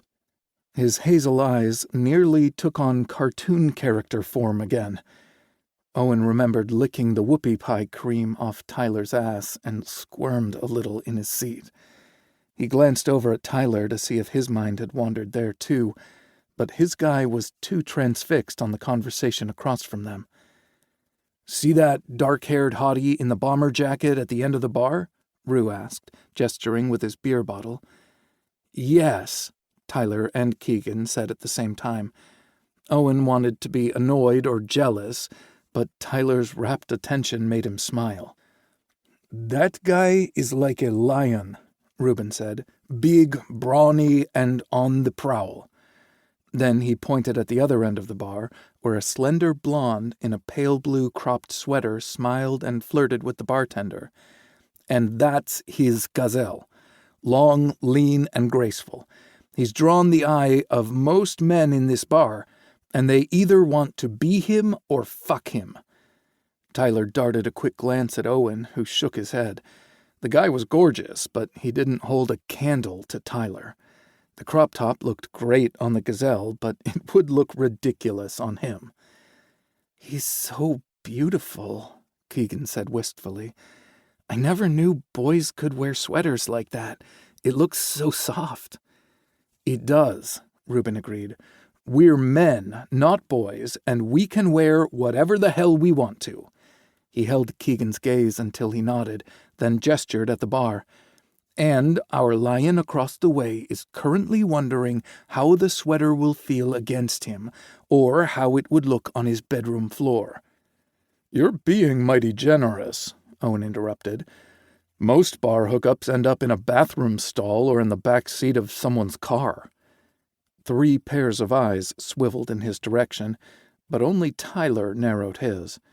Owen shrugged and said, "I never said this was my first rodeo." Tyler huffed a sigh and rolled his eyes before returning his attention to Reuben, who narrated the cat and mouse show going on at the bar. The lion bought the gazelle a drink but remained on his stool. The gazelle gestured his thanks by holding up the glass, then flirted with the bartender and the guy sitting on the stool next to him. "Why isn't the lion pissed?" Keegan asked. "The gazelle accepted his drink and then ignored him." "Because a lion is a patient hunter," Reuben said. "Keep watching." He continued his play-by-play narrative as the gazelle cast furtive glances in the lion's direction every few minutes to make sure he still had him on the hook.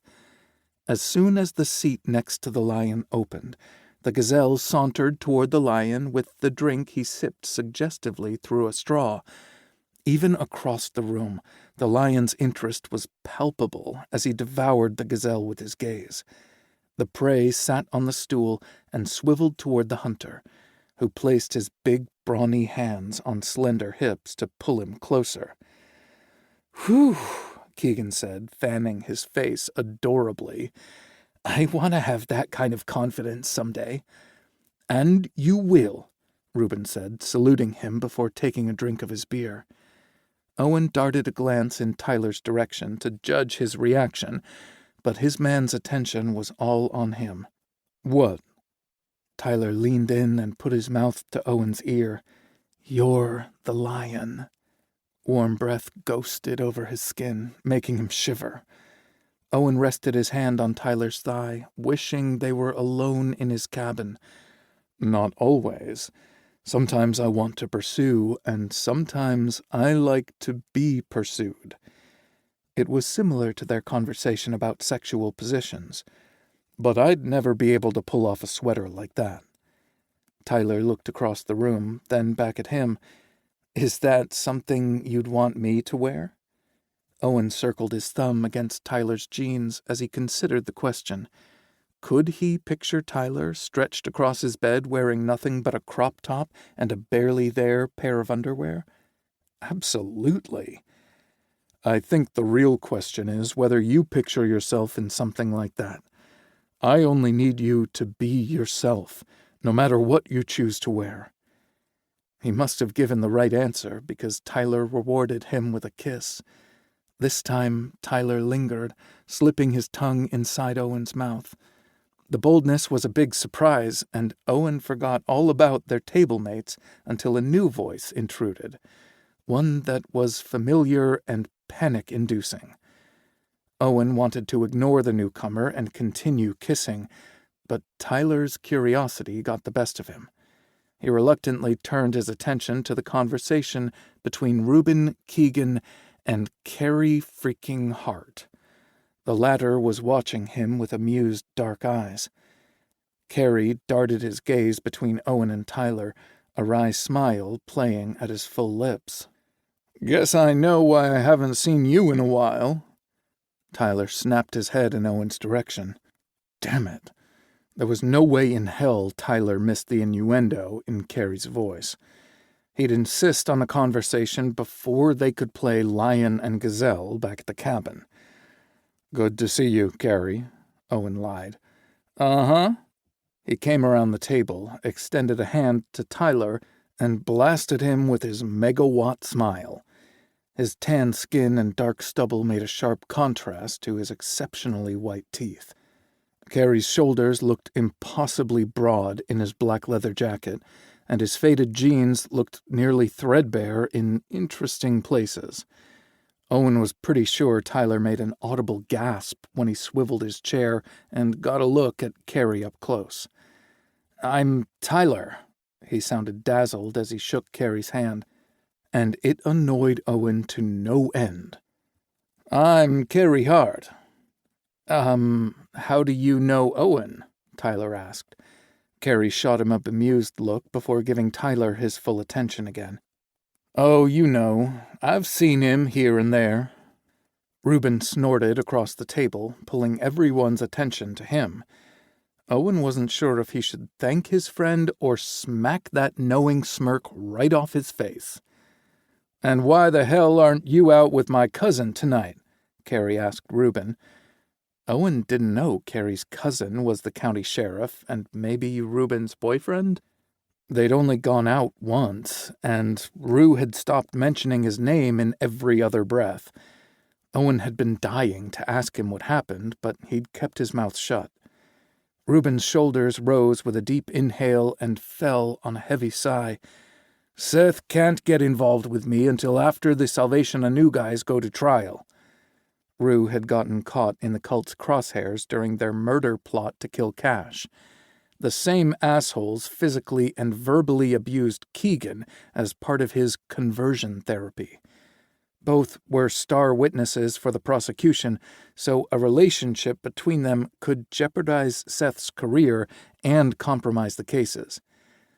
"And I don't think Seth realizes I'm a keeper yet, but he will." Reuben's smug smile eased the tension in Owen's chest. "So, who's this sweet little lamb?" Carrie asked, smiling at Keegan. "I'm Keegan." He blushed profusely, but held the big man's gaze. "I live on the ranch with these guys." "Do you dance?" Carrie asked him. Keegan replied, looking around the table for help from his friends. Owen offered what he hoped was an encouraging smile. He could get rid of Carrie and try to mitigate the damage the jackass caused. "Sure," Keegan said. "I'm not very good at it." Carrie rounded the table and held out his hand. "I somehow doubt that." Keegan's hand looked small in Carrie's palm as he slid off his chair, and Owen noticed Carrie didn't let go once Keegan's feet were on the ground. The two of them were a study in contrast. Carrie was tall, dark, and sinful compared to Keegan's short, blonde innocence. The two of them headed to the dance floor without a backward glance or comment. Owen felt the heat of Tyler's gaze and looked to Reuben for either help or a distraction, but he pushed back from the table. "Think I'll head to the bar to get another beer. You guys need anything?" "Nope," Tyler said. "I'm good," Owen replied. As soon as Reuben left, Owen forced himself to meet Tyler's gaze. "I met Carrie here, and we've hooked up a few times over the years." Tyler swallowed hard and nodded. He lowered his gaze as if it hurt too much to look at Owen. "It's not really my business," he said to his lap. Maybe that was true in some relationships, but not theirs. Owen curled his forefinger under Tyler's chin and raised his head until their eyes met. "Everything about me is your business. I'll tell you whatever you want to know, because I'd rather get it all out in the open than let your imagination run wild." Tyler licked his bottom lip, then nodded. "When did you guys hook up? We're together all the time." "Whenever you went home to Texas for a visit," Owen replied. Tyler's brow furrowed. "The ranch is my home," he clarified. "I've only gone back to Texas 3 times since we moved to Redemption Ridge. The last time was nearly 2 years ago for my grandpa's 90th birthday. And you came here." Tyler's voice was devoid of any emotion, so Owen wasn't sure how to react. "I did." Tyler looked over at the dance floor. "And you met up with Carrie each time?" "I did." Tyler narrowed his eyes. "Are you going to respond with the same 2-word answer?" "I'll use more words whenever it's necessary." That response seemed to irritate Tyler more than the previous answers. "Did you run into him here, or did you call Carrie and arrange a date?" "I ran into him each time. We didn't exchange phone numbers, and we definitely didn't date." Tyler's gaze drifted back to the dance floor as he considered Owen's answer. After a long stretch of silence, he looked at Owen again. "So, you didn't develop feelings for him?" "No," Owen said firmly. When Tyler scowled at his brief response, Owen expanded. "I'm not sure how much of this you want to hear." "All of it." It was Owen's turn to look at him in disbelief. "You want me to tell you everything we did together?" "No. Yes." Tyler deflated like a balloon in his chair. I don't know. I'll start talking, and you tell me when you've heard enough or if you want more detail. Owen waited for Tyler's barely there nod before continuing. To be honest, I wasn't feeling picky when I showed up here. I was horny and lonely. There are things I can't do to please myself, and I specifically came here for that. Tyler held up a hand to stop him, and Owen breathed a sigh of relief until he said, "What things?" "I wanted a blowjob," Owen said. Tyler's eyes widened, but he pushed on. "And I wanted to give a blowjob. I have a dildo to ride, and I've got my right hand to jerk off. Those things will only work for so long before I crave real human interaction. If I were flexible enough to suck my own dick, I would have done it instead of hooking up with someone. It felt good during the act, but I was sick with guilt afterward." Tyler tilted his head. "Why?" "In my heart, I've always belonged to you, so getting pleasure from someone else felt wrong." Tyler's gaze softened. "You didn't cheat. I didn't even know you loved me or wanted me like that." He looked at the dance floor and back again. "Is that all you did with Carrie? Trade blowjobs?" "No. I might not have developed feelings for Carrie, but I trusted him." "Enough to be the gazelle?" Tyler pressed. "Yeah." He placed his hands on Tyler's thighs. "Are you upset?" "No, but I feel a little intimidated. That guy would be a huge act to follow." Owen snorted and shook his head. "He can't hold a candle to you, Ty, and that's a promise. No one has ever made me feel the way you do. There's no competition, but if there was, you'd win the gold medal." Tyler's cheeks blushed. "But we haven't done that much together yet. And you've made me come harder than anyone else ever has. Sex without an emotional connection is just sex. We have something really special. What feels better to you, taking care of business by yourself in the shower, or having me stroke you to orgasm?" "Your touch," Tyler said. "Why?" "Because we love each other." Tyler tipped toward him and rested his forehead against Owen's shoulder. "Do you want my mouth on your dick?" Owen dug his fingers into Tyler's thighs. "I dream about it almost as much as sucking you off, but I'll wait until you're ready." Tyler lifted his head, and his heavy-lidded gaze met Owen's. "I'm ready." If they'd been at the club by themselves, Owen would have thrown Tyler over his shoulder and hauled him out. But they had Reuben and Keegan to consider. "How about we dance for a little while first?" "Because you think I'm making an impulsive decision out of fear or jealousy instead of desire?" Tyler feared poor impulse control as much or more than not having the freedom to make choices for himself. Owen needed to tread lightly while being completely honest. "I made the suggestion because you were upset we didn't get to dance last week, and I don't want to rush Keegan and Reuben out of here." Tyler searched his gaze for several moments before nodding. Then he leaped off his chair, grabbed Owen's hand, and led him away. Once they reached the dance floor, Tyler turned and looped his arms around Owen's neck and stepped into his embrace. "Not there," he said when Owen settled his hands on Ty's hips. "Lower." Owen kissed plush lips and slid his hands over the curve of Tyler's ass and into his back pockets. Tyler sighed happily and pressed his cheek to Owen's. "That's better." "You're all I'll ever want," Owen said. Ty shivered against him, and Owen knew it had nothing to do with the temperature in the club. "I'm sorry for overreacting." "You didn't," Owen assured him. "We're both new to this, and it's scary as hell." Tyler pressed his mouth to Owen's neck and trailed kisses toward his jaw. "You're not afraid of anything." God, how he wished it was true. He feared many things, and most of them had to do with losing Tyler. He used to worry he'd never get a chance to be with him, and now he fretted he wasn't good enough to keep him. "Kiss me," Tyler whispered in his ear. "I want everyone to know you're mine." Owen growled a little before he captured Tyler's mouth in a hot, hungry display of passion and possession. They swayed and kissed through several songs before Owen remembered their friends. Reuben and Keegan were chatting at their table, and Carrie was nowhere in sight. "Want to see if they're ready to head out?" Once again, Tyler took his hand and led him across the bar.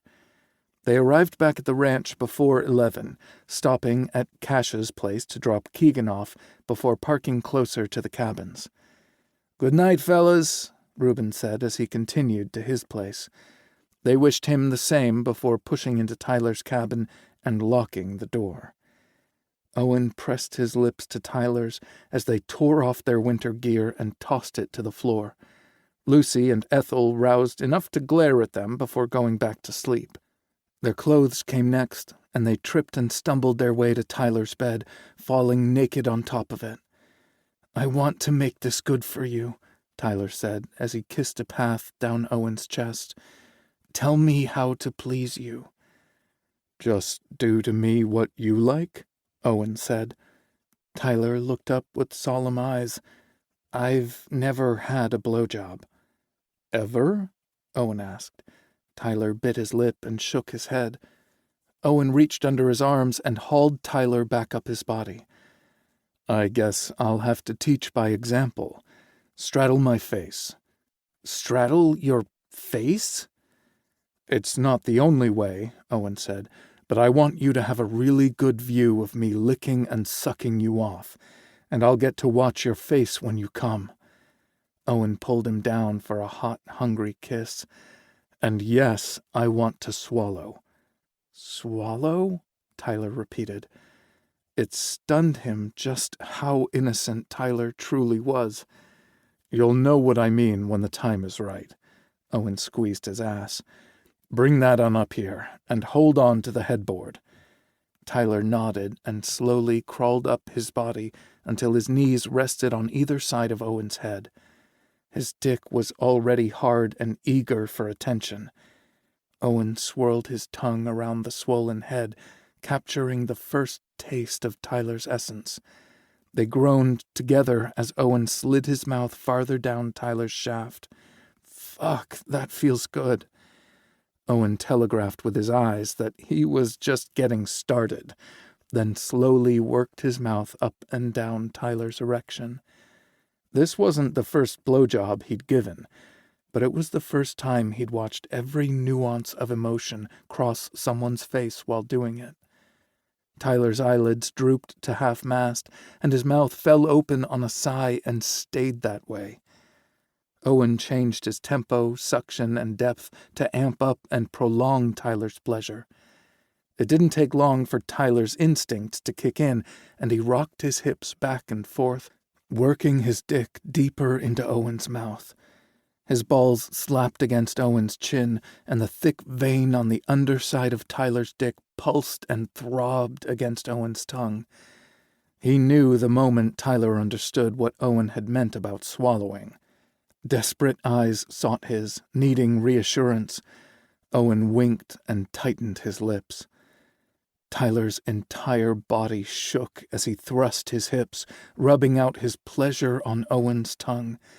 The headboard banged against the wall, and the frame squeaked its protest, but the sounds were music to Owen's ears as Tyler lost himself in the pleasure. Wide, dark eyes locked on his, and Tyler's hips stilled as his release spilled into Owen's mouth. Tyler fucked his face through the aftershocks until he had nothing left to give. Then he repositioned his body to kiss a path back down Owen's chest. He was primed and ready to fire before Tyler's hot breath and wet tongue caressed his erection. Tyler took his time learning the length and texture of Owen's dick, making it jerk and dance against his tongue. The sparkle in Tyler's eyes said he enjoyed having Owen at his mercy, so he tucked his arms under his head and fully surrendered. By the time those wicked lips wrapped around his shaft, Owen was ready to levitate off the bed. Tyler was timid at first, but gained confidence with each pass up and down. "Christ, Ty, I love your mouth." Pleasure built, and every muscle in his body tensed. He hadn't asked if Tyler wanted to swallow, and he was quickly approaching the point of no return. When his balls tucked up against his body, he pushed Tyler off his dick so he could spurt against his chin and lips. "Jerk me off," Owen demanded. "Not finished." Tyler lowered his head back onto Owen's cock instead and sucked him off the rest of the way. His mouth was a sticky, smeared mess of saliva and cum when he lifted it off Owen's spent dick.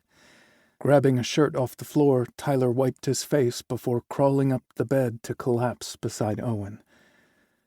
"That was so freaking hot," he said, resting his head on Owen's shoulder. "Yes, you are." Owen reached down and pulled the covers up and over them as Tyler's mouth stretched into a huge yawn. If there was something he wanted to say, he'd better do it now. "I love you, Ty. You are so perfect to me." A soft snore was the only response. Owen chuckled as he turned off the lamp and shut down his brain. Chapter 9. Tyler poured the laundry soap into the dispenser, shut the lid, and turned on the washing machine.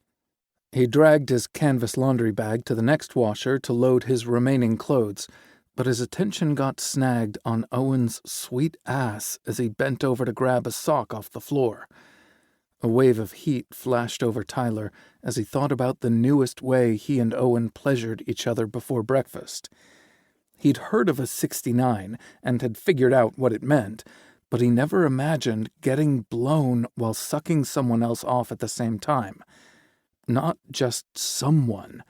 It was Owen who sucked his balls, licked his taint, and massaged his hole with a thumb as Tyler lost control and fucked his face. Owen was the someone who made him feel alive for the first time and so keen to try more things.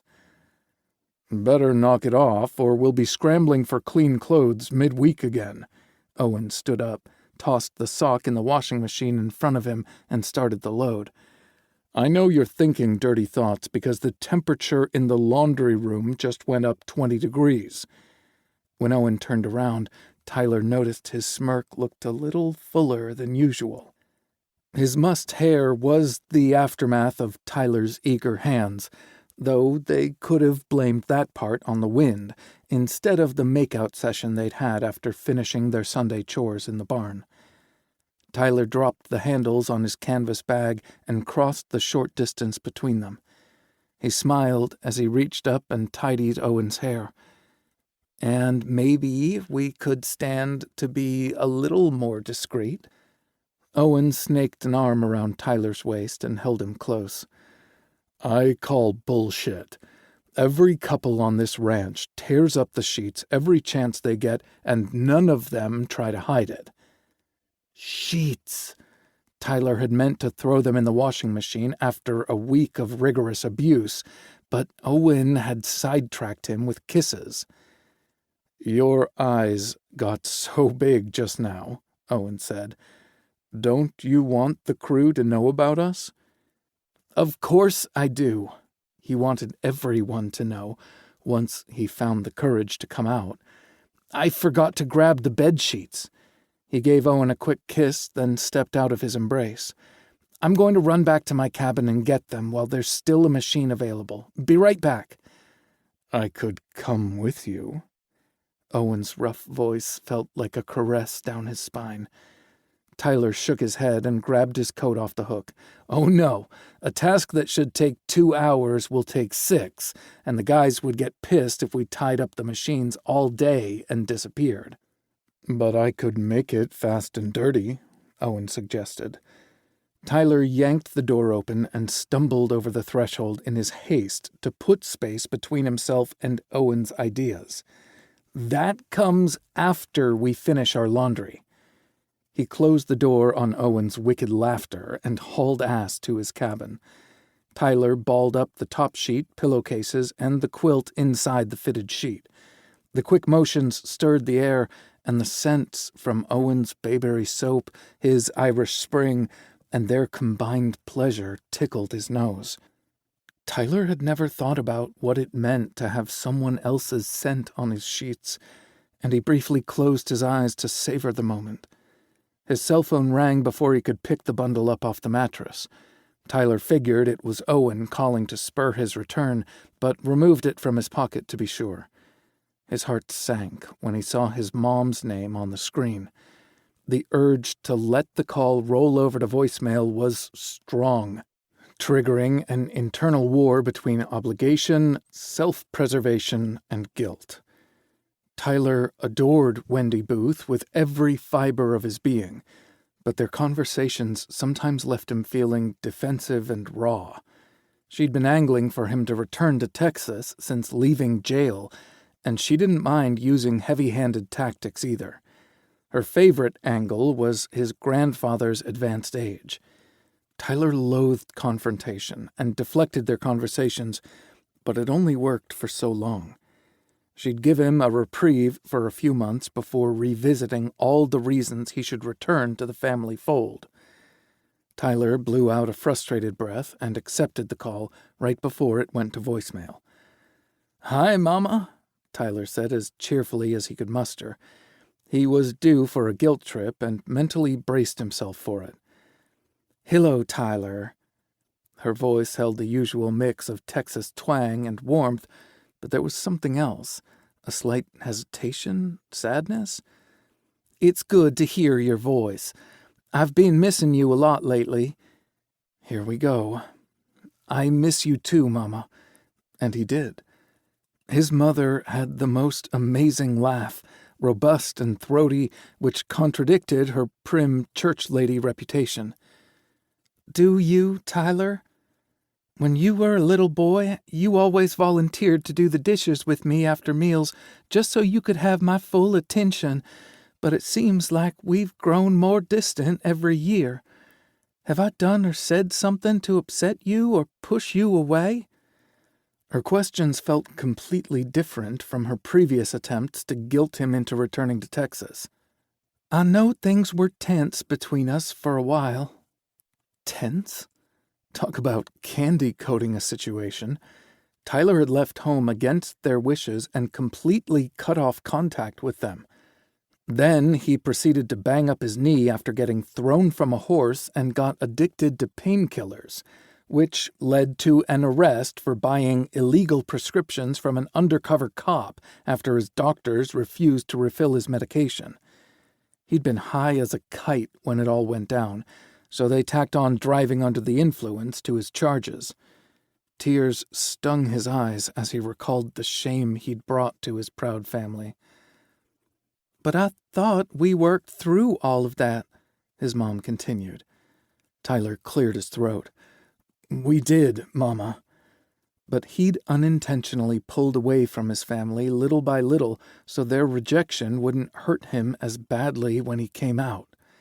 His heart and soul had known all along that Owen was his future, but the rest of him took longer to catch up. Tyler hadn't seen a path forward that would let him keep Owen and his family, and his subconscious had made his choice years ago. "Would you consider coming home for Thanksgiving? I would happily buy your ticket." Her straightforward approach and the hopeful lilt in her voice struck him harder than previous guilt tactics ever had. But Tyler had a legitimate reason to refuse her offer. "Cash and Nick are getting married, and I don't want to miss their wedding." "Did you say Nick, as in short for Nicholas?" she asked. Tyler flopped down on his bare mattress. "Yes, Mama." "Huh." The silence stretched on between them before she spoke again. "You never told me Cash had a boyfriend." Tyler tensed as he prepared for her to quote scripture or something else that would reveal her feelings on the subject. But nothing came. and the silence yawned awkwardly. To be honest, I didn't know either until recently. Cash is very private, and we only knew Nick as his best friend. I see. Her voice had remained warm and judgment-free, but Tyler didn't think he was out of the woods yet. I married my best friend, too, and we've been together for almost 40 years. I can't fault his choice. Was this a trap? Tyler narrowed his eyes and tried to figure out how to respond. Come for Christmas, then. Please, Ty. It would mean so much to us. The idea of spending the holiday without Owen was excruciating, especially since it was their first as a couple. And you can bring Owen with you, she added. Our treat. It's way past time I met your best friend, and I'd really love all my family together under one roof for the holiday. His knee-jerk reaction was to reject the offer outright, but it would give her the option to meet Owen before he came out to her, something he'd never do over the phone. I'll talk to Owen about his plans and let you know. Soon, please, she said. Of course. Now that we've got that out of the way, do you have time to catch up? He thought of Owen waiting for him in the laundry room and bit back a sigh. He really missed his mom, so he said, I do. What's going on around there? Tyler put his phone on speaker long enough to type out a quick text to let Owen know where he was. Grandpa is teaching line dancing classes at the senior center, she said. Tyler smiled at the image that came to mind. I've always said he'd outlive us all, which was why he'd never fallen for the frail grandpa ploy. His mom did most of the talking, since she caught him up on what was going on with his 5 siblings and their families. Tyler smiled when she relayed the many antics his nieces and nephews pulled off. You never would have let us get away with that, Tyler said when she finished. Her laughter was a warm reminder of the easy banter they used to share. Yeah, well, it's so different with your grandchildren, she said. You get to spoil them rotten and let their parents deal with the fallout. Your nieces and nephews have changed so much since the last time you came home, and you haven't even met Skylar. I swore to myself that I wouldn't hound you to come home, but I needed to make one last pitch. Please say you'll really think about it. It's all he'd thought about since she invited Owen, too. With each new story, Tyler imagined himself and Owen in the middle of every scenario, especially when he learned a few of his nieces got into an argument over Candyland. He recalled that Owen's childhood didn't include family game nights. His closest experience was poker nights on the ranch, though the crew's teasing banter was significantly bawdier. And my invitation for Owen is sincere, she added. I know how important he is to you, and I regret we haven't met sooner. Oh, Mama, I don't think you have a clue how important Owen is to me. The thought put a slight damper on his excitement, but he refused to do the same to his mother. I could tell your offer was genuine, and it means the world to me. I promise I will talk to him and get back to you. But when? Their romantic relationship was so new and precious. He didn't want anyone or anything to disrupt the magic they'd found. Tyler expected her to push for a time commitment, but she changed the subject to the new horse that had caught her eye. By the time they said their goodbyes, more than an hour had passed. Tyler was so surprised that he nearly forgot the dirty bedding in his haste to return to Owen. He backtracked to the bed, snagged the bundle, and headed out the door. Keegan, Rory, and Reuben stood chatting near the cluster of cabins and halted their conversation when they caught sight of him. It couldn't be more obvious what he was hauling to the laundry room, and the trio's wide grins said they knew why. Tyler rolled his eyes as he passed them. Just shut up! Their laughter followed him all the way to the laundry room, where Owen had fallen asleep in a chair. His eyes flew open, and he bolted upright when Tyler closed the door behind him. He dropped his bundle to the floor and put both hands on his hips. So much for missing me. Owen leaned forward, hooked his index finger through Tyler's belt loop, and pulled him closer. He leaned his head against Tyler's flannel shirt and wrapped his arms around Tyler's thighs.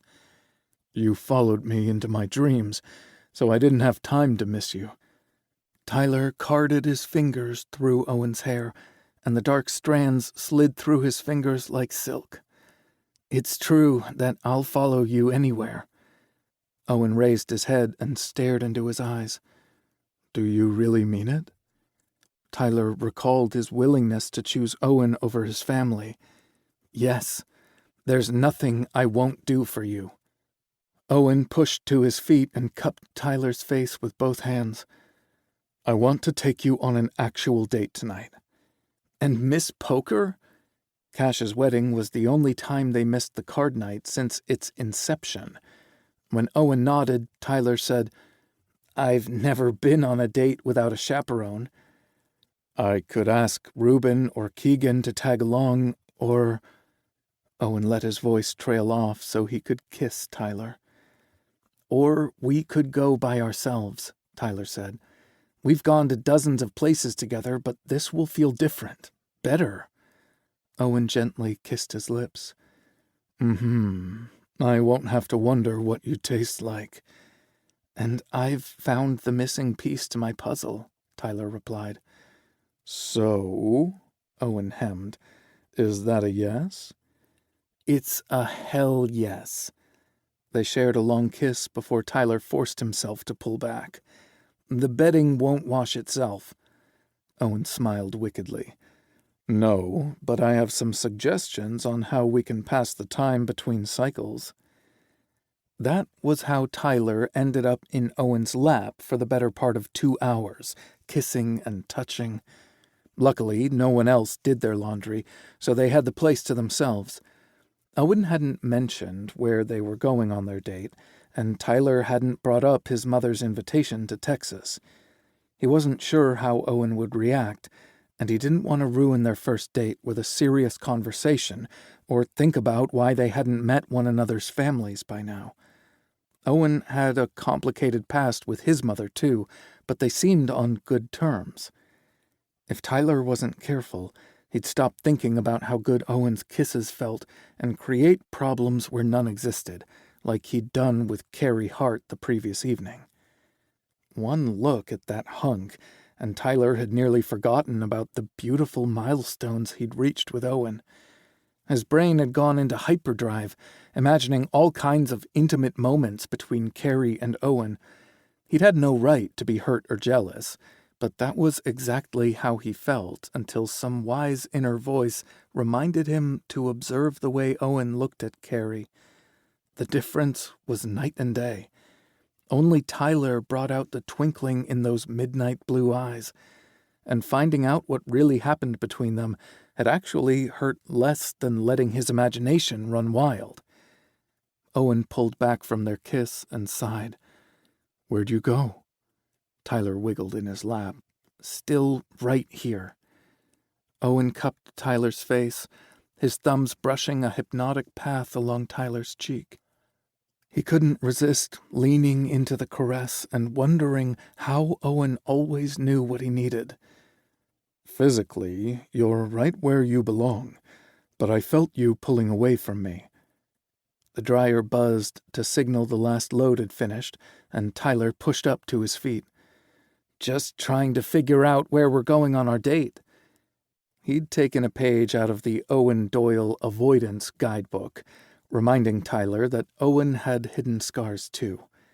He felt Owen's intense scrutiny as he unloaded the clean bedding into his oversized laundry bag. Would Owen return the courtesy Tyler had shown him innumerable times by letting the subject drop? Once finished, Tyler shut the dryer door and turned to Owen, whose suspicion was written all over his face. "And now we can begin dirtying them back up again," Tyler said with a wink. Owen's furrowed brow smoothed out, and his lips curved into a devilish smile. "But not until after our date." "To where?" Owen crossed the room and stood close enough to touch, but reached for his laundry bag instead. It's a surprise." Then he pivoted and headed out the door without another word. Tyler groaned and followed. "One hint." "Nope. You'll find out when we get there." "And when will that be?" Tyler pushed. "As soon as we put our clothes up and make the bed." Tyler fought off the urge to protest because Owen was right. They'd ignored housekeeping tasks so they could spend their free time naked. "Don't pout," Owen called over his shoulder. "You're the one who complained about your shoddy concentration the other day." Tyler snorted. "I didn't complain. I just told you the truth. All I want to do is you." Owen's steps faltered slightly, and Tyler took that as a minor victory. That Owen skipped his cabin and headed straight to Tyler's was a major win. Then again, neither Owen nor Ethel had spent a night away from Tyler and Lucy since Cash's birthday party. "You know," Tyler said when they were behind closed doors, "we could fool around before we put the sheets back on." Owen's nostrils flared as he inhaled, but he shook his head. "You need to save your legs." Tyler arched a brow. "Pardon?" "It's an old boxing phrase. Sex takes the air out of your muscles and weakens your legs." Tyler was still clueless. "You're taking me boxing?" Owen shook his head, and Tyler gave him extra points for not scoffing or laughing. Tyler was the flight to Owen's fight. He'd rather talk his way out of a confrontation or run like hell if that failed. "But you will need your legs for something else." Owen pressed his lips to Tyler's, stopping him from asking more questions. Too bad he didn't linger, though. "You'll find out when we get there." "Not even a hint?" Tyler gave him the puppy dog eyes that had never worked on his parents. Owen's lips parted, and Tyler thought he was getting his way, but Owen snapped his mouth shut and shook his head. "Nice try. Fold your clothes and you'll find out what I've got up my sleeve." He laughed at his cute laundry pun before he emptied his clothes on Tyler's bed. They lived a rather simple lifestyle, so neither of them hoarded unnecessary clothes. There was more than enough room in Tyler's drawers for both of their things, but Owen needed to snag some hangers from next door to stow his flannels in Tyler's closet. Seeing Owen's shirt, pants, socks, and underwear combined with his seemed more intimate than some of the physical things they'd done together. His face hurt from smiling as they reassembled the bed with fresh linens. Owen darted his gaze between the bed and Tyler. He chewed his bottom lip as if reconsidering his date suggestion, and then shook his head. "Grab your coat and let's go." Tyler tried one more time to get a hint from Owen, but his resolve held firm. The waiting only amplified the suspense, but the drive to Colorado Springs didn't take long.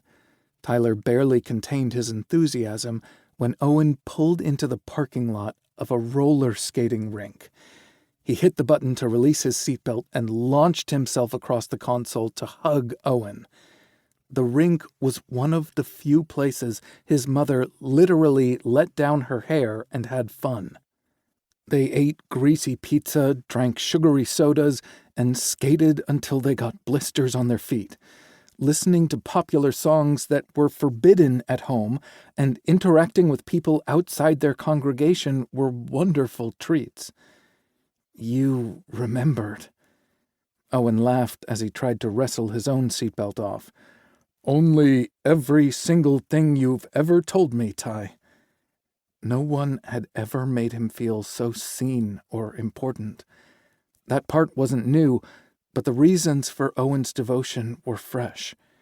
Tyler was suddenly overcome with sadness for the time he'd lost with Owen. He settled back in his seat and turned to look out the windshield. "Uh-oh," Owen said solemnly. "Bring back my happy guy." Tyler met his gaze once more.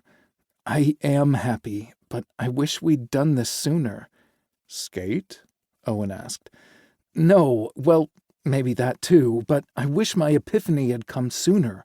It feels like we've lost 6 years." Owen shook his head.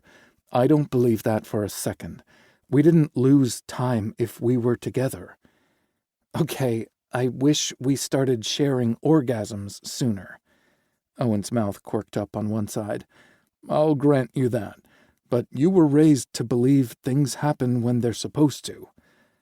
Tyler had listened to many sermons on the topic over the years. God's will versus man's will, destiny versus hard work, people who believed they could manifest things into existence versus those who waited for some predetermined destiny to reveal itself. Tyler wasn't sure where he fell on the spectrum of beliefs. More than one of those things could be true at the same time. He figured most people's success was a combination of hard work and the stars aligning in their favor. He'd seen things that truly seemed like miracles, and he'd seen people who succeeded by sheer will and grit. Maybe the universe truly gave a person what they wanted when they needed it most. All I know is that I believe in you, Tyler said. Then I say we don't waste another second on what might have been when we can focus on what is right in front of us. Tyler sighed. Owen really would make a good therapist or counselor, but he kept his mouth shut. And what's in front of you, Owen continued, is a man who's about to have a sore ass. Tyler's brows shot up. Do tell. Owen snorted and rolled his eyes. It's my first time roller skating, so I figure my ass is going to get acquainted with the floor more than once. Tyler scoffed and waved him off. You're unnatural at everything you try. Tyler opened the door and exited the truck. Owen did the same and rounded the hood, reaching for his hand. Name one example. Tyler slid his fingers through Owen's and said, riding horses. You'd never been on one until you arrived at the ranch, and you got the hang of it in no time.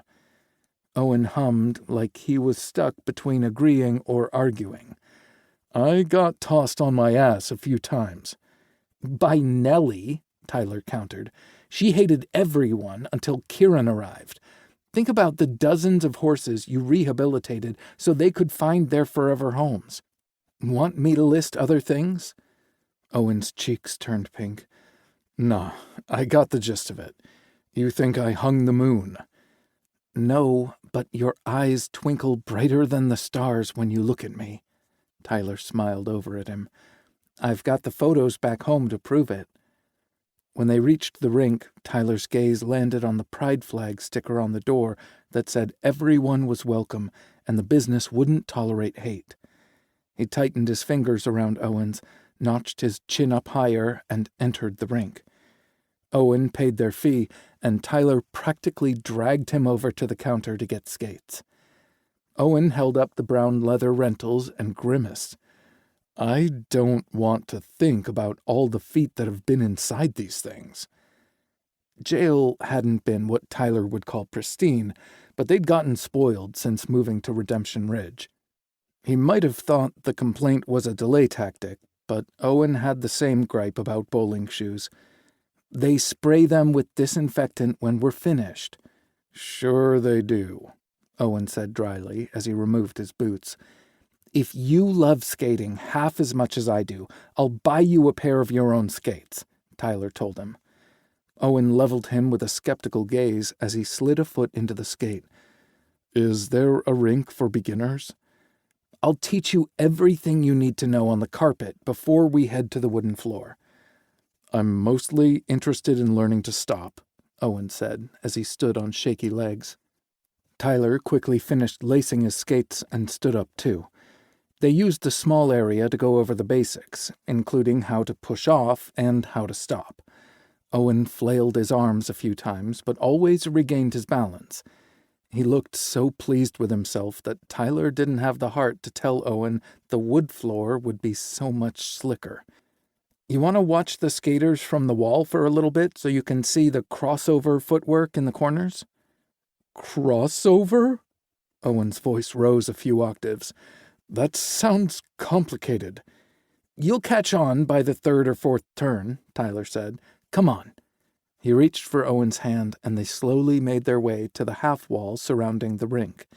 "You enter and exit through those openings," Tyler said. "Mm-hmm." Tyler looked over and saw that Owen's attention was riveted to the skaters. Some of them were young kids, but there were older teens and adults in the mix. The skills ranged from flailing arms and hysterical screaming to gliding around the rink like an Olympic athlete. A couple who appeared to be in their 60s or 70s breezed by, holding hands, and Owen smiled at their cuteness.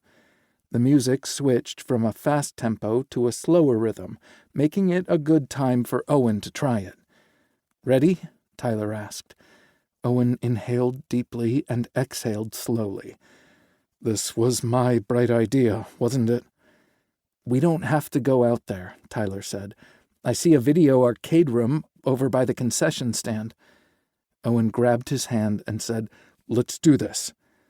The transition from carpet to hardwood nearly took him out, but between Tyler's firm grip and Owen's natural athleticism, he kept himself upright. "It gets easier, I promise." Tyler stuck to a snail's pace for their first time around the rink. He coached Owen through the crossover maneuvers into the turns and cheered when he gained confidence coming out of them. After their third time around the rink, the DJ announced it was a couples-only skate. Tyler pushed out in front of Owen, turned around to face him, and took his hands. "I'll skate backward." "Show off," Owen called out over the music. His smile told Tyler just how much he loved it, though. "I knew you'd be a natural," Tyler told him. "We've been here 15 minutes, Owen said. "Give me time to let my guard down." There were a few iffy moments throughout the night, but they stayed upright and uninjured. They ate greasy pizza, drank sugary sodas, and they skated until they had blisters on their feet.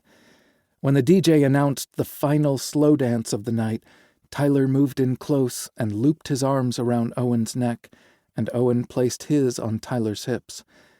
They'd kept more distance during the previous slow skates, but Tyler had always wanted to try this. His mother never would have allowed him to get so close to his girlfriend, and Tyler was glad this was another first he got to share with Owen. The DJ played some big ballad from the 80s that Tyler's mother had loved, and it felt like they were the main characters in a romance movie.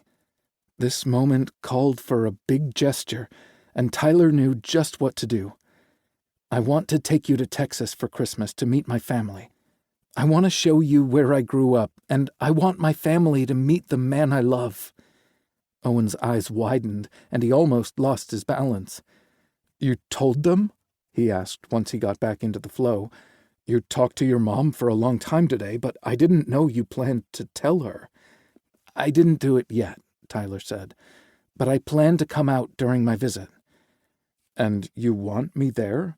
Do they know you plan to bring me?" Tyler slid a hand into the hair at Owen's nape and massaged his scalp to soothe him. "My mom invited you before I could get that far. In fact, she insisted on buying our tickets." "Oh, wow." Owen worked his bottom lip between his teeth. "She wants an answer kind of soon, so I thought—" "Yes," Owen said. "I want to meet your family." He blew out a long breath. "Damn, this is scary." "It doesn't have to be. We'll leave if someone says or does something that makes us uncomfortable. You're the most important person in my life, so they'll love you or lose me." "Ty." Owen's voice came out as a choked whisper as his eyelids closed. He realized his mistake as soon as he made it. Owen's eyes snapped open about the time his feet slipped out from underneath him. He released his hold on Tyler's hips to flail his arms for balance. Tyler tried to help stabilize him and got clipped in the shoulder with a wildly waving arm. Gravity got a hold of Owen, and there was no saving him. Unfortunately for Tyler, Owen's leg shot forward and tripped him. Tyler did a bit of his own windmilling, but to no avail, because he landed on his ass hard enough to rattle his teeth. Owen crawled over to him with worry etched on every feature. "I'm so sorry, baby. Those landings didn't used to hurt as much when I was younger," Tyler told him. Owen watched the other skaters go by before giving his full attention to Tyler again. "How the hell do we stand up in these things?" "Carefully. We'll do it together." They fell on their asses twice more before they made it back to their feet. Owen kept a death grip on Tyler's hand during the quick trip back to the gap in the wall. He sighed dramatically once they were on the carpet again. "Well, am I buying you a pair of skates for Christmas or your birthday?" Tyler asked once they collapsed on the bench. He grimaced and rubbed his ass with his hand. "It's going to bruise." Owen leaned closer, and his dark blue eyes shimmered with wickedness. "I can kiss it better." Chapter 10. "You look different," Keegan said. He sounded hesitant, which wasn't their usual dynamic. Keegan had displayed that tendency with others on the ranch, but never with Owen. Was that a sign that he'd scaled back his time with Keegan too much? He didn't want Keegan to think he'd abandoned him. Owen glanced away from the long road long enough to assess Keegan's expression and was relieved that he didn't seem upset. Different good or different bad? Keegan thought about the question long enough to make Owen look at him again, and this time the blonde imp was smiling. "As if I'd ever insult you." "Sounds more like an observation than an insult," Owen replied. "You seem distracted, maybe. Is it because Tyler isn't with us?" Owen braked at a four-way intersection and searched Keegan's expression once more. His furrowed brow and downturned lips said he was definitely worried. "Get your head out of your ass, Doyle." He returned his attention to the road and eased through the intersection. "I've driven you to therapy sessions for months without Tyler tagging along. Why would today be different?" There was that word again. Keegan shrugged in his periphery. "Just is." Owen weighed how much to say. He'd worked hard to build trust with Keegan, and it would be disingenuous to discount his feelings, not to mention detrimental to his recovery. Yes, he was distracted, and yes, Tyler was the cause, but it had nothing to do with his absence. Owen hadn't been able to stop thinking about their upcoming trip to Texas. Tyler had cleared the time off with Finley early Sunday morning, and his mom purchased their plane tickets that afternoon. The appropriate thing would have been for Owen to reciprocate with an offer to introduce Tyler to his mother. But he hadn't, and he needed to figure out why. "Maybe I'm moping a little," Owen admitted. "We got busted stealing kisses in the stockroom today, and Finley separated us like naughty kids. Kieran had to babysit me all day, and Tyler tagged along with Finley. They're picking up a new foster horse right now, or Tyler would have come with us." Maybe the separation was for the best. Owen needed to work through some things, and Tyler's presence was the most beautiful distraction he'd ever known. He'd been delaying and deflecting several things lately, and it would only come back to bite him in the ass. Keegan snorted before giving in to a fit of laughter, and Owen was glad he'd diverted the conversation. "I'm really happy for you and Tyler. I want to have a relationship like yours someday." "I want that for you too, Key. I believe you'll have it as long as you put in the work with your therapist." Keegan groaned, and Owen could picture the dramatic eye roll that accompanied it. More and more of Keegan's vibrant personality showed with each positive step forward. "Oh my God, you sound just like Bryant." Keegan sighed heavily when Owen stopped outside the therapist's office. He removed his seatbelt and looked at Owen. "I think he's right about you. As good as you are with skittish horses, you're even better with wounded people." He opened the door and hopped down from the tall truck before Owen could correct him. Keegan meant the remark as a compliment and didn't know the negative spiral it would trigger. First, there was the assumption that Owen's current situation wasn't good enough. He earned a good salary by doing something he loved. Every job had shit to shovel, but he could wash the muck off his boots and go about his day. It was the figurative shit that stained a person's soul. Even if Owen wanted to aspire to more, he lacked the intelligence to pull it off. That reminder took him back to the days in school, where he tried so hard to read and comprehend the words in front of him, but the letters never made sense. Many of his teachers accused him of not caring or not trying hard enough. They took in his unkempt appearance and made a bunch of assumptions about his character. And those thoughts reminded him of his chaotic home life, which brought Owen full circle. Introducing Tyler to his mother should be the next step, but he struggled to take it. Did he still harbor resentment toward her, or was the resistance more about his failings? Maybe he was simply afraid to let Tyler peek behind the curtain to see where he came from. Owen had always skirted around sensitive subjects about his past, and Ty never pushed him. Yet Tyler was prepared to permanently cut ties with his family if they didn't accept Owen into the fold. Was that fair? Owen puffed up his cheeks and exhaled long and slow. Hell no, it wasn't. He wanted to be the man who deserved Tyler's love and devotion, which meant he had to peel back the scabs to air out his old wounds. Before he could talk himself out of it, Owen called his mom. She answered on the second ring, sounding breathless. "Did I catch you at a bad time?" he asked. "There's never a bad time for you to call." Owen heard the smile in her voice. "The elevator is out in the building again, so I had to walk up several flights of stairs with my groceries. At least it will help keep me in shape." Maggie rose. She'd returned to her maiden name after she'd sworn off marriage, was in phenomenal shape, but she'd mentioned elderly neighbors in her building several times during their conversations. "How long has the elevator been out?" Owen asked. "Do you want me to call the property manager for you?" She laughed softly. "I can hear the scowl in your voice, and you'll end up with premature wrinkles. And I appreciate your offer, but I've already knocked on Dudley's door. The elevator repairman will be here soon." "I'm proud of you, Mom." "I just did what anyone else would in the situation." She was as bad at accepting praise as he was.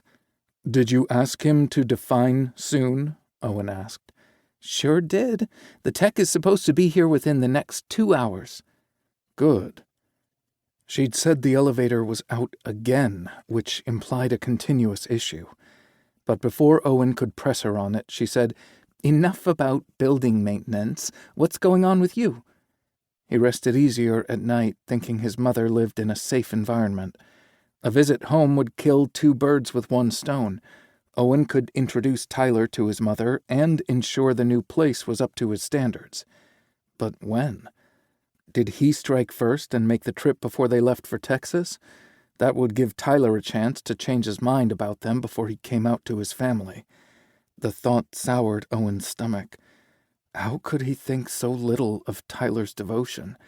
He needed to readjust his thinking before he screwed up everything. The trip to his hometown wouldn't be a test. It was Owen's opportunity to bear everything to the man he loved. "Could I bring Tyler to meet you?" His mom sucked in a sharp breath. "Seriously? I don't know what I'm most excited about, Owen, seeing you after so long or finally meeting Tyler. Does this mean you're dating?" She was the only person he'd talked to about his true feelings for Ty. Owen's mouth curved into a broad smile. "Yeah, it's a recent thing, though." "Is it? Seems to me like this has been coming for a long time. Oh, honey, I'm so happy for you. And yes, yes, yes, I want to meet him. Pictures aren't enough." I haven't said anything to Ty yet, but Owen knew Tyler would love to meet her. And I haven't asked for time off. Someone would have to cover for us while we were gone. Owen didn't think that would be a problem, even though they would be gone a few days in December, too. So whose expectations was he trying to lower? Well, I have a spare bedroom here, so any time works for me. Just give me a heads up so I can stock the refrigerator. You don't have to go to any trouble, Mom, he said. And I don't want to intrude. We could always— You better just hush your mouth, Maggie said. I want you here. So that just left the timing. I'll figure something out and get back to you as soon as I know. I'm so excited, Owen. The more he thought about it, the happier he got. Me too. He pivoted the conversation to the other things going on in her life, which mostly included her job at a real estate agency. She'd worked her way up from receptionist to office manager and loved the environment and the people at the firm. Susan is encouraging me to go to school and get a real estate license. Her voice was soft and hesitant, like she was tossing it out there to get his reaction. Susan is the lady who owns the company, right? Yes, she replied. I'm just not sure about it, though. I bet Susan recognizes talent when she sees it, Owen said. Are you concerned about the cost of classes? I can help, Mom. He had very few personal expenses on the ranch and put the bulk of each paycheck in a savings account. No way. Their survival had once depended on a string of unreliable men, but his mother had found her footing after he'd gone to jail. She'd referred to it as her sink-or-swim time, and she'd swam beautifully with help from a women's shelter, therapy, and organizations that assisted with housing and employment placement. Susan offered to pay for the classes and licensing fees, she said. Her hard-won independence sometimes made her more than a little stubborn, and Owen could tell by her tone that she viewed the offer as a handout. And you don't want to feel obligated to her. It wasn't a question because he knew the answer. What about a repayment schedule? She could withhold an agreed percentage out of your commissions when you make sales. She sighed, and Owen could feel her frustration through the connection. I suggested that to Susan already, and I think I offended her. She made a very generous offer, and I wanted to attach a bunch of conditions to it. His mother cleared his throat and added, Susan said I'm letting fear sabotage my opportunities. Sounded eerily familiar, but Owen didn't dwell on it. Are you? I've heard so many people say that the classes and the licensing exam are really hard. If the young people can't do it, then what kind of hope is there for me? Mom, you're only 47, Owen said. She groaned. Don't remind me. And you're really just now coming into your own, he said. Why not shoot for the stars? She was quiet for a long time before she said, I could say the same about you, honey. I already took aim, and now Tyler and I are building something special. They both knew she hadn't meant his romantic goals. She knew his learning difficulties and lack of a high school diploma were sources of shame for him. But like Tyler, she let it go without pushing him. And that is definitely a reason to celebrate when you guys get here. I love you so much. I love you too, Mom. After they disconnected, Owen stared out the windshield so long his vision blurred. When he blinked the world back into focus, his gaze landed on the Adult Learning Center that shared a building with the therapy office. He could practice what he preached to his mother and go inside the center to see about getting a GED. Owen even reached for the door handle until ugly memories taunted him, and fear of failure kept him riveted to the seat. What a hypocrite. He didn't have long to stew in his misery because he noticed Keegan striding toward the truck with his head down and shoulders hunched. A quick time check revealed there was another 20 minutes left in his therapy session. Keegan was clearly in distress, and his needs came before Owen's pity party. Done so soon? Owen asked when the passenger door opened. Keegan kept his head down when he climbed into the truck and pulled his hoodie up after he buckled his seatbelt. That was his sign that he didn't want to talk, and Owen respected his wishes. Keegan had never left an appointment quite this early, so they must have covered extremely traumatic territory. Owen's first instinct was to go inside the building and pound the hell out of Bryant for hurting his friend. But deep down, Owen knew Keegan had to navigate the hurt before he could heal. There was no avoiding the pain. The irony of his avoidance was not lost on him. "I'm here if you want to talk about anything." Keegan looked over at him, and his red, swollen eyes squeezed Owen's heart like a vice. Tears streamed down his face, and his lips trembled. "Thank you," he mouthed. "Want me to run through a drive-thru for something to eat or drink?" Keegan shook his head, so Owen reversed out of his parking spot and headed back to the ranch. They didn't speak during the trip, which allowed too much silence to dwell on his own issues. Owen's entire body thrummed with pent-up frustration by the time they got home. A shared orgasm with Tyler would have been his preferred method to relieve tension, but he wasn't back yet. So Owen put on some workout gear and headed to the gym in Cash's house. The room had every piece of equipment a person could want, including boxing bags. Owen warmed up with a treadmill and jump rope first before taping his hands, pulling on gloves, and going to work. He started with the speed bag, alternating his right and left fists in a circular rotation to warm up his muscles. The familiar rhythm of movement and sound eased the tension in his chest. Owen focused all his energy on the routine his uncle had taught him to build arm strength, improve timing, and nail the footwork needed for sparring. Howie also used that time to get into Owen's head and remind him that the world wouldn't give him anything. The Doyles never won. He had to take what he wanted. Owen had literally felt like he was fighting against the world back then, and that was his hardest habit to break.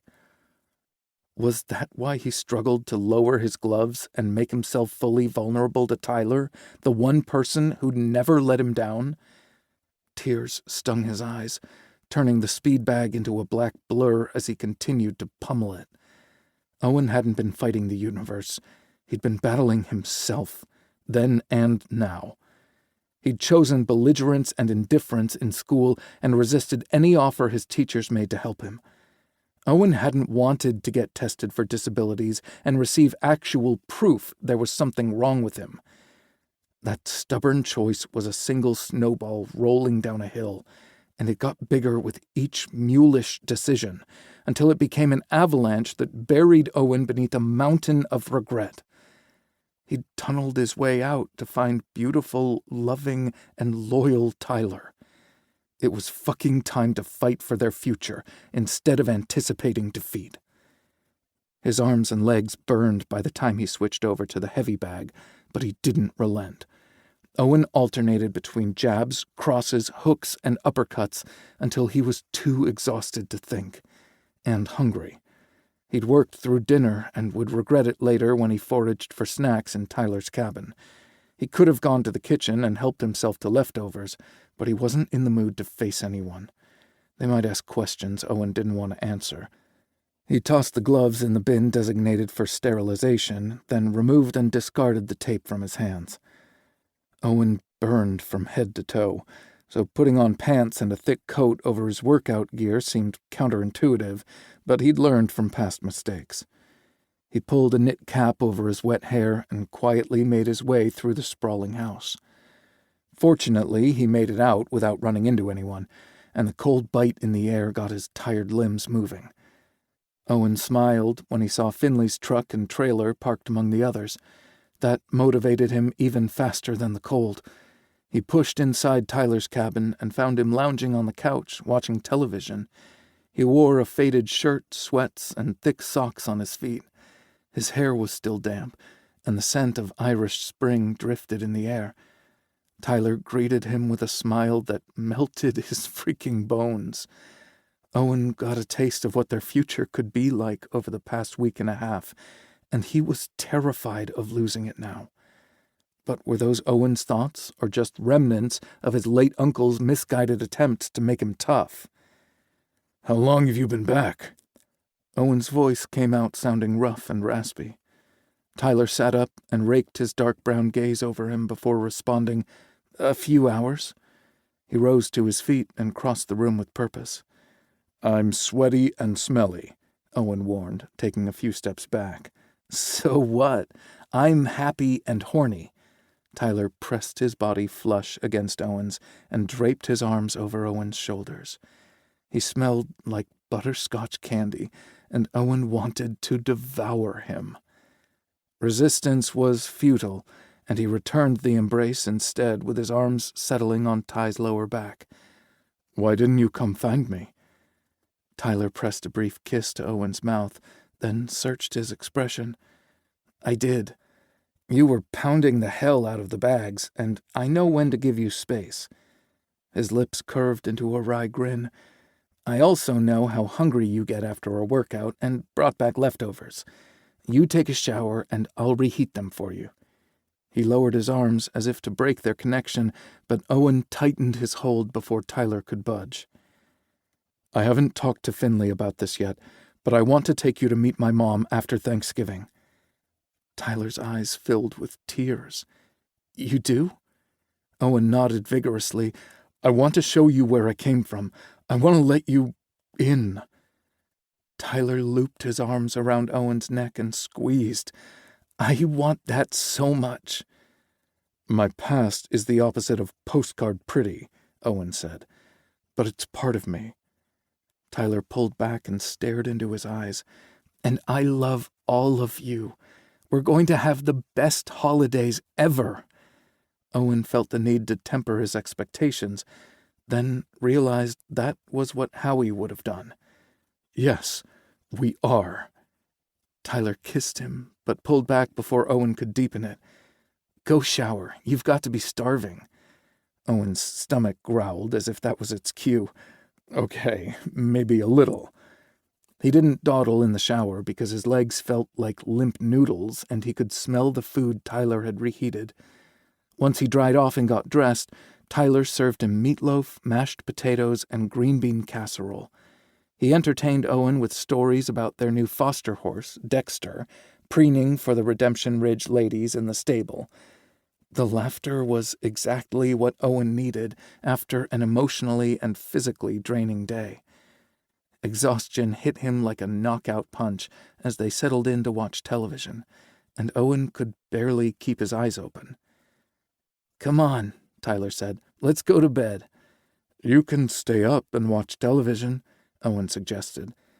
He'd be down for the count as soon as his head hit the pillow anyway. I'm beat too, Tyler replied with an exaggerated stretch. Dexter was a handful today. They stripped down and slid beneath the covers. It was Owen's turn to be the big spoon, so he bracketed his body around Tyler's and kissed his shoulder. Me and you, Owen whispered instead of a standard love declaration. Always. Warmth and love enveloped Owen from head to toe as his eyelids grew heavier. So, this is what winning really feels like. He had a lot of work to do before he could claim the match, but this round belonged to him. Chapter 11. Cash had told them to come as they were to the wedding, but none of the crew wanted to wear work jeans and flannel shirts to his and Nick's big day. They didn't own dressier clothes, which left them with a choice between renting or buying suits. The less expensive route would have been to rent, but that was only if they thought the wedding was an isolated incident. Tyler's granddaddy was fond of saying that there were only two certainties in life, taxes and death.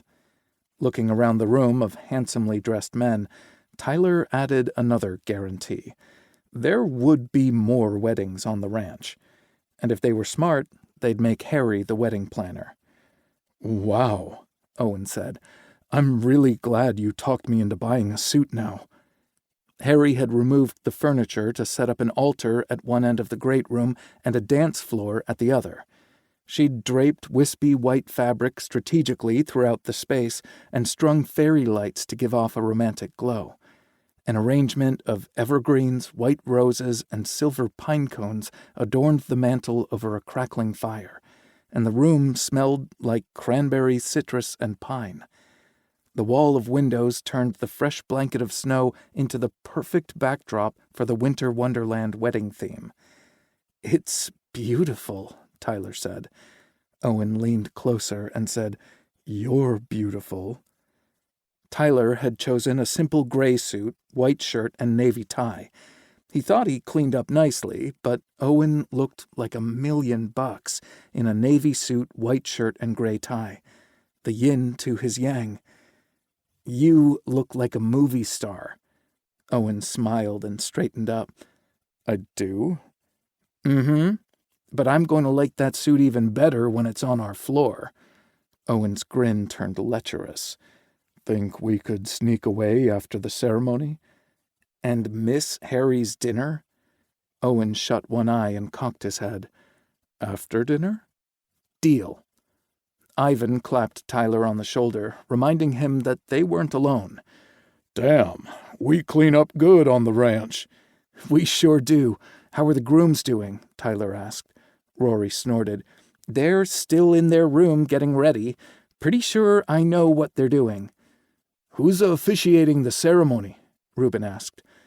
"My mother," Harry said as she entered the room to several whistles. "I know," she said smugly. She wore a floor-length silver gown and a fuzzy white-cropped jacket. "Hope got ordained online and can't wait to officiate her first wedding." "You look like a princess," Keegan said in awe.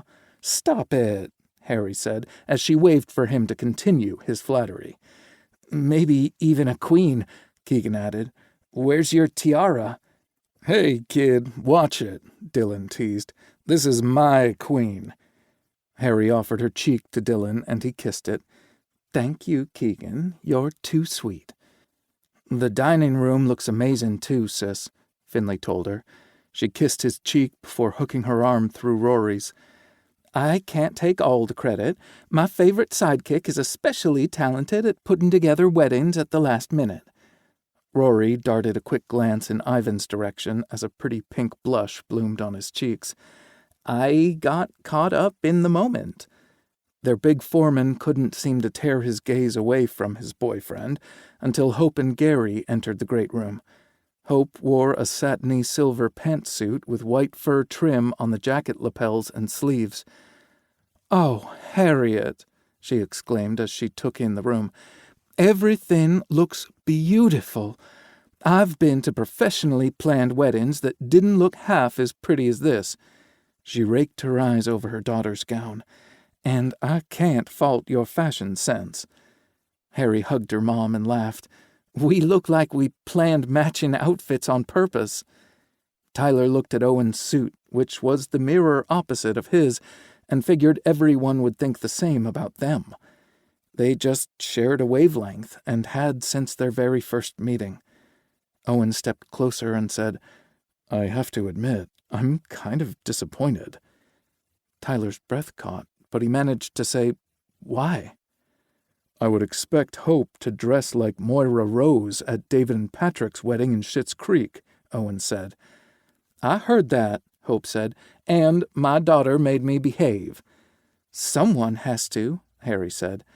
Gary threw up his hands. "Hey, I've tried." "Lesser men have failed at the task, darling," Hope told him. Tyler checked his watch and noticed it was almost time for the ceremony to begin. "You don't suppose the grooms snuck off to Vegas, do you?" A familiar gruff chuckle answered Tyler's question, and they turned to see Nick and Cash standing just outside the great room. They looked around the space in awe before Cash met Tyler's gaze. "I wouldn't want to get married without you guys." Cash's gaze misted over as he took in the crew's attire. "You look damn good. I can't believe you went to so much trouble for us." They rushed Cash and Nick as a group. They were always affectionate toward each other, but it was the first time they'd engaged in a group hug of that magnitude. By the time they were done, Cash couldn't contain his tears. He swiped at his eyes until Harry whipped out a tissue from her jacket's inner pocket. "Getting sentimental in my old age." Cash wiped his face and tucked the tissue away. He smiled at the gathered group before turning his gaze to Nick. "Ready to do this?" Nick cupped his face and used his thumb to wipe away a tear Cash had missed. "I've been ready." They joined hands and headed to the altar. Rory and Ivan exchanged a warm look before they followed the soon-to-be husbands. Hope got caught up in watching the couples and needed a nudge before she remembered her role in the big event. Harry had set the chairs in a single row to form a semicircle around the altar instead of cutting the group in half. "I didn't prepare a formal ceremony," Hope began. "I wanted to soak in the ambience and love around me and speak from the heart." What followed was a gorgeous celebration of devotion and commitment. Tyler got swept away by the heartfelt and humorous vows Cash and Nick had prepared for one another. At some point, he realized he was holding Owen's hand, though he wasn't sure which one of them had reached for the other. Ivan's and Rory's gazes were riveted to one another during the ceremony, almost as if they were the ones committing their lives to one another. A quick glance at the rest of the crew revealed a sweet array of emotions and reactions. Finley leaned on Kieran's shoulder, and Kieran pressed his lips to Finley's head. Dylan stared at Harry as if he still couldn't believe his good fortune, and she playfully nudged him with her elbow when she caught him staring. Keegan's hazel eyes shone with so much hopefulness that it hurt to look at him, and Reuben wore a look of pure determination on his face. Tyler looked to his right and caught Owen staring at him. The fairy lights reflected in his midnight eyes, making them extra sparkly. Tyler had already promised this man forever, and he had every intention of backing up his words with action someday. He'd start by fully surrendering his body to Owen when they got back to the cabin. They'd pleasured each other in so many ways, but they'd stopped short of full penetration. Tyler didn't want any barriers between them, emotionally or physically, and had suggested they swing by the clinic for testing while they shopped for their suits on Thursday. Owen had stared open-mouthed at him for so long that Tyler thought he'd made a mistake. But then Owen swooped in and kissed him in the middle of the department store. Tyler had proof that what he wanted, to belong to Owen in every way, was within his reach. But 2 nights had passed since then without feeling Owen inside him. He straightened his shoulders and channeled Reuben's determination. Owen's mouth curved into a wicked grin that made Tyler want to drag him back to the cabin, dinner be damned. But cheers and clapping interrupted his plans. He turned his head and saw the grooms were still enjoying their first kiss as husbands. The Winter Wonderland theme continued into the dining room. A white lace runner graced the length of the table. Harry had made centerpieces out of the same evergreens, white roses, and silver pine cones that decorated the fireplace mantel. She'd added glass jars with flickering candles and hung twinkling snowflake lights from the chandelier over the table. Harry hooked her arm around Rory's neck and said, "If you like the way we decorate, just wait until you taste the feast we prepared with Dylan's help." Nick rubbed his hands together and said, "I've been smelling smoked meat all day. Bring on the feast." Cash smiled and shook his head. "I'm not sure what he's more excited about, marrying me or eating brisket ribs and pulled pork." Nick sighed heavily. "If you have to ponder, then I'm not doing something right." His comment triggered catcalls and whistles until Harry, Dylan, and Rory silenced the room with the first platters of food. Conversation all but stopped over the next hour as everyone enjoyed their feast. "We're supposed to dance after this?" Ivan asked, pushing back from the table. "Yep," Rory told him. "You need to burn off calories and make room for cake." Ivan leaned closer and whispered something in Rory's ear that made him smirk. Tyler might be a rookie, but he'd be willing to bet money that Ivan listed more intimate ways they could burn off calories besides dancing. Reuben pushed back from the table and stood up with his empty dishes. "I think Keegan and I should get to be the DJs since we're the only single people on this ranch." Keegan stood up quickly with his dishes too. "I love that idea." The two of them launched into a list of songs they wanted to play while the others filed out of the dining room. With everyone working together, it didn't take long to restore order in the kitchen and dining room. "Let's get this party started!" Reuben yelled from the corner where Hope had set up the stereo equipment. Keegan hit a button, and a fast-thumping song boomed from the speakers. Tyler didn't know what the song was, but he wanted to move with his man. He tugged Owen's hand and met resistance. "Now's a good time for us to sneak off," Owen said. Tyler turned backward and tugged on Owen's hand. "One dance first." The corner of Owen's mouth twitched, and he sighed heavily. "It's never going to be just one." And he was right. Tyler insisted on sharing a slow dance before they left, but then they got swept into a dance-off.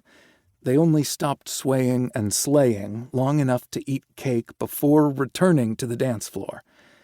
"Sure wish we had the kissing booth back," Owen whispered in Tyler's ear as they slowly swayed to the music. "Pretty sure it was a photo booth." Owen rubbed his nose along Tyler's neck. "That was just a bonus.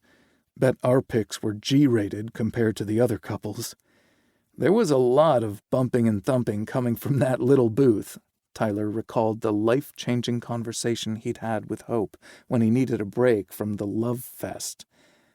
A rush of gratitude washed over him, and he scanned the room for her. Hope stood by herself at the refreshment table, and Tyler knew he wouldn't get a better moment to thank her. He stopped dancing, kissed Owen, and said, "I'll be right back." Hope turned and smiled as he approached. "I'm so glad I get a moment to chat with you." The words, "thank you," hovered on his lips, but Tyler wrapped Hope in a big hug instead. He didn't pick her up and swing her around, but the thought crossed his mind. "That's about 3 Mississippis too long, pal," Gary said. Tyler pulled away and looked over his shoulder to catch the sappy grin on her husband's face as he walked by.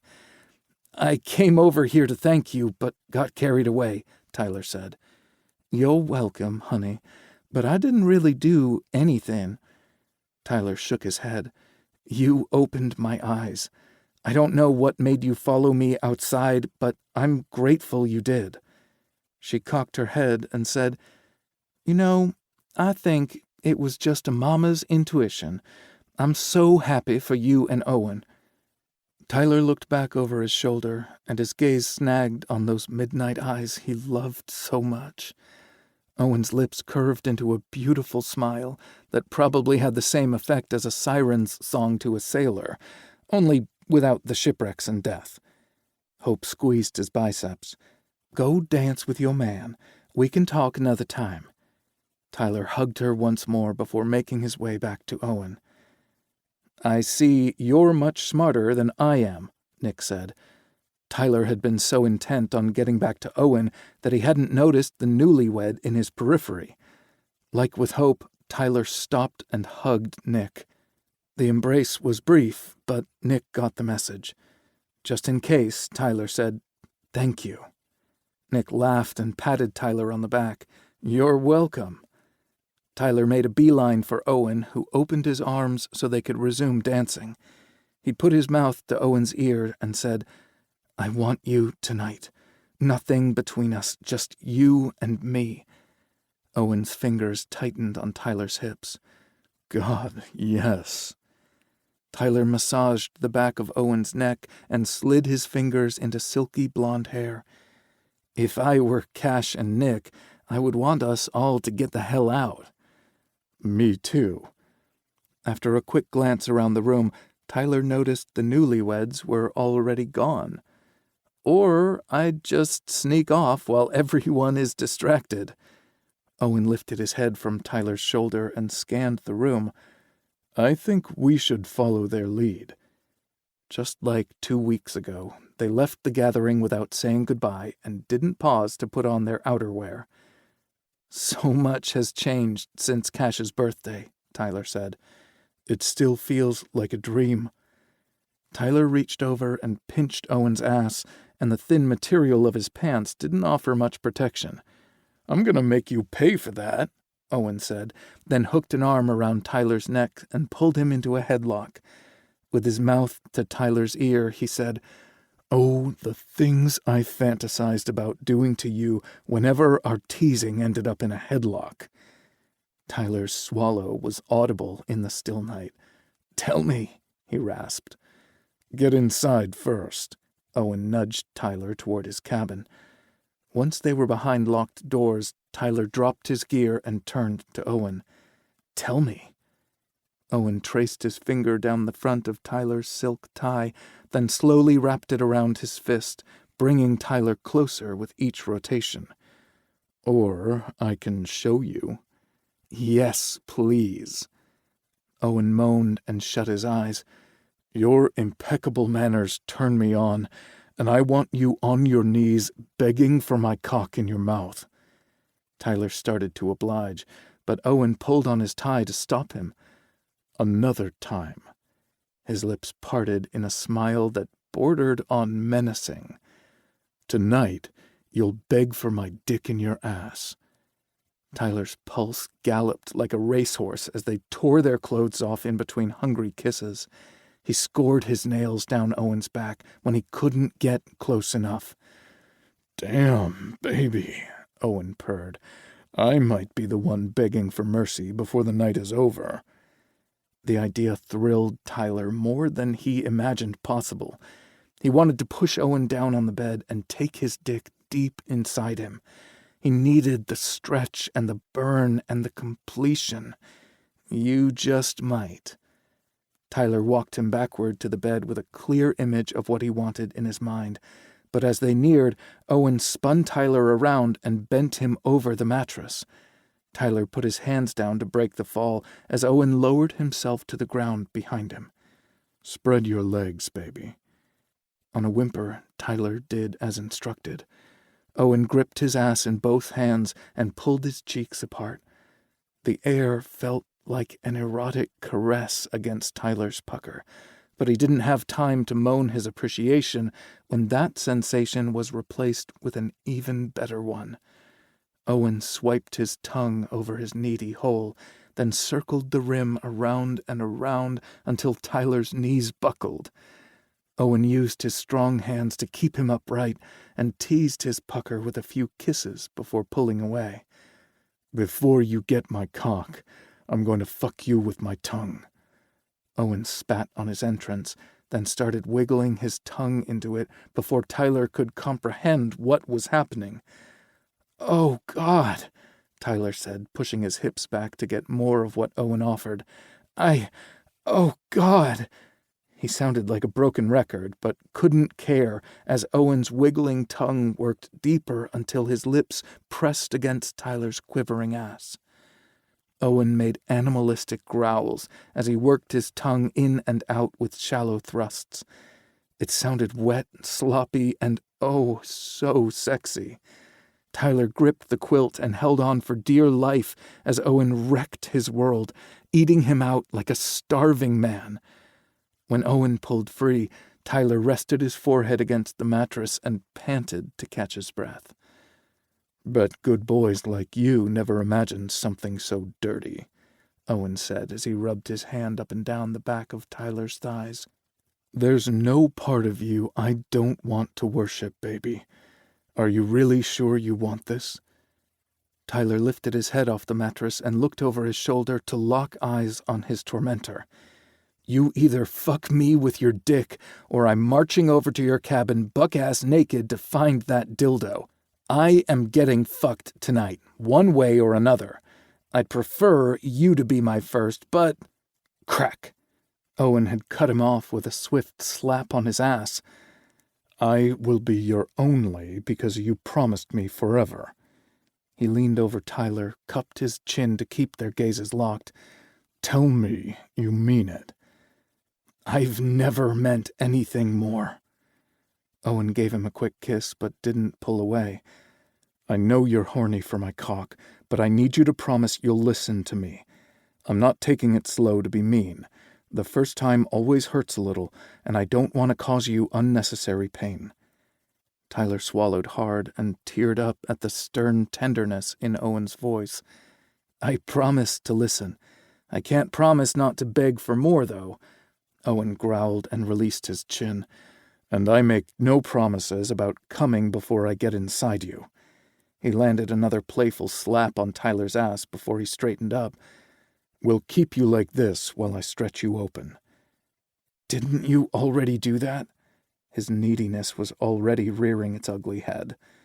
Owen's lips twitched, but he kept a stern expression. "That wasn't nearly enough. Consider it an appetizer. Trust me, Ty, I'm going to give you what you want, but in the way you really need it." Tyler nodded and got as comfortable as he could in that position. He heard Owen rummaging around in his nightstand, followed by the lube cap snapping open. The liquid was cold and slick, and Owen worked it around the opening for several seconds before he pushed a fingertip inside him. Tyler had managed this much on his own, so the slight sting didn't bother him. The intensity increased when Owen slid the digit deeper, but it wasn't too terrible. "Are you ready for it?" Owen asked. Tyler was confused because Owen had made the prep work sound tedious and dull. "Yes," he said breathlessly. Instead of pulling his finger out and replacing it with his dick, Owen bent his finger and pressed against something that made Tyler cry out in pleasure. "What the fuck is that?" Ty asked. "And how quick can you do it again?" Owen retracted his finger but didn't pull completely free. The friction against his hole made Tyler's entire body come alive. Then he thrust his digit forward, pegging that magic spot again. "Oh, oh," Tyler cried out. "That's your prostate, baby. I'm going to pound that until you see stars and come all over yourself." Owen repeated the motion, and Tyler's balls drew up tight in warning. "Won't take much," Tyler said. "God, that feels good." He sounded drunk. Could someone get intoxicated on sex? Owen trailed kisses up the back of Tyler's neck and massaged his prostate in wicked, slow circles. "Want me to make you come like this? I could rub one out on your ass, then we can nap and do this all over again." Tyler keened and moaned. "So close." Just a few more seconds and heaven would be his. But Tyler wanted to experience this euphoria with Owen's cock. "Fuck me now, or I'll go find that dildo." Owen chuckled as he eased his finger free of Tyler's ass. "I'm gonna throw that damn thing out." He rose to his feet and helped Tyler onto the bed. "On your back so I can see everything. And I need one more promise." Tyler lay back on the bed and said, "What?" Owen caressed his face with his dry hand. "Don't close your eyes." "I wouldn't dream of missing a single second." Then he spread his thighs to spur Owen on. "Message received." Owen reached for the lube, and Tyler watched in fascination as he slicked himself up and down before climbing onto the bed. He gripped the back of Tyler's knees and pushed his legs toward his chest. "There we go, baby." Owen grabbed a pillow and tucked it under Tyler's ass. "So fucking sexy." "Yeah, you are." Owen leaned between Tyler's thighs and paused a moment to kiss his mouth. "Remember your promise. We're going to take this slow." Tyler nodded vigorously, though he thought Owen was being overly cautious. He changed his mind when the fat cockhead pushed through the first ring of muscles. Oh, my God, you're huge." He raised his hands and squeezed Owen's biceps. "I'm no bigger than I was yesterday when you sucked my cock down to the root. The burn and stretch makes me feel much bigger, and tensing up only amplifies it. You'll adjust, and I'm going to make you feel amazing. Try to relax and breathe through the discomfort. Remember how good it felt when I fingered your prostate?" Tyler moaned and relaxed, allowing Owen to ease forward another few inches. "Yes. It's so much better with a fat dick slamming into it." "Kiss me, please," Tyler begged. Owen obliged him, and he relaxed enough to take more cock. Tyler whimpered in Owen's mouth as their tongues twisted and rubbed. The tension eased from his body, and Owen pushed the rest of the way inside him. Owen snarled as his body went rigid. "You're so fucking tight. Christ, I'm about to blow like a geyser." Tyler wiggled under him and dug his fingernails into Owen's arms. "You okay, baby?" Tyler nodded. "Just a little pressure." Owen's lips hooked into a sexy sneer. "Because I've stuffed you full." He gave a tentative little snap forward to see how Tyler reacted. "More!" Owen obliged, but kept his thrusts shallow until Tyler was frantic for more. Then he pulled back and hammered home, changing the angle of his hips to peg Tyler's prostate. He lit up like the 4th of July. The mutterings that escaped his mouth were pure gibberish as Owen pounded his prostate as promised. The pressure built inside Tyler until he thought something might rupture. "Please," he begged, "make me come."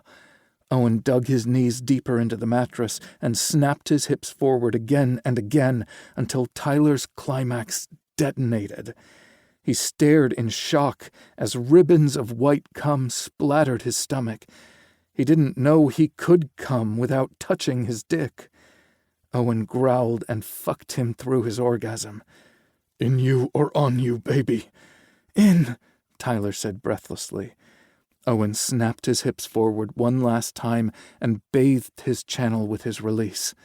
He rocked his hips in shallow bursts to ride it out, then collapsed into Tyler's open arms. Tyler wasn't sure if he wanted to cry or laugh from the pleasure. Both? Owen lifted his head up and stared into his eyes. "Did I hurt you?" Tyler shook his head because the magic of the moment temporarily rendered him mute. "Beautiful," he whispered. Owen dropped a kiss on his lips, then carefully eased free from his ass to collapse on the bed beside him. "You might not be saying that tomorrow," he teased. "At least it's light chores and no riding in the saddle." Tyler trailed a finger over Owen's sweaty chest. "I'm going to ride your saddle." Owen captured his hand and tugged him so they lay facing each other. "Or you could fuck me." Tyler pushed up so he could see the clock.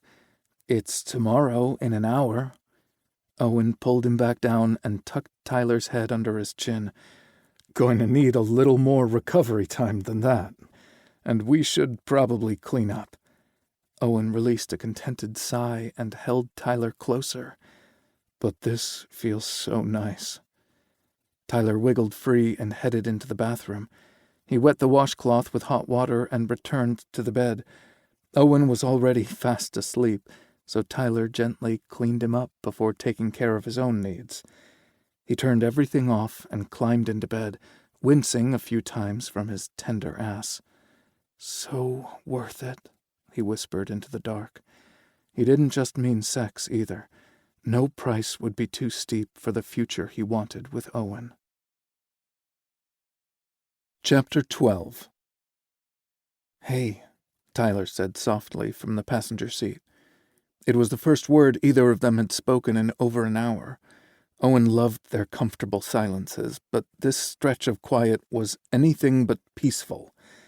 Doubt and second thoughts kept his brain in a constant tailspin. Owen didn't worry about introducing Tyler to his mom, but he dreaded doing so in a place that held so many negative memories for him.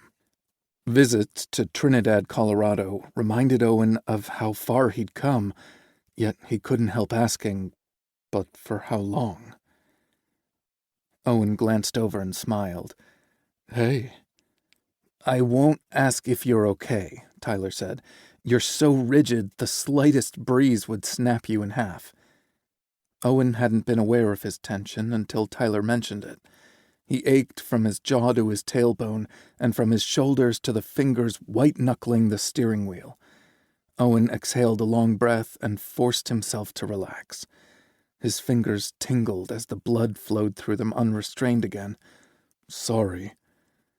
"Don't apologize for feeling the way you do," Tyler said. But maybe sharing your burdens with me will help you." Owen opened his mouth to deflect and delay until he recalled his commitment to being open and honest. "I'm not okay, and I'm wondering if this was a big mistake." Realizing how that sounded, Owen reached for Tyler's hand. "Not introducing you to my mom.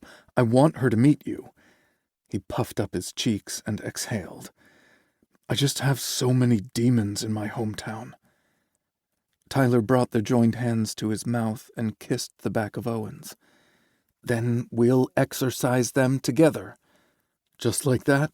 Owen asked. "I imagine it won't be easy, but you won't do it alone." Tyler's answer brought an immediate smile to Owen's face. "If you're not ready, maybe we could find a place to stay nearby so I can meet your mom in a neutral location." Owen had thought about that already, but his mom really had her heart set on them staying with her. And if he were honest, it was beyond time for him to make peace with his birth city. How much of Owen's attitude was earned from negative experiences in Trinidad, and how much of it was his uncle's influence? Howie had a bad habit of assigning blame to everyone and everything instead of owning up to his mistakes. "No," Owen said. "I want to do this now, and I want to do it with you." "Is there some place we can stop for salt and candles?" Owen laughed, and the rest of his tension melted. "You've been watching too much Supernatural." "Not lately," Tyler pointed out. "We haven't turned on the television since the wedding." A montage of their nightly carnal exploits played in Owen's head. Tyler had cast aside his shyness as effortlessly as a snake sheds its skin, and his growth was a thing of beauty. Owen loved watching Tyler explore his sexuality as much as he loved being an active participant in the journey. Ty was eager to try new positions and not afraid to tell Owen what he wanted and where he wanted it. The memories made him squirm a little, and Owen became aware of the delicious ache in his ass. Tyler loved to top just as much as he loved to bottom, and they took turns, sometimes in the same session, to prolong their pleasure. "And a new tension fills the truck," Tyler teased. Owen looked over at him with a smile. "Much preferred over the pity party for one." "Knock it off," Tyler admonished. "I love you now, and I will still love you when we roll back out of town, no matter what you say or how you process your emotions. Let's just get that straight right now. I'd rather you crack yourself wide open to let the ugly out so you can heal. Don't sugarcoat it because you don't think I can handle you at your worst. If that were the case, I wouldn't deserve you at your best." Owen raised a brow but kept his gaze on the road. "Where'd you get that?" "I've been listening to an audiobook on grieving and healing. Hope suggested it." Finley had continued their separation during work assignments, and Owen had noticed Tyler wore his earbuds more frequently. Tyler's aversion to Hope was another pendulum swing. He'd suggested a visit to her store where before he avoided it at all costs. Tyler had wanted to buy a gift for Owen's mom, and he'd struck up a conversation with Hope about the various services her wellness center offered. "Is the book helping?" Owen asked. "Guess we'll find out after our visit to Texas." A hard set to Tyler's voice caught Owen's attention. A glance over at the passenger seat revealed Tyler rubbing his sternum. "Are you trying to get a jump start on dealing with the aftermath of coming out by assuming the worst?" "Nice try, but we're dealing with your trauma this weekend." Tyler squeezed his hand. "And I meant what I said.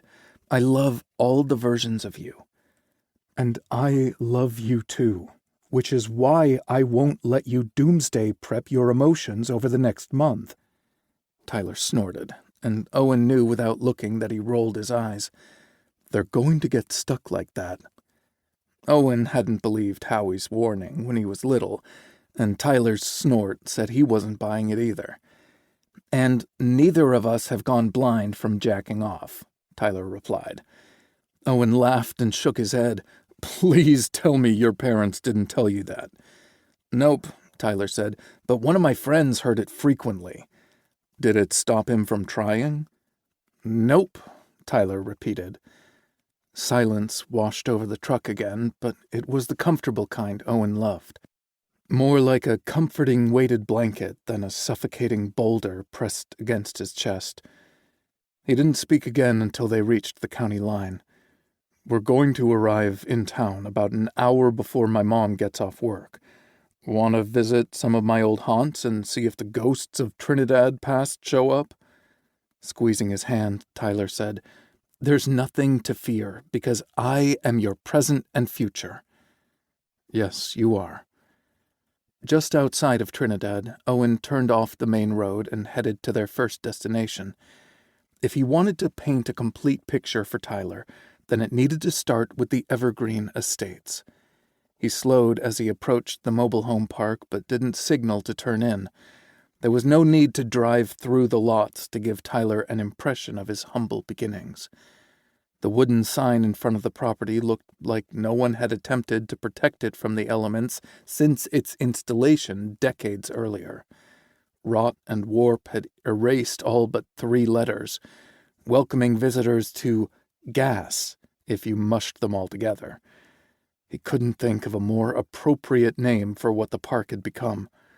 The tract of homes facing the road looked like a row of neglected teeth, crooked, yellowed from neglect, and gapped where some were missing. This was the first home I can remember, Owen said. My dad died a few weeks before I was born, leaving my mom with no money to pay the rent. She moved in here with her best friend and eventually married him. Owen sped up once they reached the edge of the property and turned right on the next road to take them to the main county highway. His first instinct was to gloss over how his dad had died, but he wanted to be open and honest with Tyler. Owen might not have met Keith Doyle, but the man still had a profound influence on his formative years. My dad got shot during a home robbery and died. Baby, I'm so sorry. Tyler's rare use of the endearment made Owen smile despite the somber topic. To be clear, my dad was the one breaking the law. He was looking to make a big score and thought the wealthy homeowners were on vacation. Howie, my uncle, claimed my dad was unarmed, but people who get startled awake in the middle of the night shoot first and ask questions later. I never blamed them. But Howie had resented the family until his dying breath. It was still a devastating loss to everyone who loved your dad, even if he was in the wrong, Tyler said. In Owen's attempt to distance himself from his uncle's influence, he'd forced himself to take the opposite opinions to Howie's, who'd tried to make his dad out to be a modern-day Robin Hood. Maybe the truth was somewhere in between, that gray area people liked to believe didn't exist. A reminder that 2 things could be true at the same time. Keith might have wanted to support his family, but he'd gone about it the wrong way and paid the ultimate price. I blamed my dad for everything that went wrong in my life, but I had to keep it to myself, Owen said. Howie had turned Keith Doyle into a tragic hero, and my mom never wanted to talk about him. Do you think your uncle really believed that, or was that how he processed grief? His favorite coping mechanism was to blame everyone and everything else for his troubles. He thought the Doyles were cursed because the universe was out to get us. Happiness and success were for other people. The only luck Doyles have is bad luck. The world and everyone in it was out to screw us over. Owen sighed after repeating Howie's biggest hits. But I loved that crotchety bastard. He was the only consistent influence in my life, and I think he really tried to be a better man for our sake. Howie's looming presence ensured none of the losers my mom dated or married laid a hand on us, and Howie took us in whenever those relationships inevitably failed. He sounds like a complicated man, Tyler said. Very. Tyler squeezed his hand. But he must have loved you and your mom a lot. He never did say so, but he did. And we loved him too. Owen's chest ached, and he would have rubbed it like Tyler if he had a free hand. Owen turned retrospective again until Trinidad came into view. The town council had attempted to revitalize the downtown area with vibrant awnings over business entrances, new sidewalks, and flower planters on every lamppost. The improvements on Main Street only lasted for a few blocks before the worn and weary took over. Perhaps it was just the start of something wonderful, or maybe it was further representation of the haves and have-nots Howie harped about until he was blue in the face. Tyler sat quietly beside him, but his curiosity pulsed in the air. A quick glance in his direction proved how vested Tyler was. He practically had his nose pressed to the window like a kid outside a department store Christmas display.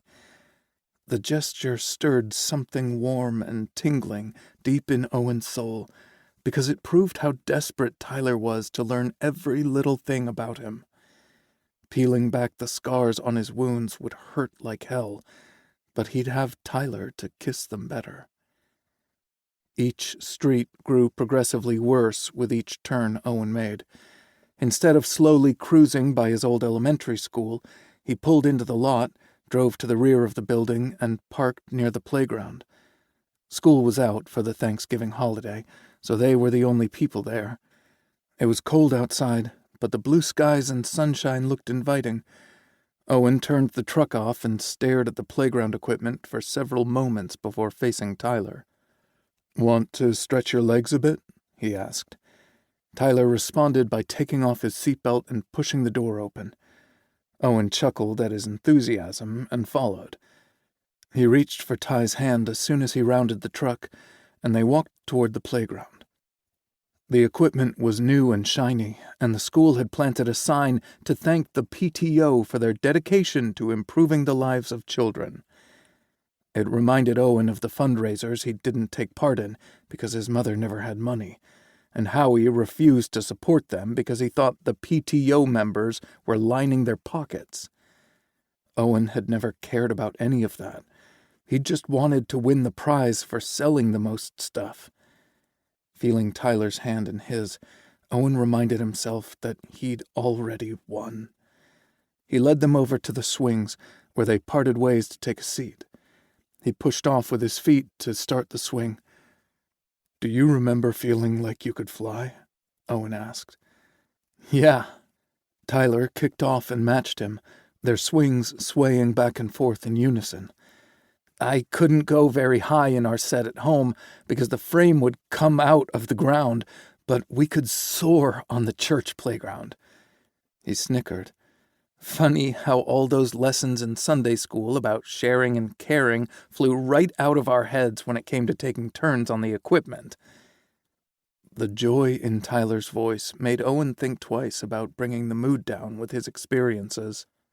Tyler must have sensed it, because he looked at Owen with a suddenly somber expression.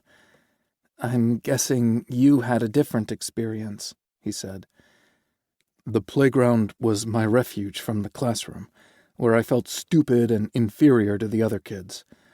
I knew the difference between a full house and a royal flush before kindergarten, but that was the gist of my preschooling. I learned the alphabet letters easily enough once I got in school.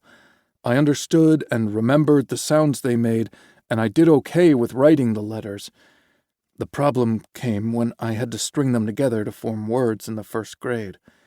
The other kids caught on like wildfire, reading and writing short sentences, while everything got jumbled in my head. The little shits used to make fun of me." Owen gave Tyler a wry smile and said, "But that only lasted until we got to recess." Tyler looked around at the equipment, then smiled at him. "This was your turf, huh?" Owen gave Tyler what felt like his first genuine smile of the day. "Damn straight. I bullied them so they'd stop humiliating me." He pumped his legs to send him higher in the air, and those few minutes of flying let me forget I was dumber than everyone else. Tyler pumped his legs to match Owen's height. "You were never dumb. and I don't want to hear that come out of your mouth again. It sounds like you have dyslexia. That's not something you could help. I'm surprised your teachers didn't recognize the problem and intervene." "Some of them did try to help me, but I had Howie in my ear saying there was nothing wrong with me. I had some of the same teachers as my dad and uncle, so he accused them of being biased against me. It really got in my head, and I became belligerent at their attempts to help me. It was just a vicious cycle." "Tell me about your mom," Tyler said. "She was your legal guardian and the one who had to make the final decision about testing, right?" Tyler's voice was soft and curious, not judgmental. "My maternal grandmother died when my mom was really young, and her father was a domineering man who treated her like a maid and cook. He didn't encourage her to think for herself. It was his way or the highway. Mom was drawn to my dad because he was different. A dreamer, she'd said. But when he died and left her penniless with a baby on the way, she went back to the type of men she knew. Her father might have been a dominant asshole, but she'd always had a roof over her head and food on the table. Howie mostly fit that bill too, though he was more affectionate than the stone statue who raised her." Owen had hated visiting the old man as a little kid. "What Howie said went, though my mom did go against him when it came to testing for learning disabilities. She signed off on the testing, but I refused to cooperate. Mom didn't stick her neck out like that again." He wasn't showcasing his family or himself in the brightest light, but it was the truth. "I think it just makes her newfound independence even more remarkable," Tyler said, snagging Owen's attention again. His eyes were as warm as a chocolate brownie, and the love shining from them was a beacon for him to follow. He stopped pumping his legs to slow the swing, and Owen followed suit. Once they came to a stop, Tyler grabbed the chain on his swing and pulled Owen closer. "I was wrong about something." Alarm signals tripped in Owen's brain until Tyler smiled. "I can love you more." Owen captured Tyler's mouth in a hard but too brief kiss. "We've only visited one haunt." "Two," Tyler corrected. "What was the name on the mobile home park sign supposed to say, by the way?" "Evergreen Estates," Owen replied, "and that was more of a drive-by." "Still counts." Tyler pushed to his feet and held out his hands. "Call forth the other ghosts so we can lay them to rest." Owen stood up, took Tyler's hand, and headed back to the truck. Their next stop was a shabby building on the corner of 4th Avenue and Miracle Street, though Howie had called the intersection Filth and Misery. The squat concrete structure had been many things over the years, the most recent a sketchy-looking bar called the Hideaway. The boarded windows made it look like the place had gone out of business, but the hard-thumping music leaking through the cracks in the concrete betrayed the activity beyond the walls. Tyler scowled at the bar until he caught Owen looking at him. "Did you come here often?" "You might say that, but it wasn't a bar back then. It used to be a boxing gym, and I came here with Howie every chance I got as a little boy. Later, it became my big kid haven after I outgrew the playground. I got stronger and faster, which felt like a different form of flying, and for the first time in my life, I felt like I might actually be somebody someday." Owen closed his eyes as a wave of smothering sadness washed over him. Open and honest. He reopened his eyes and met Tyler's gaze head-on. "The only time Howie showed a shred of positive energy was when I was in the ring. He pushed me hard, protected me from the uglier side of the sport, and he believed in me. Amateur boxing didn't pay much, but I made a big name for myself. Howie told me I was going places, and he'd promised he'd see me through." Grief clogged Owen's throat, making it hard to breathe, let alone speak. He swallowed it down as best he could and said, "But he died a week before the biggest fight of my life. Howie had lined up some big-time promoters to watch me in the ring, and it was the happiest I'd ever seen him." "I'm so sorry," Tyler whispered. Owen nodded to accept his condolences, because if he stopped talking, he might never get it out. Howie had a massive heart attack in his sleep. There 1 minute, gone the next. I convinced myself that fighting in the big match would be my tribute to him, but I couldn't focus. I tried to picture him in my corner, shouting advice to me when I needed it, or verbally kicking my ass when I didn't live up to my potential. There was just silence, a dark, miserable void. I got knocked out in 3 rounds, and I knew Howie was right. Good things didn't happen to Doyle's. The fallout of his death proved it. Howie's landlord kicked Mom and me to the curb because only Howie's name was on the lease contract. No decent promoter wanted anything to do with me after I whiffed on my big chance. "Your uncle had just died," Tyler protested. That didn't matter to them. Boxing is the very definition of toxic masculinity. Sounds awful. Sometimes. But it didn't have to be that way, and Owen often thought about what he'd do differently if he coached. Tyler looked absolutely stricken, and Owen couldn't resist kissing those sweet lips. Just that brief caress lightened the heaviness pressing on his shoulders. But there was one promoter who came along and said all the right things. Big John saw my potential and promised the others would regret the day they overlooked me. My ego needed the boost, my family needed the money, so he became my promoter and manager. At first, Big John did a good job filling in for Howie. He arranged temporary housing until we could find something more permanent. I got back on a winning streak, and things looked promising. Owen canted his head to the side as he thought back to those early days. I'm not even sure when things went downhill. Big John just morphed from an upbeat guy who spoke about my bright future to a prick who spouted pure venom. Nothing I did satisfied him. I didn't knock out my opponents fast enough. My stamina was shit, and my prize money was pathetic. Oh, and the temporary housing he arranged had a faster expiration date than he'd originally claimed. My mother was hysterical. She'd taken Howie's loss every bit as hard as I had, and then we were facing homelessness. Again. She worked 3 low-wage jobs, and we still couldn't get ahead. Big John had a solution, though. Fixing fights was more lucrative than winning the amateur league title I chased. I refused, of course, and that's when he told me I'd never make it big. I lacked the size, speed, and stamina it would take to become a prize fighter. "And Doyle's never really won?" Tyler asked. Owen nodded. I agreed to fix a match in Colorado Springs. Little did I know, a boxer was seriously injured 6 months prior in a rigged fight there, triggering a police investigation. My opponent turned out to be an undercover cop with a fucking mean right hook. Owen flexed his jaw left and right, as if he could still feel the aftermath of the blow. The match went exactly as agreed, and I ended up losing my freedom with the fight.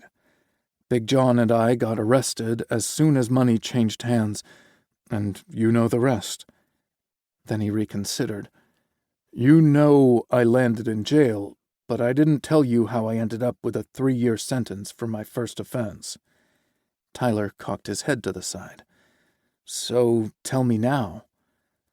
I didn't contest the charges, but I still needed to plead my case for a lighter sentence, so the public defender wrote up something suitable for me to read in court. Oh, no. Tyler's wince matched the clinching in Owen's guts. I was too embarrassed to tell my attorney I couldn't read, and hoped it would be one of the few occasions when the letters lined up for me. Spoiler alert, they didn't. Tyler smiled a little at that one. I read the statement to the judge the best I could, but it came out sounding cold and robotic. The judge claimed I had no remorse and gave me the maximum sentence for a first-time offender. Owen cupped his face. I'm not sorry because I met you a year later. Tyler leaned forward and kissed him. Still love you like crazy. Owen released a long sigh that ended in a shaky laugh. Sounds like I've been storing that one for a long time. I imagine you've been storing a lot of things that aren't necessarily good for you, Tyler said. Maybe now you can set them and yourself free. Very profound, Owen replied. Did that come from your audiobook? Tyler's lips curved into a smug grin. Nope, I'm just repeating something you told Keegan once. Owen raised a brow. I said that? Are you sure? I am positive. You're so much smarter than you give yourself credit for, and I think Bryant and Keegan might be onto something. Just thinking about the amount of schooling he'd need to become a therapist was enough to induce panic. Maybe Tyler sensed it, or perhaps his expression betrayed the terror, because Tyler was quick to soothe him with a kiss.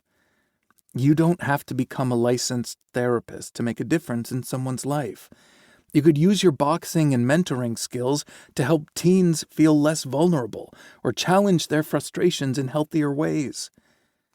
It was on the tip of Owen's tongue to dismiss the idea, but something about the suggestion just felt right. Just think about it, Tyler said, then glanced at his watch. Your mom will be home from work soon. Owen knew he was right, but it was hard to put Tyler's comment out of his mind. One more stop first. Oh, Tyler said excitedly, as if they were taking a tour to see where the Hollywood stars lived. Can I guess? Sure. Owen bit back a smile because there was no way he'd get it right. High school? Owen scowled and shook his head. Too easy. Tyler hummed for a few seconds. The spot where you had sex for the first time? You already saw it, Owen said. What? Where? His eyes widened. The boxing gym? Yep. Did Howie know you were gay? Owen's face flushed as he recalled the moment he confirmed what his uncle had already known. Oh, yeah. The acoustics in that gym shower didn't hide anything. Uncle Howie had suspected for a while that I was gay, and that's why he started teaching me to fight so I could defend myself. Because he loved you, Tyler said. He did. That's why their last visit would be the hardest. Neither of them said anything when Owen drove through the arched entrance to the cemetery. The sun had started to set, and the wind had picked up considerably when he parked near a tidy row of 5 tombstones. Tyler gasped softly when he read the Doyle name on each of the markers. These 3 have the same date of death on them, he said. His parents and sister died in a car accident when Howie was 21 and Keith was 15. Then he lost your dad 5 years later. No wonder he was so bitter. Owen didn't mean to be disrespectful when he walked past the first 4 tombstones to kneel at the last one. He hated that they died so young, but he hadn't known them, and Howie didn't like talking about his lost family. My uncle didn't know how to show love. Life had beat the shit out of him. Owen swallowed hard. I realized too late that he showed his affection by teaching me to fend for myself with both my fists and street smarts. Owen smiled wryly at Tyler, who squatted next to him. Maybe his methods and messages needed work, but he did the best he could, and I loved him. I hope he knew it. Tyler took his hand, and their cold fingers interlocked. I guarantee he did, and he'd be proud of the man you've become. Thank you. Those 2 words seemed wholly inadequate for the appreciation warming Owen's heart. The breeze ruffled Tyler's hair, and he shivered. Owen stood up, pulling Tyler with him. They shared a brief kiss before separating. Let's head to my mom's place. She'd moved since his last visit, so he didn't know what to expect about her new apartment. Only that she'd filled it with freebies from friends or second-hand furniture she found at nearby thrift stores. It was on the tip of his tongue to caution Tyler not to expect much, but that would have been a disservice to his mom. She'd worked so hard to stand on her own 2 feet, and Owen heard the pride in her voice every time she talked about her new home. The exterior of the building wasn't much to look at. It was a reddish-orange brick box with no adornments to soften the stark color or sharp lines. Owen pushed his initial reaction aside and looked closer. Aside from the unfortunate color and shape, the building and grounds were tidy.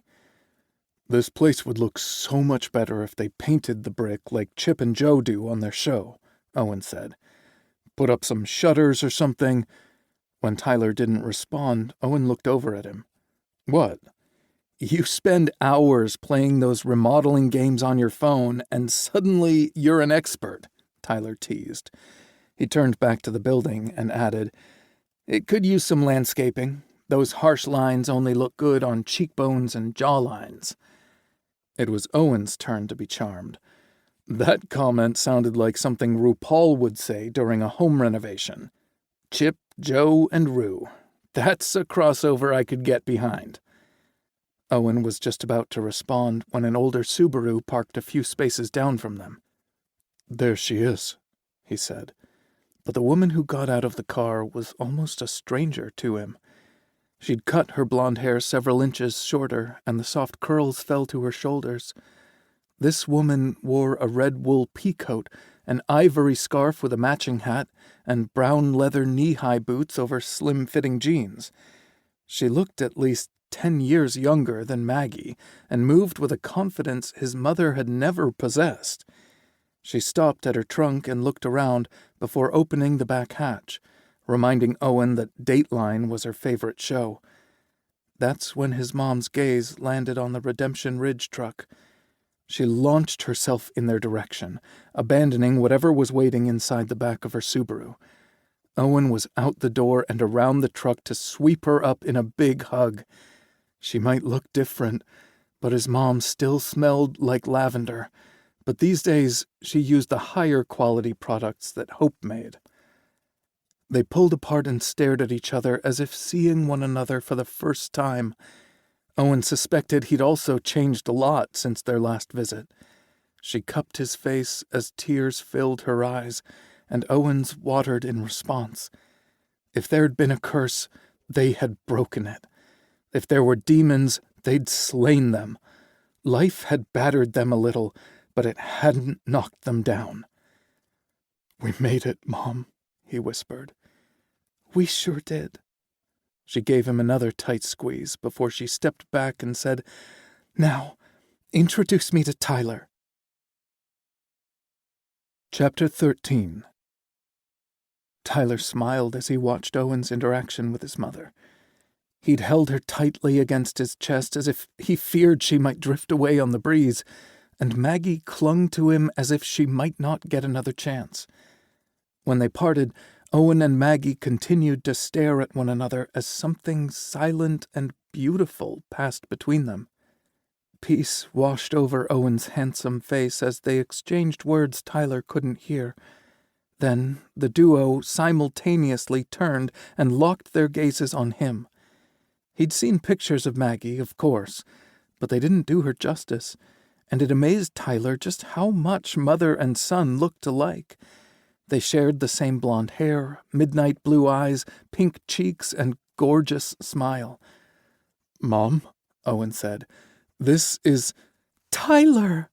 Maggie launched herself at him as she'd done with Owen. Opening his arms and wrapping her in a hug felt as natural as breathing. "I'm so happy to meet you." She tucked her head under his chin so her voice came out muffled. "I'm happy to meet you, too." If things went south with his folks, at least he and Owen would have Maggie in their lives. She pulled back, cupped Tyler's face, and peered into his eyes. "I feel like I know you already. Owen talks about you all the time." "Mom," Owen protested. Maggie ignored him and continued talking to Tyler. "And there's always a smile in his voice that I don't hear when he talks about anyone else." "Mom," Owen protested again. Tyler looked over her head and smiled at Owen. "Is that so?" Owen's cheeks turned a shade of pink that had nothing to do with the rapidly dropping temperature. "Maybe." Maggie let out a tiny squeal of delight and clasped her own cheeks. I've waited so long for this." A tall, slender woman in a dove-gray coat and a soft pink hat stepped around Maggie's car and took in the scene with concern on her face. "Is everything all right, Maggie?" she called out. "I thought I heard a noise, and then I found your car abandoned." Maggie whipped around to face the newcomer. "Oh, hi, Stephanie. Yes, I'm great, but thank you so much for checking." She placed her arm on Owen's biceps and said, "This is my son, Owen, and his boyfriend, Tyler. They're visiting for the weekend." Stephanie visibly relaxed and walked toward them. She had long black hair and pale blue eyes. Her glossy pink lips curved into a genuine smile as she extended her hand to Owen, then Tyler. "I've heard so much about you, Owen." Stephanie looked at Maggie and said, "Why didn't you tell me he was coming?" Maggie averted her gaze, but not before Tyler noticed the rising color in her cheeks. "I didn't want to jinx it." "Have you known my mom long?" Owen sounded more curious than concerned. There was no way he missed Maggie's blush or the familiarity between the ladies. Stephanie shoved both hands in her pockets, but Tyler couldn't tell if she was cold or uncomfortable. "Not really," she said. "I moved into the apartment beside Maggie, and she's been so kind to me. Turns out that borrowing sugar isn't just a plot point in books and movies." She grinned at Maggie, who giggled. "Very interesting." "A person can't bake sugar cookies without it," Maggie replied. Stephanie smiled wryly and shook her head. Another gust of wind whipped through the parking lot like a party crasher. Stephanie sighed and said, "Where are my manners? It's freezing outside, your son just arrived, and I'm rambling." She took a few steps backward and hooked her thumb over her shoulder. "I should get going anyway. I need to pick up some ingredients at the store for my next baking adventure." "What are you trying next?" Tyler asked, hoping to make her feel less awkward. "Pecan pie," Stephanie replied. Maggie clutched both hands to her heart. "My favorite." Tyler suspected Stephanie already knew that. "Let us know if you need test subjects," he said. Stephanie shifted her gaze to the pretty, blushing blonde. "Really?" "Of course," Maggie replied, "but I know it will be wonderful." She looked at Owen and Tyler before returning her attention to Stephanie. "If you don't have plans for dinner tomorrow, I'd love for you to join us." Stephanie's eyes widened and her lips parted in surprise. "I can't intrude again so soon. You were so kind to feed me yesterday." Tyler exchanged another look with Owen. Sharing a Thanksgiving meal together seemed significant. "You won't be intruding, right, boys?" Maggie asked. "Right," Tyler and Owen replied. Stephanie smiled to showcase a pair of pretty dimples. "Okay. Text me what time I should be there and what you'd like me to bring." 6 o'clock for dinner, and just bring yourself," Maggie replied. "Okay. It was nice meeting you guys," Stephanie told Tyler and Owen before turning around and walking forward. "Likewise," Tyler called out. Owen was too busy studying his mother to respond. He waited until Stephanie was out of earshot, then said, "Your lady friend is smoking hot, Mom." Maggie's eyes widened to saucers, and her mouth popped open in surprise. Owen chuckled at her reaction, and she playfully elbowed him in the ribs. "Hush now, and help me get the stuff out of my car." "I just got here, and you're already putting me to work," Owen teased as he followed Maggie to her Subaru. "Stop your fussing, or you'll spoil your surprise." Owen lengthened his stride toward the vehicle. "You should have led with the surprise bit, Mom." Tyler laughed and followed behind the pair. It seemed like they'd forgotten he was there for a moment, which he actually enjoyed. It meant Owen was completely at ease with his mom, because Tyler was as well. If he'd gotten so much as a whiff of discomfort, Owen would have been making assurances instead of staring into the back of the Subaru. He lifted a hand and scratched his temple before turning a concerned look at Maggie. "You want me to help hide the body?" Owen asked. "Or is it bodies? That bag is huge." Tyler peered into the car and saw a supersized red duffel bag with heaving sides. He smiled when he recognized it, because his mom had one of those too. His father made the same joke as Owen every year when she dragged it out of the storage area under the basement stairs. Maggie snorted and nudged Owen again. "That's a Christmas tree bag, brat. Sandy bought a new pre-lit tree and decorations for the office and gave me the old stuff." She hooked her arm around Owen's waist and leaned her head against his shoulder. "I've always dreamed of giving you the kind of holiday I've seen in TV shows and movies. I've got everything we need to trim the tree and decorate cookies." Tears shimmered in Maggie's eyes, and she let out a sniffle when Owen hugged her tightly. Locking his eyes on Tyler's, Owen said, "This is already the best holiday I've ever had." Tyler winked and mouthed, "Mine too." "The absolute best," Maggie agreed. She straightened and pulled away from Owen. "This might take a few trips to get everything upstairs." She leaned into the open hatch and pulled out a collapsible handcart with a basket on the top and a small shelf on the bottom. It was about a fourth the size of a regular grocery cart, but still handy. "I think we can get all the shopping bags in the basket and the heaviest box on the bottom of the cart. The rest of the boxes are bulky, but not heavy." They helped Maggie load the handcart, and then Owen took one side of the Christmas tree bag and Tyler took the other. Several people were in the lobby getting mail from their boxes when they walked in. A balding man in a festive sweater took one look at the oversized bag and smiled at an elderly lady dressed in a pale blue velour tracksuit that matched the tint in her white hair. "Have you seen Dudley lately, Helen?" "Not since Wednesday evening," the woman replied. "Ha, ha, ha, Pete," Maggie said dryly. Tyler leaned closer to Owen. "Who is Dudley, and why do they think he's dead in this bag?" "He's the property manager," Owen replied. "Mom went a round or two with him over the elevator." "Ah." Maggie jabbed the button to call the elevator to the lobby floor. "And I didn't have to threaten violence." "Could have just carried it out without warning," Pete said, falling in behind them. "Wham!" Helen exclaimed, "like a ninja." Maggie heaved a weary sigh while Tyler and Owen exchanged smiles. They'd met 3 people from the building so far, and all of them seemed fond of Maggie. Owen introduced himself to Pete and Helen, who greeted him graciously. "Well, if I had killed Dudley," Maggie continued, "I wouldn't drag him back up to my apartment to stink up the place." "Fair point," Pete said to Helen. "Very practical," the older woman agreed. The 4 of them squeezed inside the elevator when it arrived, and they said goodbye to Helen on the 2nd floor and Pete on the 4th. Owen winked at Tyler, then turned to look at Maggie. "Helen and Pete didn't seem to recognize my name, so apparently you only talk about me to sexy brunettes you invite over for Thanksgiving dinner." Tyler leaned forward to gauge Maggie's reaction, and her dramatic eye roll and flushed cheeks didn't disappoint. "We're not a thing," Maggie said.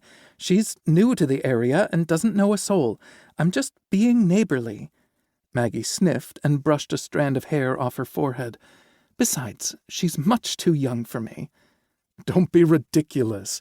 She's at least 30, Owen told her. 35, Maggie replied absently. She worked her bottom lip between her teeth and stared off into space until the elevator stopped on her floor. "I don't know," she said when she pushed the cart into the hallway. "I haven't dated for almost 7 years. That was around the time Owen got arrested and went to jail.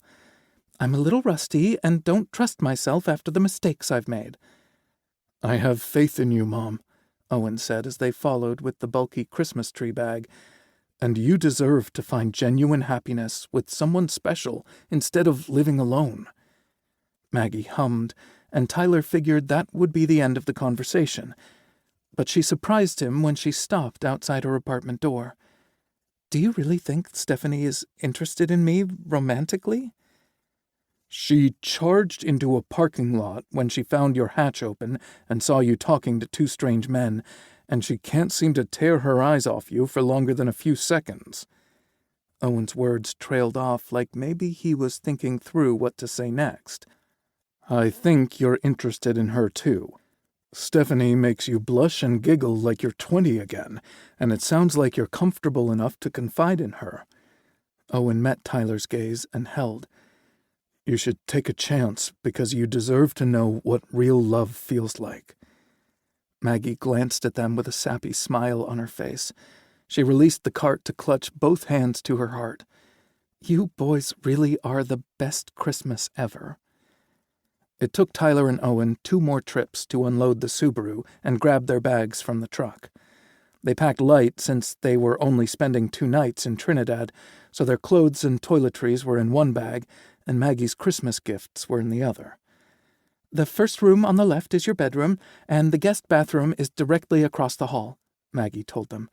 "Make yourself comfortable while I fix us something to drink." She rattled off the usual options of water, coffee, and soda, along with some irresistible seasonal offerings. "What sounds good to you?" "I'll take a spiced apple cider," Owen replied. "Peppermint hot chocolate for me," Tyler said. "Perfect." Maggie headed into the kitchen, and they went to their bedroom. "The inside of the building is much nicer than the outside," Owen mused once they were behind closed doors. The exterior was drab and square, but the interior was clean, freshly painted, and had new carpet. Even the shared spaces were tidy and well kept. Before Tyler could look around the room, Owen cupped his face and kissed him. "Thank you so much for being here with me. There's nowhere else I want to be." Besides, Owen was making the trek to Texas with him, though their arrival and news might not get the sweet reception Maggie gave them. Tyler tried hard not to expect an explosion of epic proportions, but it was hard not to do. If the worst happened, they'd still have their ranch family and Maggie. "Knock it off," Owen whispered. Tyler tried to screw his features into an innocent expression. "What?" Owen's scoff said it didn't work. "I can tell you're mentally doomsday prepping again. Give your folks the benefit of the doubt until they prove they don't deserve it. You haven't even spoken to them about your sexuality yet, and you're already predicting they'll reject you." The last thing Tyler wanted was for Owen to fret over his emotional health when he should soak up all the love and adoration Maggie could give him. "You're right." And he was. "I'm not being fair to myself, them, or you." Owen furrowed his brow and scowled. "Me?" "I'm dragging down the vibe," Tyler replied. "I won't do it again. At least not until bedtime, when sleeping in a strange place might keep him awake." Owen's expression darkened, and he pressed his body against Tyler's. "Keep it up, and I'll put you over my knee." He pictured himself bent over Owen's legs with his pants down and his pink ass primed for more. Lust, white-hot and thrilling, unfurled like a snake low in Tyler's belly as he imagined the crack of Owen's palm against his ass and the resulting sting. Owen let out a soft growl and captured his mouth in a hot, demanding kiss. He propelled them backward until Tyler's legs bumped into the back of the bed. Tyler tried to stay upright because he knew what happened any time they got vertical on a bed, sofa, or any other surface sturdy enough to hold them. He slid his hands up Owen's chest and pressed his palms against firm pecs until Owen broke the kiss. "We better get back out there before things get out of control in here," Tyler suggested. Owen's face was tight with arousal, and his eyes still hadn't regained focus. He looked from the bed to Tyler before stepping back and taking a deep breath. "Is spanking something you want to explore?" Owen asked. "I'm not sure. I've never thought about it until now." Swallowing hard, Tyler added, "But I had a very intense reaction just from the suggestion." Owen ran the back of his fingers over Tyler's semi-erection. "I'll say." Tyler took a shaky breath and stepped into Owen's caress. Energy hummed through his body like someone had plugged him into a charger. His attraction to Owen was stronger and more addictive than the pain pills ever were, but Tyler was in control and weathering his impulses better, as Owen had promised. "I want to try it." Owen closed his eyes as he imagined the heat spreading across his ass cheeks from the slap. He shook his head as if that would clear the imagery.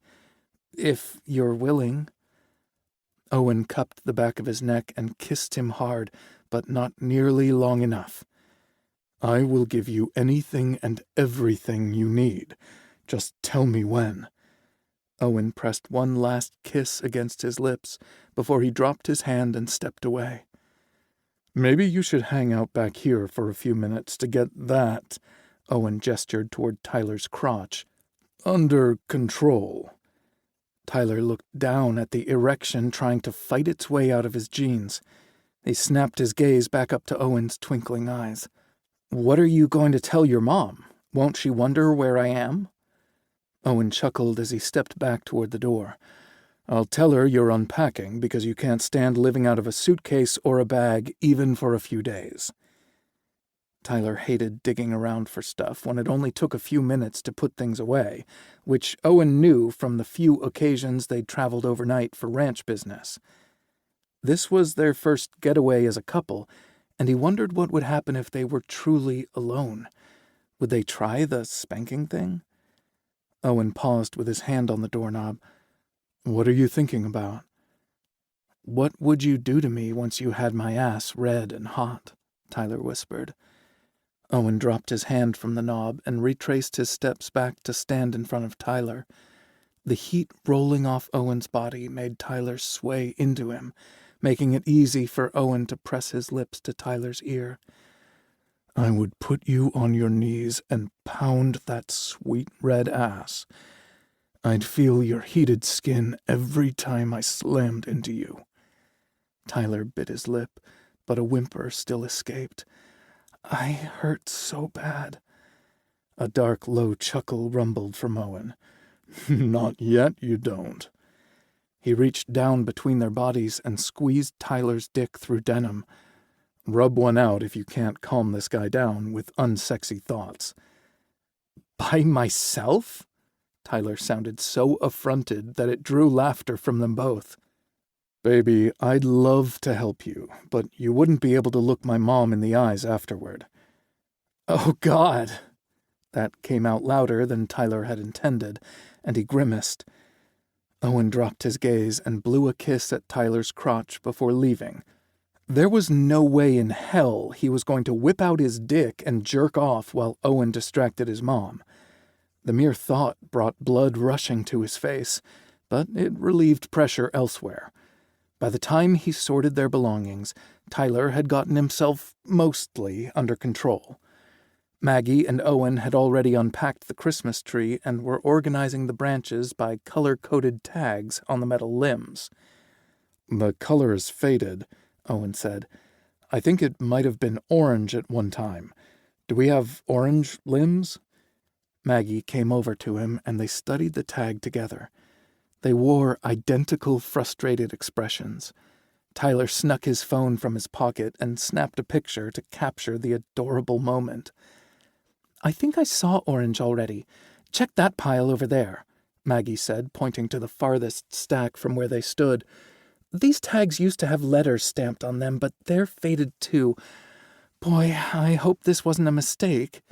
"Nope," Owen said as he stepped over the sorted branches. "This will be great. If nothing else, we can match these up by size and create a new system." Maggie snapped her head up and looked at him with a smile on her face. "You've become quite the problem solver." "I don't know about that," Owen said dismissively. "Just seems like the natural thing to do." Owen deflected praise like an Olympic champion, and Tyler was determined to change that. "Are you just going to stand there and look adorable, or are you going to help?" Owen's voice snapped Tyler from his musings. "Help, of course," Tyler said as he joined the fray. It took them at least 90 minutes and a couple of rounds of drinks to group the branches and create a new sorting system. There were 6 rows of limbs, plus the top of the tree. Maggie brought out her nail polish, and they painted new vibrant colors on the metal rods and jotted down the order on a piece of paper she put inside the tree bag. Maggie brushed blonde curls off her forehead, then put both hands on her hips as she surveyed the carnage. "We still have to put this beast together. I probably should have just invested in one of those pre-lit trees." "Nah," Tyler said. "These types last longer." He picked up a branch and started fluffing it. "The pre-lit ones go up fast, and the lights are evenly spaced, but they're a pain in the ass to troubleshoot when the wiring goes bad." "Oh, man," Owen groaned. "Remember last year when only half the lights worked on the 12-footer Harry puts up in the great room? I've never seen that Spitfire get mad enough to, well, spit fire," Tyler replied. He picked up a box of miniature colored lights. "These babies are a cinch to troubleshoot, and my mom taught me a fun trick to make stringing the lights a breeze. Want me to share?" Maggie had watched him with rapt attention and a smile on her face. "Absolutely." "I'll show you." He handed a box of lights to Owen. "Would you unwind these for me?" "Sure." Owen looked just as excited as Maggie to see him in action. Harry wouldn't let them anywhere near the ranch trees, and they'd never decorated their cabins. Tyler held up one of the longest limbs that would notch into the bottom row. "Start with the bottom and work your way up. Fluff each branch as you go, plug in the lights, and string up each row to make sure they work and are evenly spaced before moving on." "Now, that just makes too much sense," Maggie said. Tyler laughed. "There's still plenty of room for chaos." "Only because you have perfectionist tendencies," Owen said, as he unwound the first strand of lights. "I do not," Tyler said, then proved the exact opposite over the next hour. He fluffed, locked the branches in place, fluffed some more, and then stepped back to take a better look. More fluffing would ensue before he arranged the lights in precise inner and outer circles for each row. "Wow," Maggie said, though he couldn't tell by her voice if she was impressed or felt bad for him. "You will have the prettiest tree in Trinidad." Owen's feelings for Tyler were as obvious as his sparkling eyes and smiling lips. "You probably wish we'd wagered a bet on my fussiness," Tyler teased. Owen's grin stretched larger. "Maybe." "And I bet you wished I'd thought to order pizza sooner," Maggie added. "Definitely," Owen replied with a teasing grin for his mother. "I'll call it in now," she said, then looked around the room for her phone. I think I left it in the kitchen. Be right back." Owen crossed the room once they were alone and kissed Tyler hard on the mouth. "I want to buy a small tree for our cabin, so I can see the lights reflecting on your bare skin when I'm loving you." Tyler's heart raced from the heat in his voice. Best Christmas ever. Maggie re-entered the room suddenly and called out Owen's name. They jerked apart like guilty teenagers, and she grinned. "They're only taking orders for carry-out right now. Would you mind picking it up?" "Yeah, sure," he said. Maggie ducked back into the kitchen to finish the order, leaving them alone again. Tyler handed Owen a tree branch and said, "Get to fluffing." Owen pulled the tiny branches this way and that until he got it to look like the one Tyler had just fluffed. "How's that?" "Very good." Tyler gave him a kiss. They worked together and had half of the next row of branches completed by the time Maggie returned. "They said 25 minutes, she said. "I paid over the phone, so you just have to pick it up." Maggie joined them, and they finished the next 2 rows before it was time for Owen to leave. He looked at Tyler with a raised brow that silently asked if he wanted to go too, but Maggie rested her hand on Tyler's shoulder. "He's staying with me. If you're lucky, we'll have the tree up by the time you get back." Owen looked a little uncertain, so Tyler sent him a reassuring smile. "I won't tell him anything embarrassing or grill him about his intentions for you," Maggie promised. "Owen's my forever," Tyler said without taking a break from arranging the branch in his hand. He looked up and smiled at Maggie. "There's nothing to fear about my intentions." Maggie threw her arms around Tyler's neck and squeezed him tight. When she finally set him free, Owen was gone. Tears filled her eyes, and her bottom lip trembled. "Oh, no," Tyler said. "Not mom tears." Maggie giggled and wiped at her eyes. "I'm just so happy you're both here. I never dreamed I'd see Owen this happy and carefree. He was always such a somber little guy." She huffed a quick sigh and smiled sadly. "Most of that is my fault. I wasn't strong enough to be the mother he needed back then, but I am that woman now." "He's so proud of you," Tyler told her. "I hope you know that." More tears filled her eyes, but this time she didn't wipe them away. "Not nearly as proud as I am of him. I just wish I could turn back time to save him from going to jail." She tilted her head and considered her words. "But he met you." Tyler nodded. "We talk about it all the time. It probably sounds weird to someone who hasn't lived through our experiences, but going to Arrowhead was the best thing that ever happened to us." Maggie rubbed his upper arm. "Do you mind if I ask how a sweetheart like you ended up in jail?" "Owen hasn't told you?" Maggie shook her head. "He'd never betray your trust by telling a story that wasn't his to share." Tyler considered that for a moment. He wouldn't have revealed Owen's past to his mom if she'd asked either.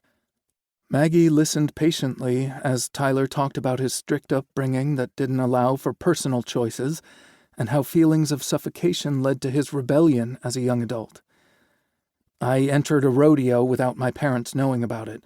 They thought I was on a religious retreat with other young men from our church. I borrowed a friend's horse and signed up for several events. I won first place in more than half of them, landed in second or third in the others." Tyler's chest tightened as he recalled the sense of freedom and euphoria he'd felt. "A guy named Stuart Blackguard approached me afterward and said I'd make a killing on a rodeo circuit. He claimed my clean-cut looks, good old boy charm, and natural skills would draw in sponsors. Stu made it sound like an endless party, and I yearned for the freedom his words promised. I had siblings everywhere, lived under my parents' constant watchful eyes, and felt like my dreams didn't count because they didn't align with the future my folks wanted. Not a single damn thing belonged to me, not even free will." Maggie smiled sympathetically and rubbed his biceps again. "What were your dreams, honey?" Tyler had to stop and think. "You know what, Maggie?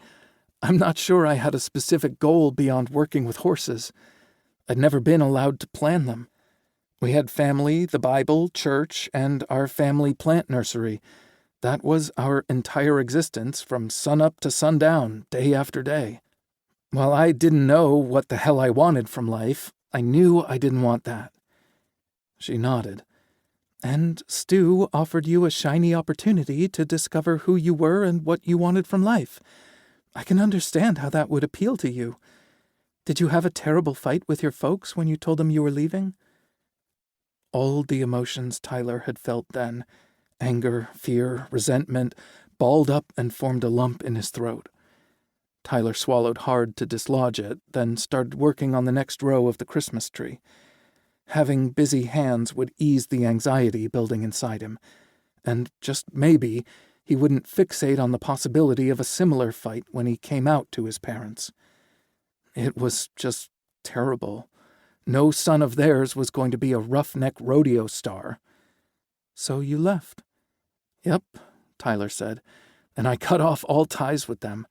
I didn't call home when I earned my first prize money, and especially not when I got thrown from a horse the following week and had to spend my winnings on treatment." "Ouch," Maggie said with a grimace. "I'm so sorry." "I was stuck again, but this time thousands of miles away. I couldn't go home, or at least that's what I told myself, and I couldn't compete. I worked odd jobs on the circuit while trying my best to rehab my knee." The next part of the story was the hardest, but Tyler forced himself to meet her empathetic gaze. "A doctor prescribed opioids for my pain, and I got addicted to them. When he stopped prescribing them, I tried to drown the discomfort with alcohol, but it barely took the edge off. Stu wanted to help me feel better so I could get back out there." Maggie emitted a low growl. "Sounds like Owen's low-life manager, Big John." Tyler nodded. "They're cut from the same cloth, as my granddaddy likes to say." Maggie squeezed his arm. "I'm sorry for interrupting." "Don't be," Tyler replied. "I'm sure this is bringing up terrible memories for you too." He took a deep breath and continued. "Stu knew a guy who could get the prescription drugs for me. His dealer had a close connection with a pharmacist who filled fake prescriptions. And, like Owen, I got caught up in an undercover operation. I was just too high to know it for a few days. When I somewhat sobered up, I pled guilty to the charges and landed up in the same jail as Owen." Tyler reached for Maggie's hand and said, "He saved my life. Owen protected me when I was too weak to take care of myself. He took me under his wing and showed me the type of kindness preached about in our church but rarely displayed in real life. He taught me how to trust and how to love. Owen is the only reason I reconnected with my family." "How?" "By suggesting I write them a letter from jail. They didn't know about my arrest or incarceration because I concluded they never wanted to hear from me again." "That can't be true," Maggie said. "It wasn't," Tyler agreed. "But I wouldn't have known that if not for him." Owen liked to say he would have gotten there eventually, but Tyler didn't think so. "He has the kindest heart of anyone I've known, and he's so damn smart." Tears streamed down Maggie's face. "I wish he believed that about himself." "He will in time," Tyler said with conviction. "And I swear to you here and now that I will never give up on your son. I will love him until the end of time." A sob erupted from Maggie's chest as she flung her arms around Tyler and cried against his chest. He ran his hands up and down her back to comfort her. "Shh, now. Everything is going to be okay." Maggie pulled back and stared up at him. "I don't deserve him. I never did. Owen says he's forgiven me, but I don't see how that's possible." "He understands now what he couldn't back then," Tyler said. "Time and perspective do that for a person." "Do me a favor?" Maggie nodded. "Anything." "The truth is in how he looks at you. Block out your fears and insecurities and just observe the way his eyes dance and sparkle when he looks at you.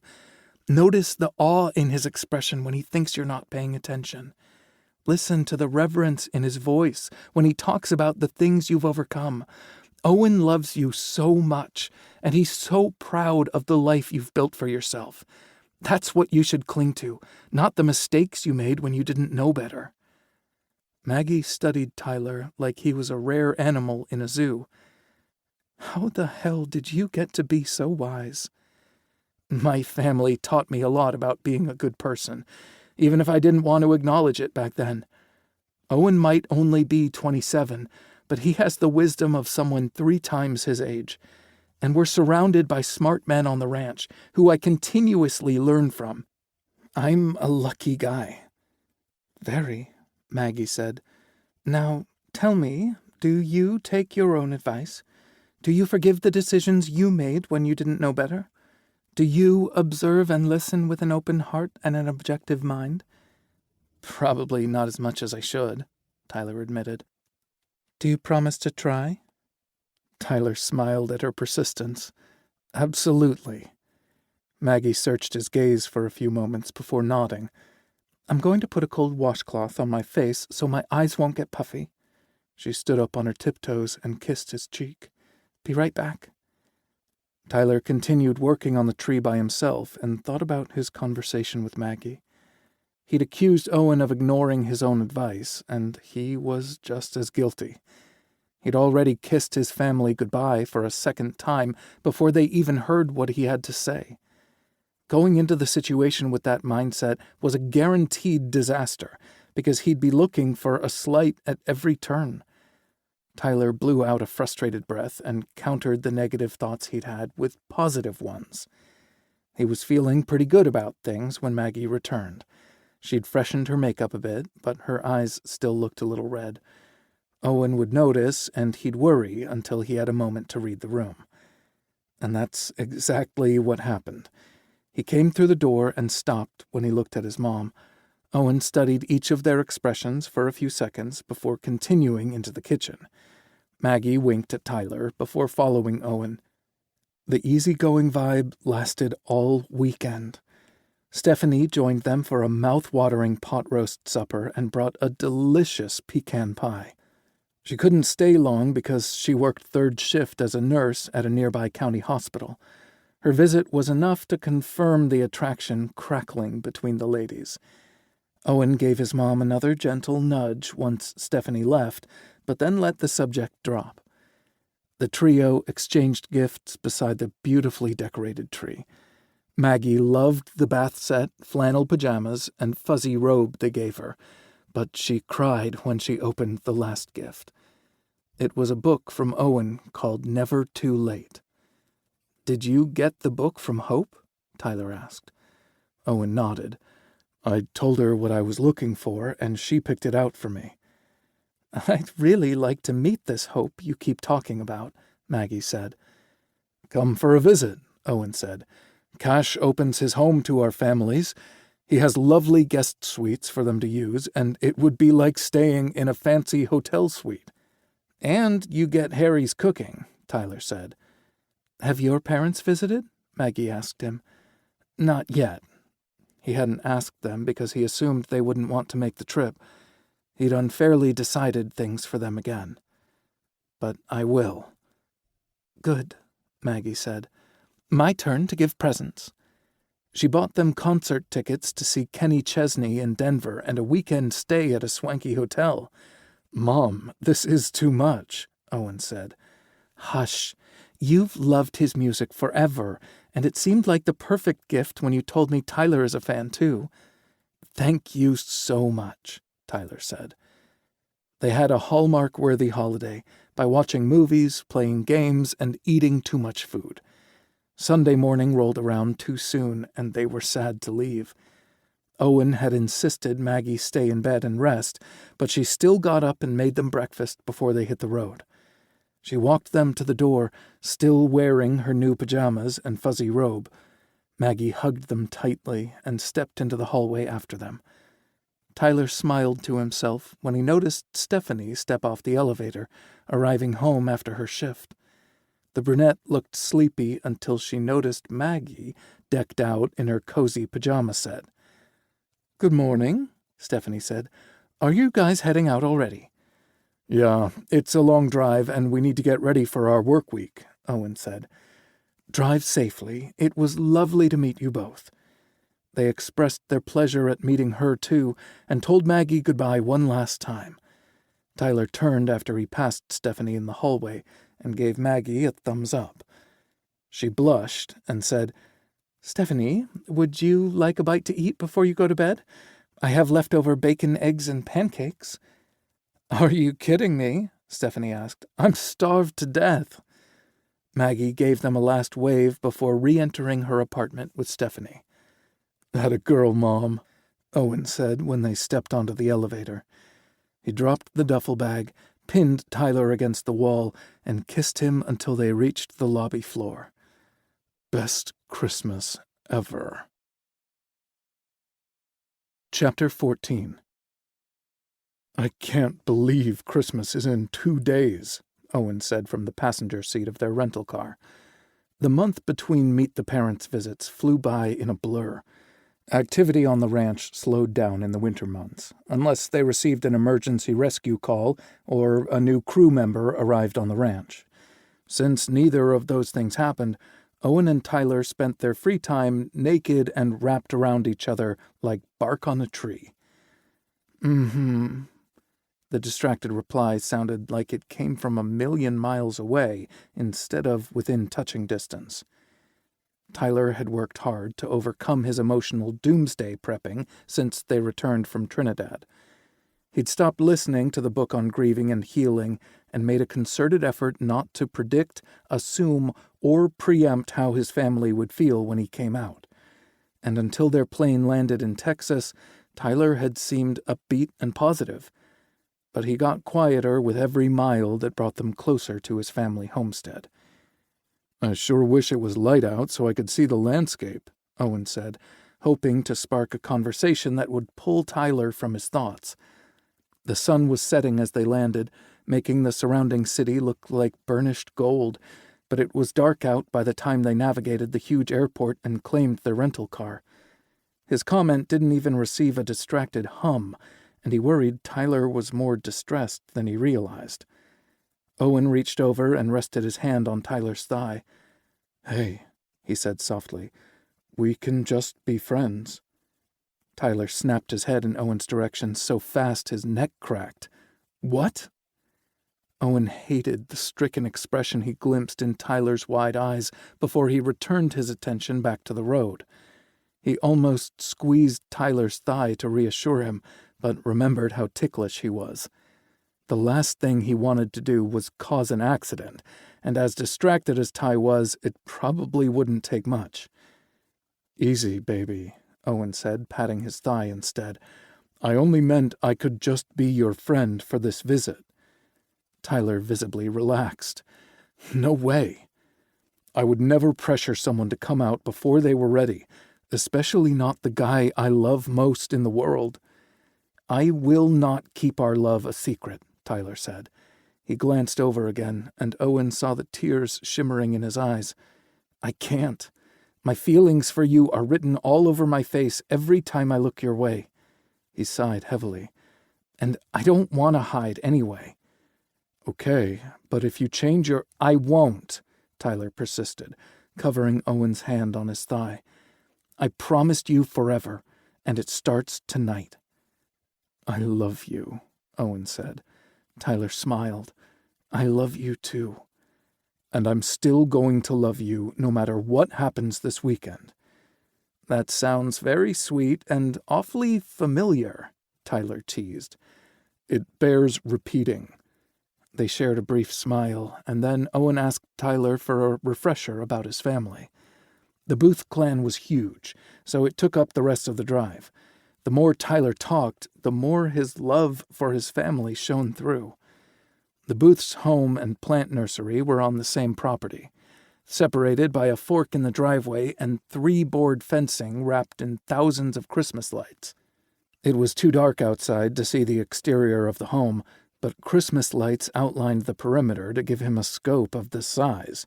Every interior light seemed to be on, hinting at a hive of activity inside the massive structure. Nerves got the best of Owen as Tyler took the fork toward the house. Lit trees lined both sides of the gravel lane, and he felt like they were driving through a fairyland. He looked over at Tyler and saw the magic of their surroundings reflected on his handsome face. Tyler's happy smile temporarily stole Owen's breath. "If the McAllisters and the Griswolds homes had a baby, it would be this one," Owen said once he recovered. "Don't be a size queen," Tyler teased. "It's not as grand as the McAllisters' home or as tacky as the Griswolds. It's large by necessity, but thoroughly loved and lived in." "You're glad to be home, aren't you?" Owen asked. Tyler pulled the rental car up to a garage bay and shifted it into park. He took off his seatbelt and leaned over the console to kiss Owen. "Home is wherever you are, so yes, I'm always glad to be there." He looked past Owen to his parents' house. This close, Owen could see the exterior was stone and wood, much like Cash's house. "Yes, this house holds happy memories for me now, which is something I never dreamed possible as a teenager who viewed these walls as jail." His lips curved into a wry smile. "Then I got to see what jail was really like." "Always good to get perspective," Owen replied. Just like seeing where Tyler could have chosen to live after serving his sentence gave Owen a newfound confidence. He could have returned to this gorgeous home, but he'd followed Owen to the ranch. He was Tyler's choice, then and now. He reached for the door handle and said, "Ready?" Tyler cycled through a deep breath, then nodded. "Let's do it." They retrieved their luggage and gifts from the trunk. Unlike their Trinidad trip, they packed their clothes into separate bags, since Tyler was unsure of their sleeping arrangements. Owen had to remind himself not to reach for Tyler's hand as they walked up the sidewalk toward the front porch. Tyler stopped at the bottom of the steps and looked at Owen. The colorful Christmas lights twinkled in his espresso eyes and lit up his handsome face. "No matter what happens, I'm choosing you." Tyler leaned forward and pressed a quick kiss to his lips before jogging up the steps. Owen remained on the bottom step, staring up at him. There'd been a unique quality in Tyler's voice and his kiss. Notes of confidence and determination Owen found extremely sexy.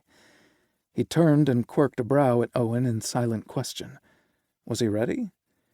Owen took a deep breath, nodded, and climbed the steps. Tyler winked, opened the door, and stepped inside the house. 2 little girls and a smaller boy streaked past them in the foyer. The trio was bickering about something and paid no attention to Owen and Tyler. "Stop running in the house!" a woman hollered from somewhere to the left. "Or you won't get dessert," a man added. The girls slowed down and stuck their tongues out at the boy. "I'm tellin'," he called out. Owen took in the chaos with the kids, then noticed the grand staircase leading up to the 2nd story. "We've landed in Home Alone." Tyler smiled and set down his luggage. "Don't worry. No one will stick you in an attic bedroom with someone who will wet the bed." He cocked his head to the left and said, "This way." Owen set his bag beside Tyler's and followed him into a large living room. There were multiple sofas and love-seat pairings to accommodate the large Booth family and their guests. Tyler's 5 siblings were all married, so that number doubled. Owen couldn't remember how many nieces and nephews Tyler had, but the packed room turned their full attention to them when they walked in. "Tyler!" Wendy Booth leaped to her feet and ran into her son's open arms. "Hi, Mama," he said softly. David Booth, an older version of Tyler, followed at a more leisurely pace, but wore a warm smile and doting expression in his eyes. Since Wendy didn't look like she planned to release Tyler any time soon, David extended his hand to Owen and introduced himself. The man's grip was firm but not intimidating. "It's nice to meet you finally, sir," Owen replied. "None of that sir business. Call me David." "Okay, David." Wendy eased back from Tyler, but kept her hands on his shoulders as if he might dart off at any moment. "Told you Tyler was her favorite," a younger version of Wendy said from the family room. She stuck out her tongue at Tyler just like the little girls did in the foyer. "Mom, Sarah stuck her tongue out at me," Tyler whined. "And so it begins," Wendy said wryly as she searched his face. She must have liked what she saw because she nodded and shifted her attention to Owen and let David greet Tyler. Owen was trying to decide if he should offer his hand to her when Wendy threw her arms around his shoulders and squeezed the air out of him. Owen laughed and gently returned the embrace. "It's so nice to meet you," Wendy said. She pulled back from the hug and peered into his eyes. "Though it feels like I already know you from my conversations with Tyler." Owen glanced over at his guy, who was wrapped up in his father's embrace. "I feel like I know you too." Wendy hooked her arm through Owen's and said, "Let me introduce you to everyone." Tyler let out a soft groan as he followed them farther into the living room, and Wendy shushed him again. 4 of the Booth kids favored David, but 2 of them were carbon copies of Wendy. Most of the siblings had started their own families, and the nieces and nephews ranged in age from 7 to 3 months old. Tyler's brow furrowed as he turned to David. "Where's Grandpa?" "Right here," came a feisty reply. Owen turned to see a much older version of Tyler shuffling toward them. Damn, those Booth genes were strong. "I had to go to the pisser," the old man added. "Might as well move in there with the way my shoddy prostate acts." "Grandpa," Tyler said, rushing forward to hug him. "I've missed you so much." The older man smiled, but replaced it with a scowl when Tyler stood back. Not enough to visit me. I'm not getting any younger, you know." He patted Tyler's cheek, swept him aside with an arm, and locked a curious gaze on Owen. "This must be the boyfriend I've heard so much about." The low hum of conversation stopped immediately, as if someone had hit mute on a remote. It seemed like everyone held their breath while waiting for an answer. Tyler turned and met Owen's gaze with a peaceful smile spreading across his face. "Yes, Grandpa, this is my boyfriend, Owen." The conversation resumed around them, and no one displayed surprise or outrage, though he felt their curious gazes. Tyler led his grandfather over to Owen. "This is my grandfather, Simon Booth." "It's nice to meet you, sir," Owen said as he offered his hand. Simon studied him for several moments before accepting Owen's gesture. "It's nice to meet you, too. You boys must be hungry after a day of traveling." "Yes, of course you are," Wendy said. "How rude of me." Her expression and voice were neutral, making it hard to gauge her reaction to Tyler's news. "Come on into the kitchen so I can warm up dinner for you." Then she turned on her heels and headed out of the room. David offered them a reassuring smile before following his wife, and Owen thought that was a good sign. Tyler's shoulders slumped as he watched his parents. Simon shuffled over to him and placed his hand on Tyler's back. "Did I speak out of turn, son? I didn't mean to cause trouble." Tyler took a deep breath, then smiled at his grandfather. "No, sir. You ripped the Band-Aid right off." Simon hugged Tyler once more, then said, "Better than peeling it back slowly." "We'll catch up after we eat," Tyler told him. Owen didn't resist reaching for Tyler's hand as they walked toward the back of the house. The kitchen was twice as large as any Owen had ever seen, and epitomized the loved and lived-in description Tyler had used. Artwork, photographs, a calendar, and a running grocery list adorned the stainless steel refrigerator. Cow paintings hung on sunny-hued walls, and yellow gingham curtains covered the window above the kitchen sink. The pop of color interrupted a sea of white cabinetry. Covered pots and an extra-large aluminum pan rested on the stove. Dirty dishes filled the sink, and condiments sat on the countertops. Lived in and loved. The aroma of succulent barbecued meat and cheesy carbs made Owen's mouth water. Wendy stood near the stove with her back to them when they entered the room, and David sat at the table with his hands folded in front of him. He glanced at Tyler and Owen's joined hands before shifting his gaze toward his wife. Wendy took a shaky breath, then shifted into a flurry of activity, pulling down plates and scooping food onto them. David stood up and said, "What would you boys like to drink?" Tyler chose tea, and Owen went with water. He'd consumed too much caffeine, and it was wreaking havoc on his frayed nerves. He figured it was a good sign that Ty's parents hadn't freaked out when Simon outed him, but Wendy's silence was concerning. Owen thought he detected a few sniffles coming from her direction. "Mama," Tyler said, "maybe we should talk this out before we eat." As hungry as Owen was, the food would taste like cardboard if he didn't get his emotions under control. Wendy stilled, then turned around. Her eyes were red-rimmed and glistening with tears. "Why?" Tyler furrowed his brow. "Why am I bisexual?" Wendy huffed a frustrated sigh and shook her head. "Why didn't you tell me you were bisexual? Didn't you trust me?" Tyler let go of Owen's hand and walked over to her. "Mama, I honestly didn't know the truth until the end of October. It kind of hit me like a Mack truck. Telling you over the phone or in a text or email felt cowardly. You and Dad deserve better. I planned to tell you this weekend, and yes, I was more than a little worried about your reaction. I didn't know Grandpa figured it out." Tyler shifted his gaze between his parents. "To be honest, neither of you look or sound all that surprised." David handed Owen a bottle of water and joined his wife and son. He set the tea on the counter, then settled his big hand on Ty's shoulder. "We had a strong suspicion, but we thought it was best to let you come out when you were ready." David studied his son with a neutral expression on his face. "You really didn't know until recently?" "Yeah," Tyler narrowed his eyes. "How long have you two suspected?" "A few years," David said, "but I was sure of it once I saw the two of you interacting on the Redemption Ridge YouTube channel."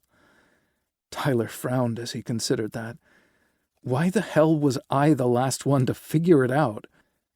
Owen wanted to raise his hand and say he was technically the last person to realize Tyler returned his feelings, but he didn't want to intrude on what was shaping out to be a truly wonderful moment between Tyler and his parents.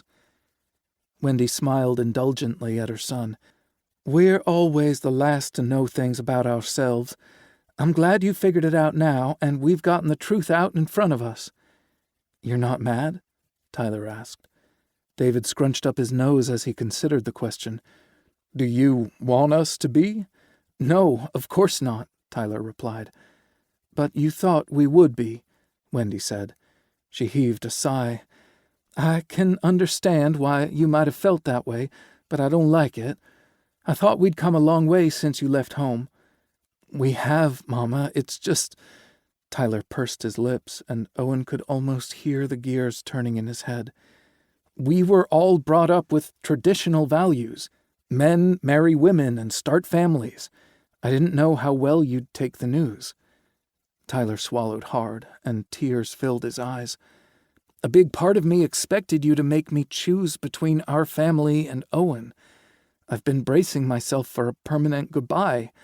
Owen is the one who reminded me that I was being unfair to you and Dad." Tears spilled down his cheeks, and Owen wanted to go to him, but Wendy beat him to the punch. She pulled him into her arms and hugged him like a life raft. "Oh, honey, I'm so sorry you felt this way. Maybe Dad and I should have spoken up sooner, but we didn't know if that would make things worse or better. I just felt you slipping further and further away and didn't understand it." "I think a confrontation might have made things worse, or at least more confusing for me," Tyler replied. "You did the right thing, but I'm sorry I pulled away from you. I didn't do it intentionally." Wendy kissed Tyler's cheek, pivoted, and then crossed the room to hug Owen. "And you," she said, squeezing him tight, "you've given my son back to me twice now. Thank you." Wendy pulled back, cupped Owen's face, and said, "Welcome to the family."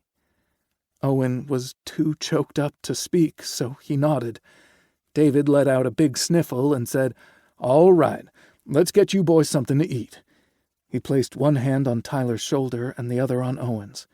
He led them to the table so they could sit down. He kicked off idle chat about life on the ranch, while Wendy fixed them plates of pulled pork, macaroni and cheese, Brussels sprouts, baked beans, and cornbread. Owen widened his eyes at the volume of food in front of him, but vowed to give it his best.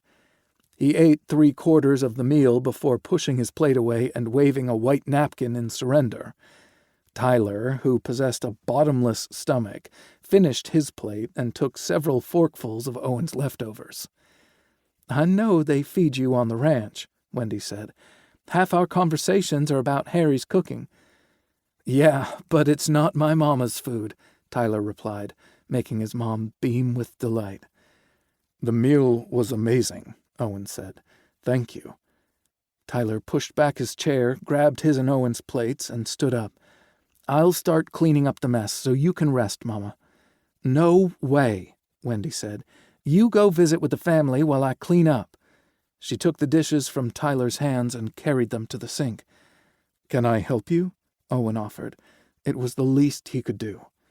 Wendy beamed at him. "I'd love that. It will give me time to get to know you better." She looked at David and Tyler and made a shooing motion. David rose to his feet and placed his hand on the back of Tyler's neck. "We've been dismissed, son." Tyler followed David, but watched Owen over his shoulder until he disappeared out of sight. Wendy turned on the sink and rinsed the first plate from the stack. "Tyler has always volunteered to do dishes with me." Owen smiled as he stacked the plate in the dishwasher. "He wanted your undivided attention." Wendy smiled. "He's always been a mama's boy, and he struggled when the younger kids came along. I thought middle child syndrome was a myth or excuse some moms made up to explain away bad behavior until I had middle children." She stared out the kitchen window for a few seconds and looked to be lost in a memory. She giggled, shook herself free, and smiled wryly at Owen. "Can I confess something?" "Sure." "I wanted to refuse Tyler's help because it took 3 times as long with him as it would to do them by myself. Such a perfectionist." "Mm-hmm," Owen agreed. "Tyler sees spots that no one else can. He ends up rewashing everything I touch." It was Owen's turn to laugh at a memory. "Can I confess something too?" Wendy's blue eyes shimmered with humor and warmth. "Please do." "Tyler got assigned kitchen duties when he first arrived at jail. That's usually where the new inmates go because it's the most dreaded assignment." "Not for Tyler," Wendy said. "Nope," Owen agreed, "but they transferred him out of there really fast." Wendy shut off the water and turned to give Owen her undivided attention. "Thank you for sharing that with me. Tyler rarely talks about his time at the facility, and I don't want to push." She reached up and played with a delicate gold cross hanging from a slender chain around her neck. "I just worry he keeps things bottled up that he shouldn't." Owen thought both about her remark and the right way to respond. He didn't want to betray a confidence by saying things Ty wanted to keep private, but he wanted to assure Wendy that her son wasn't a powder keg on the verge of exploding. "I imagine the worst-case scenarios," Wendy continued, "like him getting beaten up and bullied by other inmates." "I promise you that didn't happen," Owen said, his expression and tone matching the seriousness of the conversation. He wanted Wendy to know Tyler had been and always would be safe with him. "I'd been at the facility for about a year before Tyler arrived, and I always kept my eye on him. Where he went, I went too. Nothing and no one was going to hurt him. Jail wasn't fun, but we were better men when we left. People always say they wish they could go back in time and not make the same mistakes again." Owen shook his head. "Not me. My mistake brought Tyler into my life." Wendy reached over and squeezed his arm. "I think you still would have found each other, just in a different way." Maybe she was right, but he sure as hell wasn't willing to chance it.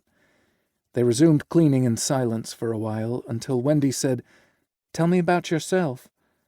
When Owen started to tell her about the circumstances leading up to his arrest, she stopped him.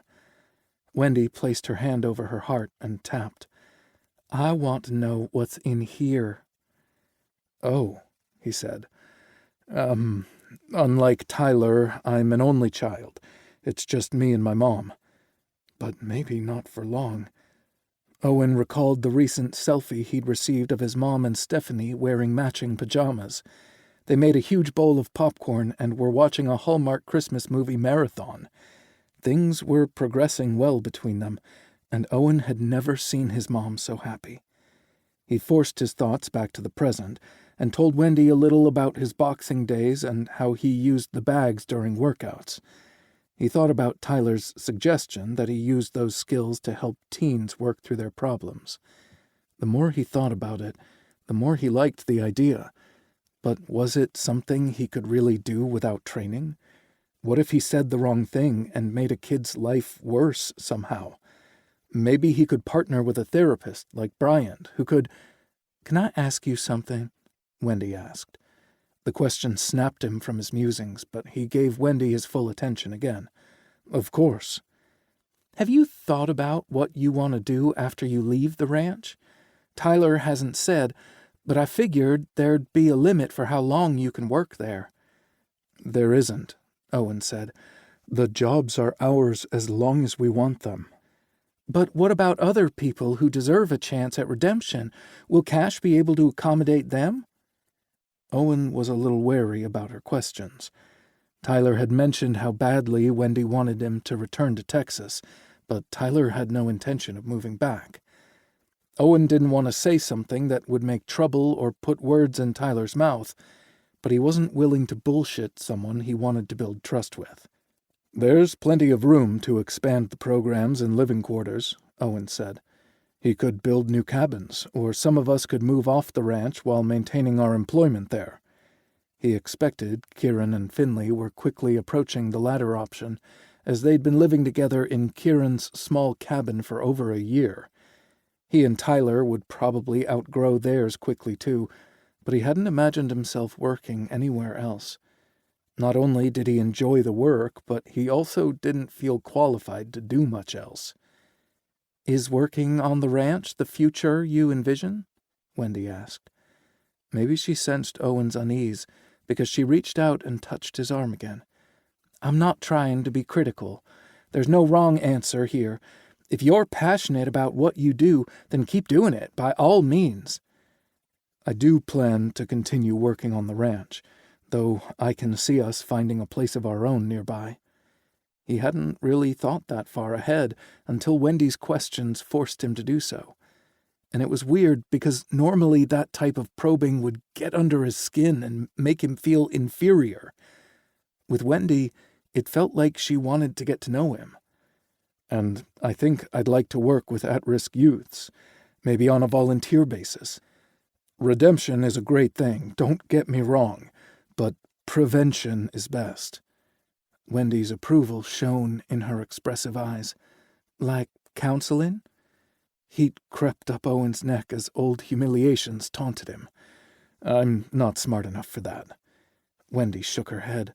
"I don't believe it." "I dropped out of school when I was 15. There's something wrong with my brain, and I can't read very well. I know the letters and the sounds they make, or at least I did, but I can't string them together to make sense." "Did Tyler tell you I'm a reading intervention specialist?" Wendy asked. "Yes, but I think I let my problem go too long." "Nonsense," Wendy said. "I help people of all ages learn to read better. I worked for the local school district before I had my own children. I loved the educators, students, and the principal, but I had a major conflict with the superintendent and board members who didn't think intervention specialists were necessary. I refused to put my kids through the district, and private school was too expensive, so I used my education background at home. Now I volunteer for a nonprofit that offers assistance where schools either can't or won't help. We also have evening classes for adults who've embraced that it's never too late to learn." Never too late. That reminded Owen of the book he'd given to his mom for Christmas. He'd wanted to encourage her to follow her dreams while completely discounting his own. In fact, he'd never permitted himself to dream of any type of future beyond loving Tyler. If Owen wanted to provide Ty with the life he deserved, they deserved, he'd need to put himself out there and be the best version of himself. Howie was right about that. He couldn't sit around and wait for stars to align or for magic to happen. Owen needed to create his own miracle. "Never too late," he repeated. "Did you get tested for dyslexia?" Wendy asked. Owen shook his head. "I was too stubborn," he admitted sheepishly. Wendy smiled gently. "That's a very common reaction." She leaned forward and added, "Especially with young boys. Male pride starts at an early age, and boys equate needing help as being weak. Sound familiar?" Owen briefly pursed his lips. "Maybe a little." He straightened up and got serious. "But I've outgrown most of that stupidity. You can trust Tyler with me." "I trust my son to make his own decisions," Wendy replied. "Despite the rodeo thing, Tyler has always had a good head on his shoulders and is an excellent judge of character. If I'd loosened up a little and let him know I had faith in him, I might not have pushed him away." Owen much preferred it when Wendy's eyes sparkled with mischief or mirth over the sadness filling her eyes with tears. "Don't forget Mistress Devine," Owen added. A loud bark of laughter boomed from her tiny frame before she slapped a hand over her mouth. Tyler had told him about Wendy's bawdy laugh, and Owen was so grateful to witness it in person. She dropped her hand and inched closer. "He told you about that?" When Owen nodded, Wendy sighed and rolled her eyes. I knew he'd gone into the tent and dismissed his curiosity as harmless. Tyler would hand over a few bucks, and a lady in a costume would give him a generic spiel. Imagine my surprise when I read the paper the next morning and discovered Mistress Devine used the tent for more lucrative hustles. I would never have been able to look people in the eyes if Tyler had gotten caught up in the raid. Wendy's grin grew sly. I never asked what message she'd given him. Did he tell you? Owen figured it wouldn't hurt to reveal this little secret. She told Tyler he was on the dawn of awareness. Wendy blinked for a few moments before more bawdy laughter erupted. She didn't try to hold it back this time, and Owen joined her. Tears streamed down Wendy's face, and she wiped them away as she pulled herself together. Yeah, I bet he was. I saw her mugshot in the paper, and she was a stunner. She giggled a few more times and pressed her hand to her chest. No wonder he eagerly accepted his month-long grounding. Tyler didn't complain once about spending time alone in his room. His showers got longer, and I wore cleaning gloves when I washed his laundry. A chuckle rumbled through Owen as he realized Wendy wasn't as uptight as Tyler suspected.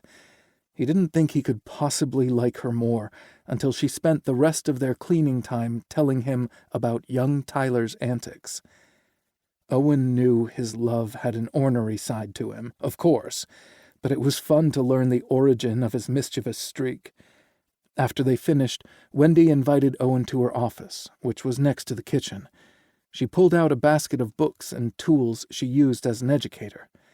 I could give you a proper assessment this weekend, Wendy said, but based on what you've described, I think it's safe to say you have dyslexia. We can do a simple test with these. She held up colorful, transparent plastic strips that looked like rulers but without the numbers. We call these highlighters because they highlight lines of text to make it easier for you to read. The wider the strip, the more text you can get within its frame. To start, let's not overwhelm you with a lot of words at one time. Wendy picked a random paperback off her shelf and handed it to him with the thinnest highlighter.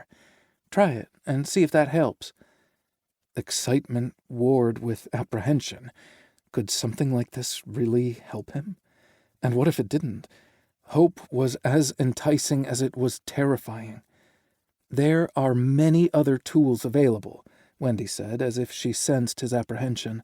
Some are high-tech gadgets like features on phones that read text out loud or apps with special software to help you read the text yourself.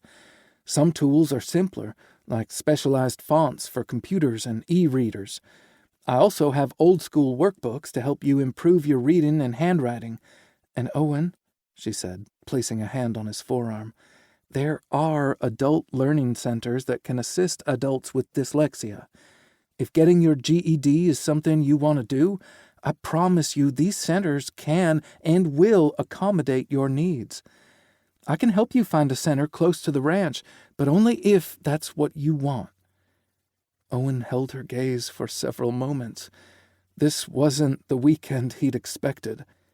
He'd hoped for the best, but braced himself for a frosty reception, if not hostile. The booths had greeted Owen with welcoming warmth and acceptance, and Wendy offered him a solution to a problem that had plagued him his whole life, one that he'd allowed to define his worth. Tears of gratitude and hope filled his eyes, but he didn't hide them from her. Yes, Owen said for the boy who'd felt stupid, hopeless, and unworthy. Yes, he repeated for the man who dared to dream. I want that very much. Wendy squeezed his arm and removed her hand. Try the highlighter first to see if it helps. Owen flipped the book over and noticed the bare-chested man with long blonde hair and a seductive sneer on his lips. He sat aside a sleek black horse with a busty redhead in the saddle in front of him. The bottom of her elegant gown hung low to reveal the upper swell of her breast. There was a menacing-looking pirate ship anchored offshore in the background. He set the highlighter over the title and smiled as the letters formed words he could slowly decipher. "The Pirate's Bride," he read aloud. Maybe not that one," Wendy said before she snatched it away and tucked it back among the educational books on the shelves. She took her time choosing the next selection before presenting it to Owen. He set it down and used the reading aid to scan the title. "I Believe," Owen read. The subtitle claimed the book would help a person unlock the secrets to self-confidence and uncover the power of self-love. Old habits are hard to subdue, but Owen wrestled the urge to scoff into submission. He flipped to the first page and slowly stumbled through what turned out to be a greeting from the author, where she explained what a person could expect to find in the book. It took him a while to get through the first paragraph, but it intrigued Owen enough to finish the message. He was eager to continue to turn the page and keep reading. "There you are," Tyler said from the doorway behind Owen. The relief in his voice made Owen turn in his chair to face him. Holding up the book and eyeliner for Tyler to see, he said, "Your mom is helping me figure some things out." Tyler shifted his gaze from Owen to his mother. "Thank you, Mama." "My pleasure." Wendy pushed back from her desk and stood up. "Why don't we head out to the family room so the others can get to know Owen, too?" She smiled at him and added, "We can work on this more tomorrow if you want." Owen nodded enthusiastically and followed Tyler back to the kitchen. Turned out the family got to know Owen very well through a series of games: Candyland, Gin Rummy, and Chutes and Ladders. By the time they trudged upstairs to Tyler's old room, Owen was ready to collapse. He stared at the twin beds, the first disappointment of the night. "I forgot the folks converted my bedroom into the grandkids' room for sleepovers," Tyler said. Owen took in the pale blue walls with their space-themed mural and the star-shaped stickers on the ceiling that would glow in the dark when they turned off the light. The comforters featured rockets and cartoon astronauts. It was an adorable setup for a kid, but it kind of made Owen feel uneasy about the things he'd wanted to do with Tyler once they were alone. They'd been on each other like white on rice, and it wouldn't kill them to sleep in separate beds for a few days. "Where are the kids sleeping then?" "In their own beds, at home," Tyler said. "This setup is for when they spend the night or weekends with my folks." Owen nodded. "Do you want left or right?" "Get real," Tyler said. He tossed their luggage on the bed to the right and tugged Owen to the empty one on the left.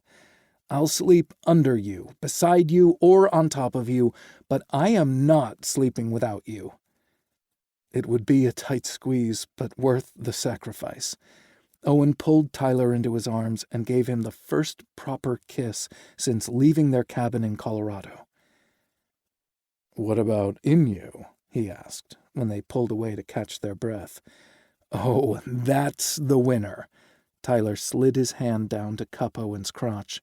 "Fly me to the moon, baby." Chapter 15. The humidity inside the greenhouse was both familiar and a shock to Tyler, much in the same way he responded to Colorado winters. He thought he was prepared for it every time, yet it still caught him off guard. The hot, moist air hit him in the face and stole his breath until he had a second to adapt. He breathed in the damp soil, fertilizer, and flowering plants in his next lungful of air, all happy things he associated with his childhood. "Remember when I used to dig in the flower beds with my Tonka trucks and excavating equipment?" Tyler asked. "It's one of my fondest memories." A chuckle rumbled through his dad's chest like distant thunder, and his big hand landed on Tyler's shoulder with a clap.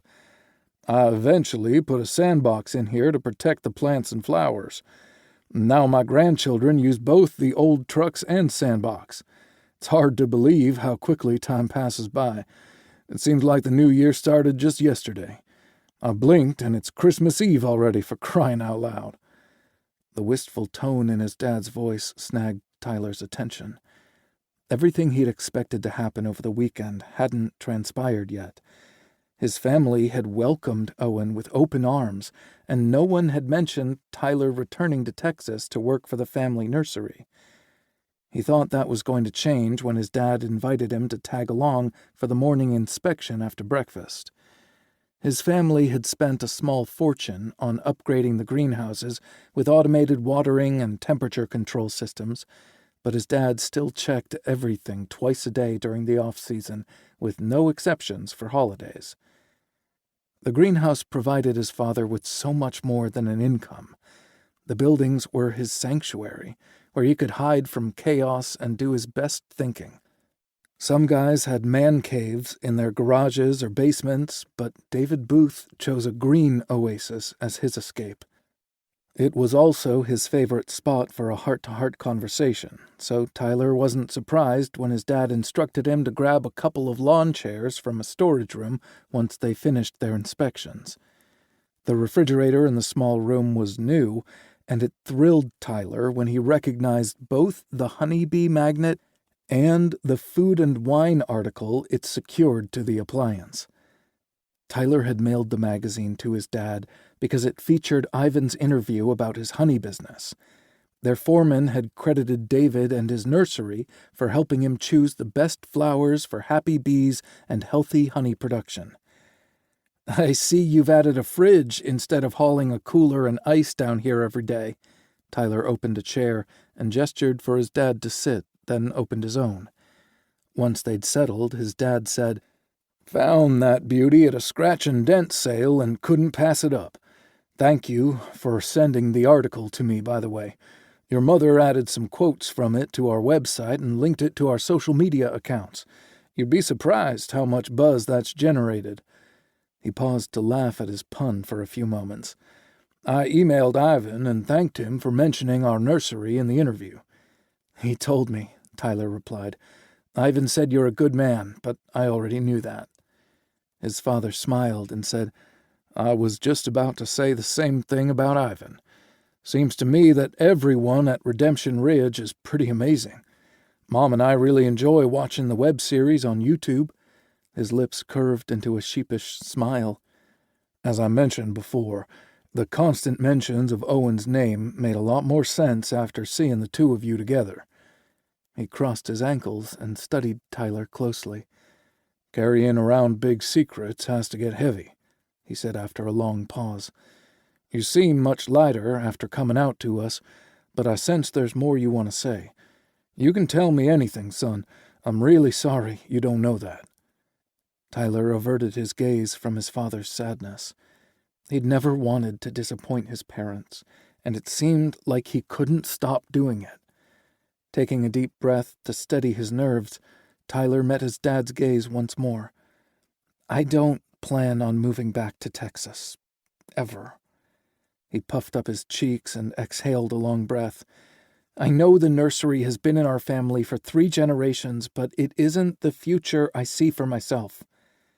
His siblings had never shown an interest in the business, and Tyler had felt the pressure to continue the legacy when he was younger. His dad nodded slowly as he processed what Tyler said. "And you thought I'd be upset?" "Mom has mentioned the future of the business to me more than once when she's tried to lure me back to Texas," Tyler said. "Other times, she made it sound like Grandpa was on his last leg, and I knew that wasn't true." His dad exhaled slowly, almost like he was buying time. "I think Mom was desperately trying to connect to you on some level. She never intended to lay a guilt trip on your shoulders that would push you further away. All we want for you is to live a happy and fulfilled life, no matter what that looks like to you." He grimaced and added, "I don't know how things went so wrong with us before, but it's never going to happen again. Mom and I made some pretty big mistakes with you kids, and I'm not ashamed to admit it.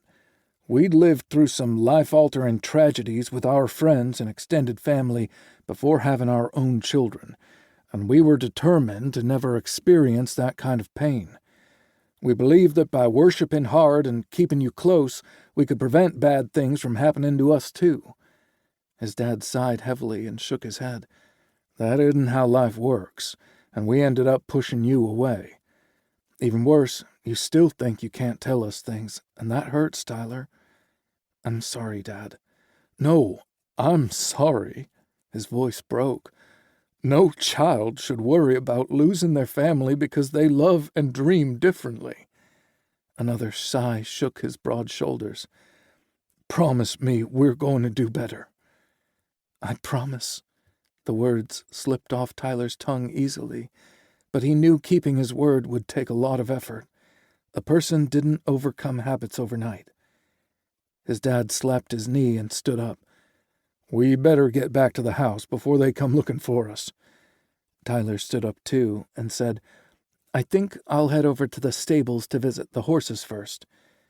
He didn't have time to see them the previous night, and he'd overslept this morning and missed feeding them. I should have known you'd choose a career with horses. You've loved them since the first time you saw one. I love rehabilitating them, Tyler said.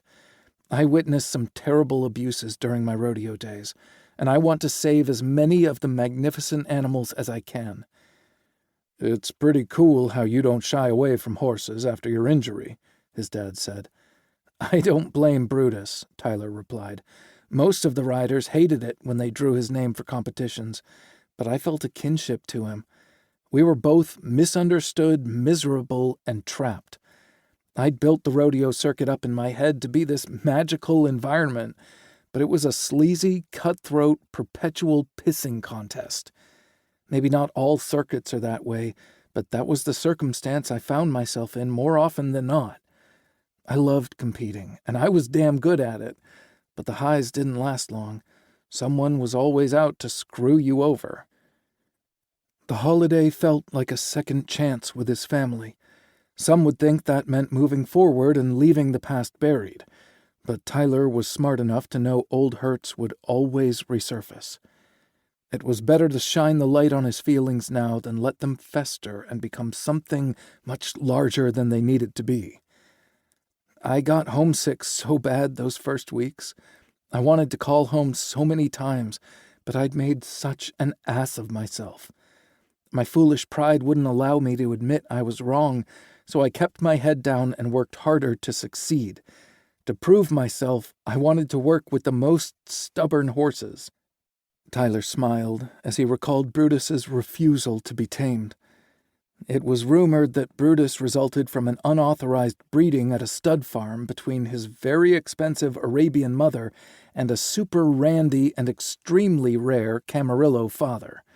The result was a very expensive lawsuit and an unwanted sleek black horse with random white markings, like a lightning bolt between his eyes.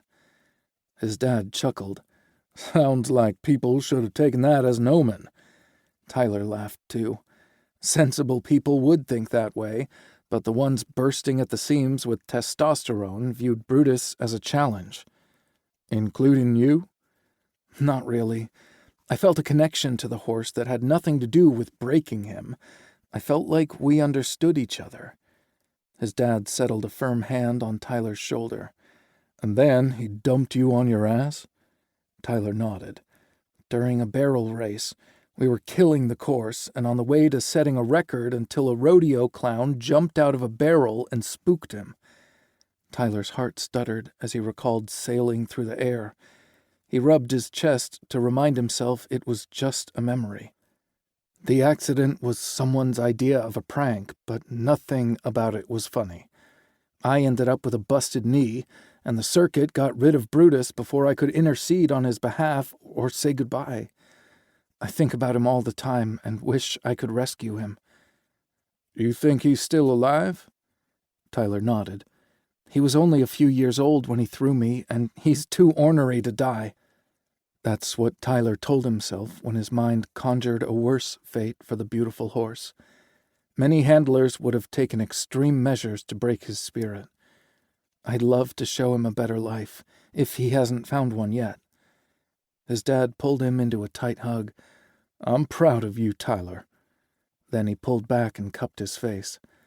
And I love you. There's nothing you could ever say or do to change that.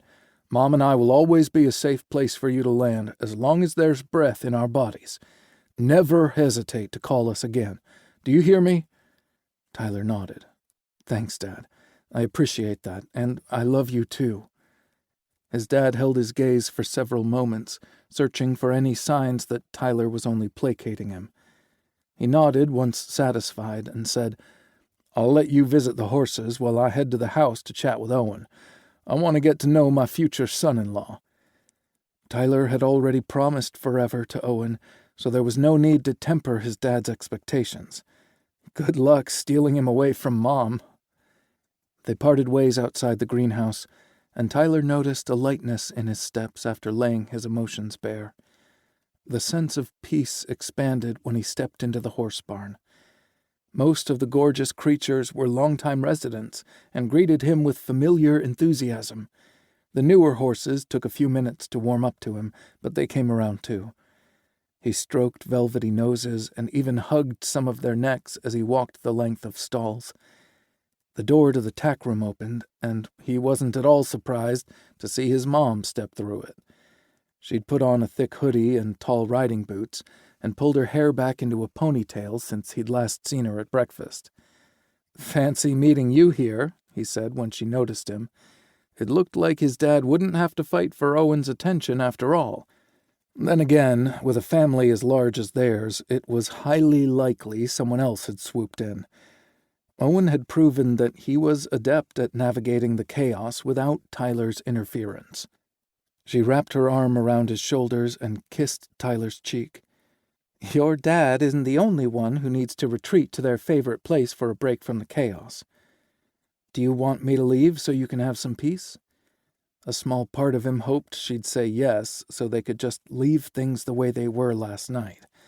But Tyler knew there was more he needed to say to her. "No way," she said. "I'm grateful for the time alone with you." She hooked her arm through his, and they walked among the horses. "I think Owen is wonderful, Tyler. I love the way he loves you. I'm crazy about him too, Mama. Knowing how happy you are on the ranch makes it easier to accept you're not coming back to Texas." Of course, she already knew. As with Grandpa's blunt boyfriend question, Tyler was grateful she'd made this easy for him. "I want you and Dad to come see us in Colorado, and I promise to visit you guys more often," Tyler said. "We've resolved the issues that have held me back, and the rest are mine to work on." She stopped and looked at him. "What things?" "For starters, I need to stop projecting my fears onto others and assuming the worst. I left home because I wanted the freedom to make my own decisions, and here I am making ones for everyone else." Tyler blew out a frustrated breath. "I wasn't fair to you or Dad. Not when I was younger and not now. Looking back, I understand you were just trying to protect me. We should have given you guys a little more room to make your own mistakes," she said. "Maybe we would have avoided a lot of this if we had. Then again, maybe Owen is right, and things turned out the way they were intended." Tyler quirked a brow. "Owen said that?" Laughing, she pinched his chin. "Maybe not in so many words, but the sentiment was there." "Thank you for helping him, Mama." "It was my pleasure, Tyler." Owen was so excited about his reading opportunities last night that I didn't think he'd ever get to sleep. "About that," she said with a slight grimace. Tyler held his breath while he waited for her to continue. Had they been too loud? He'd been honest about Owen's excitement and struggle to fall asleep, but Tyler hadn't told her the creative ways he'd eased Owen's tension, or the ridiculous sex puns they'd come up with in the space-themed room. They'd used flying to the moon for their first round of orgasms, and riding the rocket became the anthem for round 2. That had been the one that finally eased Owen enough to sleep. "I think I owe you another apology about the sleeping arrangements. I thought about just putting you in the guest bedroom with the single queen bed, but worried it was too presumptuous. What if you weren't a couple and I put you in a room with one bed? I didn't want to offend anyone. Do you want to move to the other bedroom?" "Yes, please." They'd made the best of their arrangements, but he'd be a fool to refuse a bigger bed for the remaining 2 nights in Texas. She kissed his cheek, and they resumed walking. "You're not the only one who needs to change their thinking. Relationships require effort from everyone. We've learned from our mistakes, right?" "Definitely. Then let's just promise to do better from now on," she said. Tyler held out his pinky and said, "I swear." His mom hooked her little finger around his. "I swear, too." They shook to seal their commitment. "Care to saddle up and take a ride with me?" He'd only planned a quick visit with the horses, but he couldn't refuse the invitation. It was after 12 by the time they finished their ride and aftercare for the horses. The weather was unseasonably warm but breezy, so his cheeks were pink when he caught his reflection in the downstairs bathroom mirror. He ducked in to wash up before heading to the kitchen to help his mom put a light lunch together for everyone. That was the plan, until Owen stepped inside the bathroom and closed the door. He wrapped his arms around Tyler's waist and rested his chin on Tyler's shoulder. "Damn, you look good, baby," Owen said huskily. "You only wear that sweet flush on your cheeks when you're riding horses or me." Tyler held his gaze and noticed the way Owen's midnight eyes twinkled with love and happiness. It reminded him of their life-changing time in the photo booth 2 months prior. Tyler had entered that night feeling like Owen was slipping away from him and ended it with tremendous revelations that put them on the path to this exact moment. Tyler felt seen, understood, and accepted in ways he had never dreamed possible once he left home. Turning in Owen's embrace, Tyler kissed the lips he loved so much. "Speaking of riding," he said, "we're moving into a different guest room with a queen bed." Owen huffed out a sigh and shook his head. "I started a list of space puns we could use for the rest of our stay." He leaned forward and nuzzled his nose against Tyler's neck. "I'd planned to change the lyrics to Elton John's Rocket Man tonight." Tyler chuckled and said, "I'll tell her we changed our minds." Owen growled and grazed his teeth against Tyler's neck. "A queen, you say?" Their bed back at the ranch was only a full, so the added space sounded like a luxury. "Can I still spoon you?" Tyler slid his hand down and grabbed Owen's ass. "Only after I fork you." Owen snorted, then kissed a path along Tyler's jawline. "Looking forward to it." "Maybe we can skip lunch and take a nap," Tyler suggested. Owen dropped his arms and stepped back, taking his delicious body heat with him. "Or maybe we wait until bedtime so we're not too obvious." He gave Tyler one last kiss and eased toward the door. "Besides, I get to see you all the time. You only have 2 more days with your family before we head back to the ranch. Soak it all in, baby." "Fine," Tyler said with an eye roll. "Be practical." Owen was right, and Tyler knew it, so he threw himself into activities with everyone. The kids had an endless tank of energy, fueled by holiday excitement and his mama's Christmas cookies. It was both strange and beautiful how easily he reconnected with his family after nearly 2 years away. There were obvious changes to everyone's physical appearances, of course, but they'd all grown and matured into better people. Tyler squabbled with his siblings over petty things, as they'd done when they were younger, but the good-natured jabs landed differently. When his brother accused him of cheating at Go Fish, instead of getting offended, Tyler simply dared him to prove it as he slipped the card Owen needed to him under the table. Tyler took pictures of the food his mother prepared and texted them to Harry. She'd asked him to bring an authentic Texan recipe back to the ranch, and his mother was excited to oblige the request.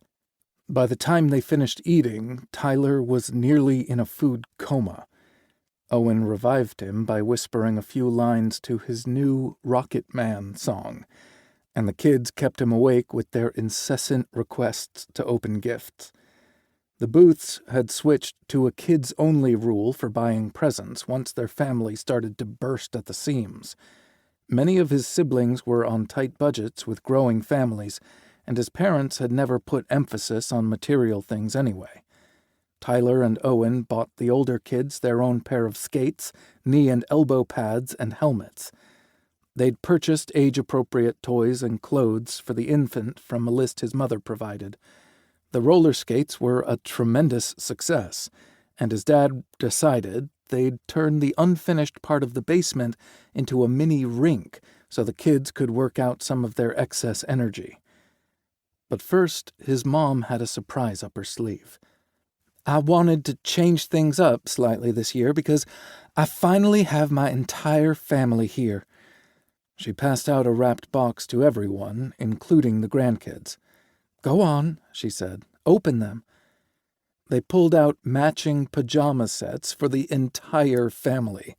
She'd chosen green and plain flannel bottoms with beige Henley tops, featuring evergreens and woodland critters wearing festive holiday hats or scarves.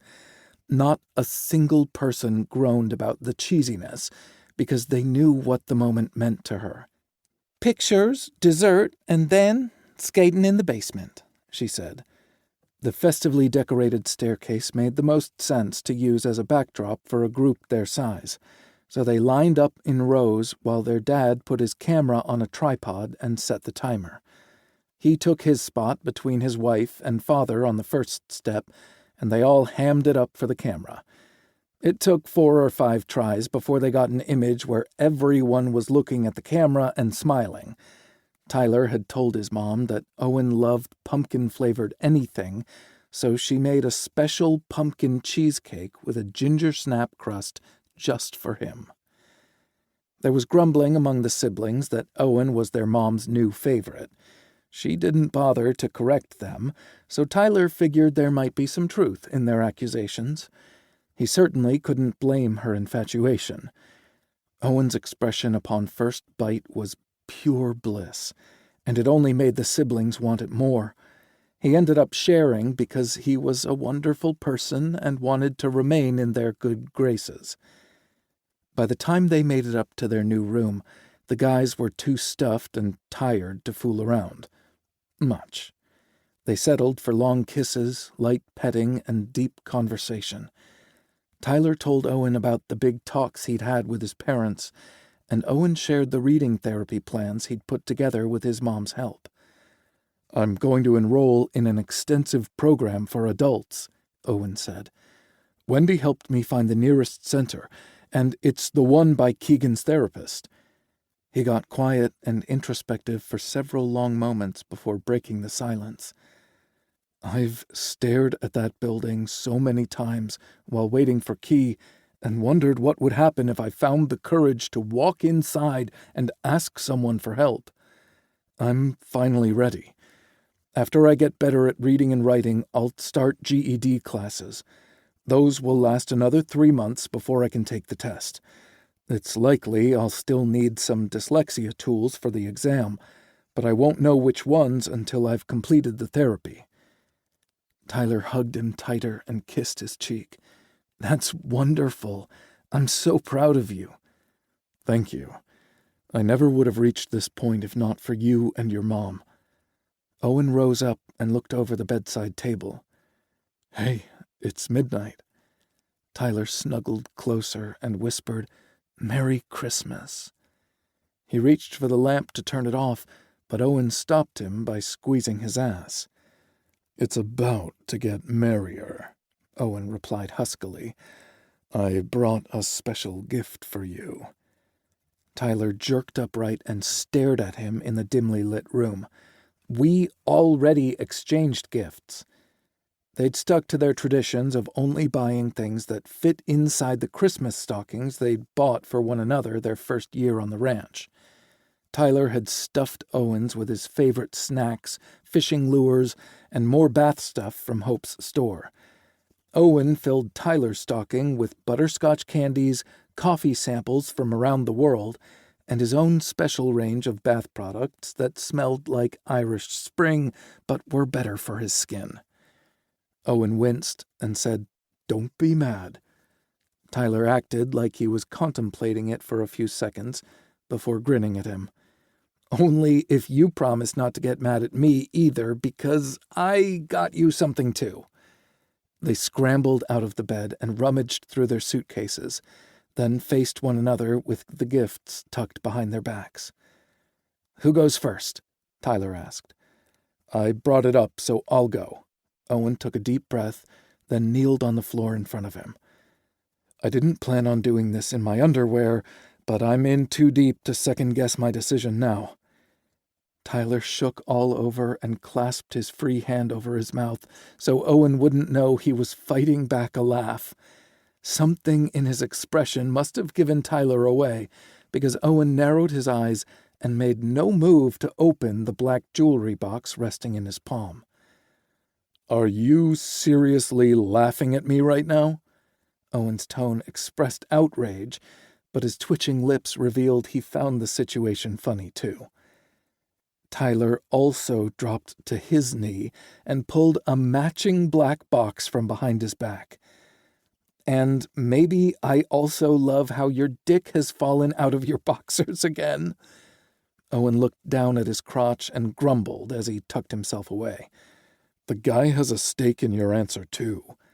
His gaze dropped to the box in Tyler's hand. "I worried I was asking too soon." "Same," Tyler agreed. "I knew I was ready, but I wasn't sure you would be." "We've been inseparable for over 6 years now," Owen said. "We've worked and lived together in the closest quarters imaginable. You're my best friend and the only person I want to share my life with, Tyler." "Babe, you don't have to convince me." Tyler shook the ring box for emphasis. Owen sighed. "I prepared the speech for your parents because I really thought I'd have to pitch myself." He laughed and shook his head. "I didn't get past the first sentence with either of them before they gave their blessings." "That's so sweet," Tyler said. "If they'd proven me wrong and turned out to be dirtbags, I was still going to propose to you so you'd know that I would always be your family." Tyler's lips trembled, and happy tears filled his eyes. "I had a similar speech prepared when I called your mom earlier this week." "Really?" Owen asked. "I didn't make it far before she started to squeal and cry. Then she ran over to Stephanie's apartment to share the good news. Steph was enthusiastic about our pending engagement, and then the two of them got enthusiastic together." Owen grimaced. "Gross." Tyler laughed at his discomfort. "Just kissing, babe." Owen fully supported the relationship, but no kid wanted to think about their parent getting it on. "Do you want to hear what I said to trigger the squealing, crying, and kissing?" Owen scrunched up his face as he contemplated. "Maybe." "I promised Maggie that your heart will always be safe with me," Tyler said. "That's as far as I got with her before the conversation went sideways. I was going to tell you that, too, but I think you already know it."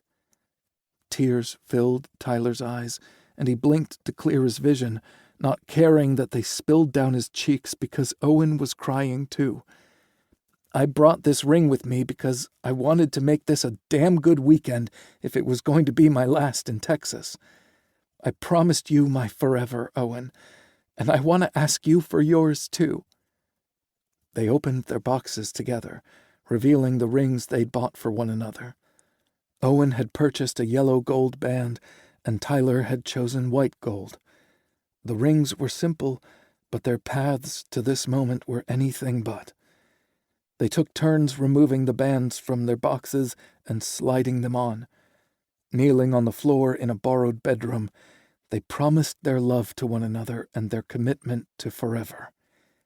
Sealing it with a kiss led to other explorations that would be more comfortable in the bed. "Definitely a merrier Christmas now," Tyler said once Owen slid deep inside him. "About to get even merrier." And Owen kept his word just like he always did. Epilogue. 6 months later. Tyler stowed his bag in the pickup's back seat and said, "Do you have everything?" The Kenny Chesney concert had finally rolled around, and it couldn't have come at a better time. Owen had just found out he passed his GED test the day before, and they had so many things to celebrate during their weekend away from the ranch. When he didn't get an answer, Tyler stepped back and peered around the back of the cab to find Owen still leaning against the opposite side of the truck with his eyes locked on the gravel driveway. Tyler called his name, and Owen turned to look at him. "Sorry," he said sheepishly, "zoned out for a minute." He lifted his hand to brush blonde strands off his forehead, and the sunlight glinted off his engagement ring. Mine, mine, mine. And it became truer every day. Tyler had learned there was no limit to loving someone. Each time he thought he couldn't love Owen more, his future husband proved him wrong. This man had worked tirelessly over the past 6 months to conquer things he never dreamed possible. He went from avoiding any task that required reading or writing to leaving little love notes around for Tyler and reading to him in bed at night to strengthen his skills. Owen had started a smoking hot romantic suspense book the previous evening that had kept them up much later than usual. "You seem distracted," Tyler said. "Everything okay?"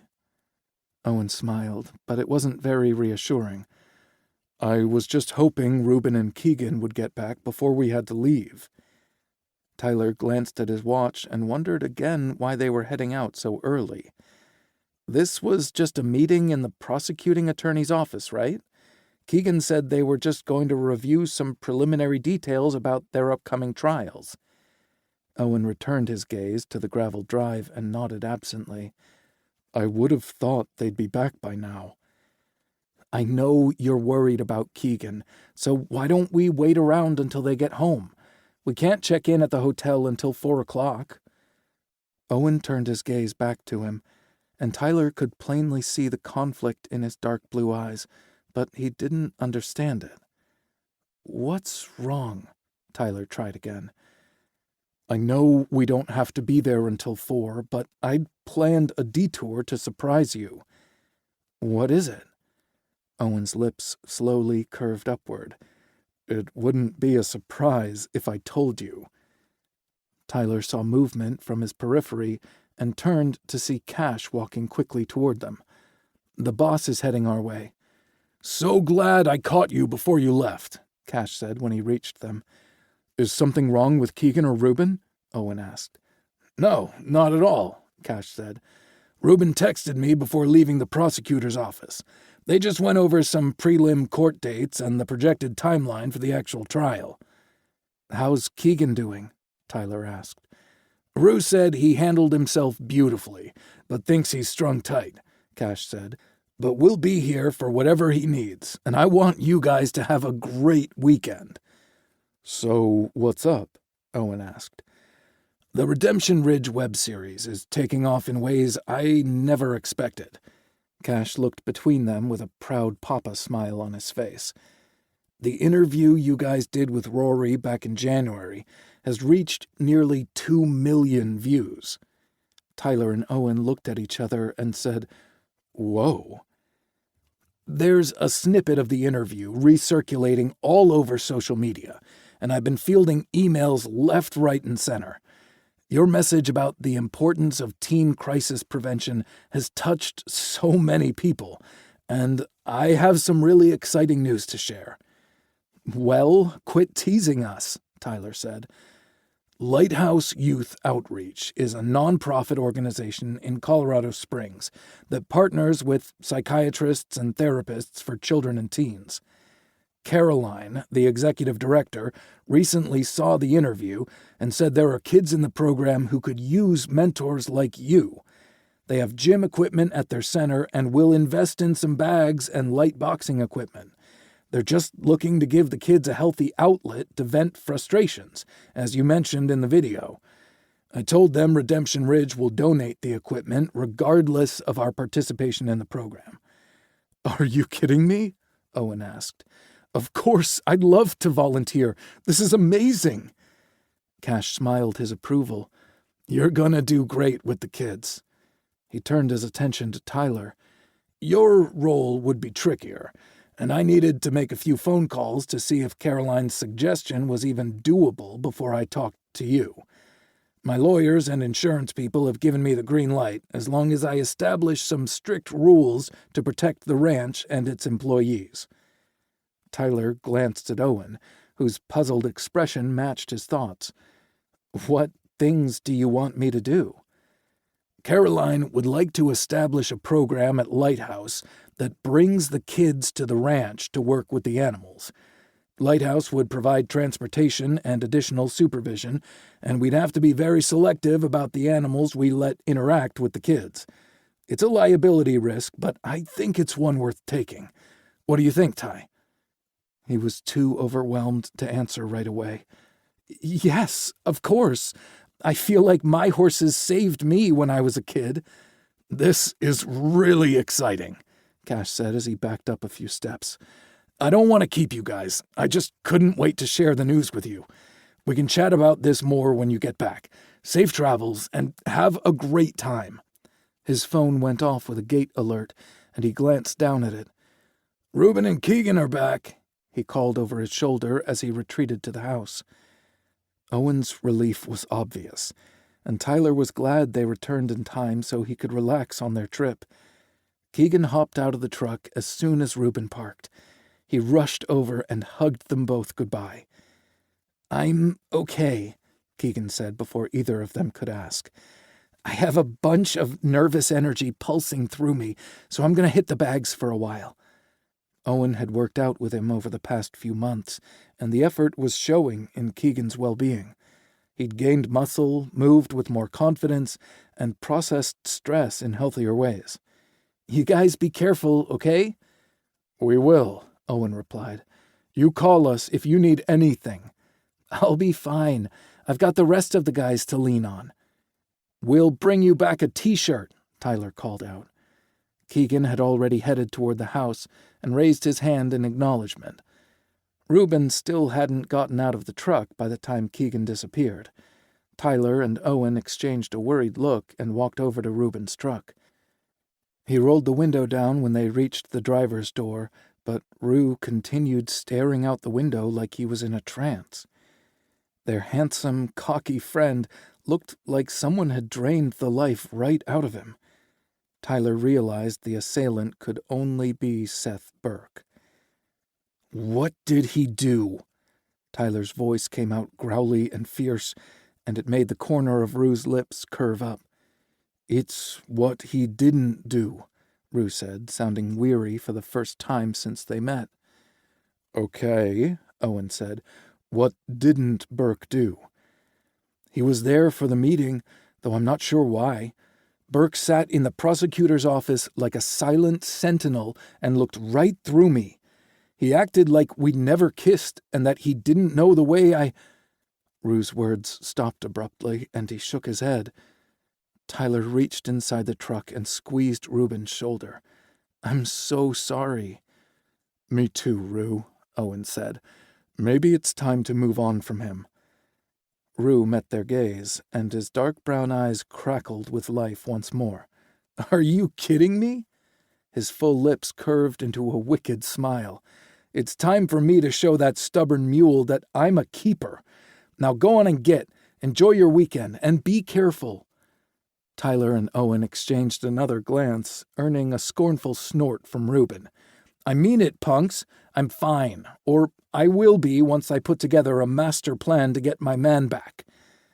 If you're sure, Tyler said, backing away. Reuben rolled his eyes and pressed the button to raise the window.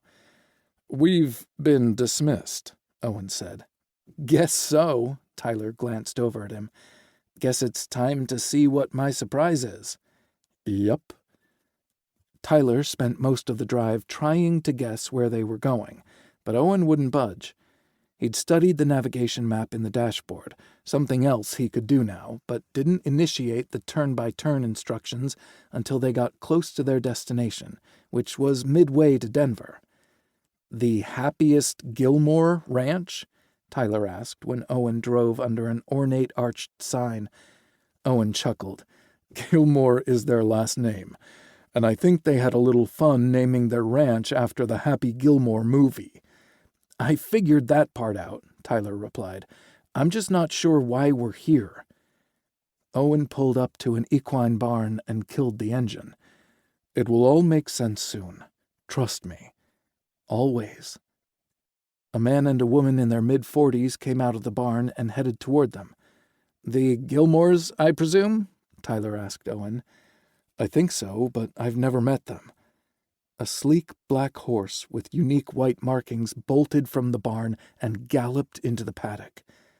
Tyler's breath caught in his throat, and his eyes immediately filled with tears. Brutus! He turned his head and found Owen watching him with a huge smile on his face. I found him, thanks to help from our social media followers. I'm just amazed I could keep this a surprise, since I had to loop in several people to pull it off. Owen, I can't believe you did this. Tyler looked back out the windshield and watched Brutus join the other horses. They trotted and galloped in the fenced area, and he looked carefree. Do you want to see him? Tyler released his seatbelt and shoved the door open. He introduced himself to the Gilmores, but he only had eyes for Brutus. Mind if I walk over to the paddock and see if he remembers me? Of course, Mrs. Gilmore said. She'd given Tyler her first name, but damn if he could remember. Thank you. His heart pounded in his chest as he walked toward the horses. It was obvious the Gilmores took good care of Brutus, and his heart was full to bursting by the time he reached the fence. Tyler stuck 2 fingers in his mouth and whistled sharply. Most of the horses stopped but only glanced in his direction. Brutus fully turned to face Tyler and stood as still as a statue. Brutus, Tyler called out. Don't you remember me? The horse galloped toward him, slowing to a trot as he neared the fence. Hey, buddy, Tyler said when the big horse nuzzled against him. How are you doing? Brutus continued rubbing his head against him until Tyler opened his arms and hugged the horse. Tears streamed down his cheeks, and he buried his head against Brutus's neck. Should I be jealous? Owen asked when he joined them. Tyler lifted his head, not caring that Owen saw his raw emotions. No, you should be really proud of yourself. I don't have to worry about him anymore. He seems so happy here. We've been fostering Brutus for about a year, Mr. Gilmore said. It took him a long time to trust us, but it's obvious he remembers you well. Tyler hadn't even realized the couple had joined them. He wiped his tears away, feeling slightly embarrassed. Then he locked eyes with Mrs. Gilmore and read the pure understanding in her gaze. Tyler suddenly absorbed what her husband had said. They were fostering Brutus. They didn't own him. Tyler looked from the Gilmores to Owen. So He didn't finish the thought because he didn't want to get his hopes up. Owen cupped his cheek and said, Finley and Kieran are coming to pick Brutus up for us tomorrow, and he'll be waiting for us at the ranch when we get home on Sunday. Tyler hugged Owen tightly. I don't believe it. Brutus whinnied loudly as if he didn't appreciate Tyler's attention going elsewhere. Tyler stepped back and laughed. Did you hear that, buddy? You're going to come live with us. The Gilmores led them into the barn to complete the necessary paperwork. Then they lingered a little longer to spend more time with the horse before getting back on the road. Are you sad to leave him? Owen asked, after they drove several minutes in silence. Not at all, Tyler said. I'm too excited about our weekend in Denver, and I know Finley and Kieran will take excellent care of him. He narrowed his eyes as he stared out the windshield. Kieran better not try to steal my horse's affections. Horses were drawn to him like moths to a flame. Owen laughed. I don't think you'll have to worry about that, baby. What a weekend, Tyler said.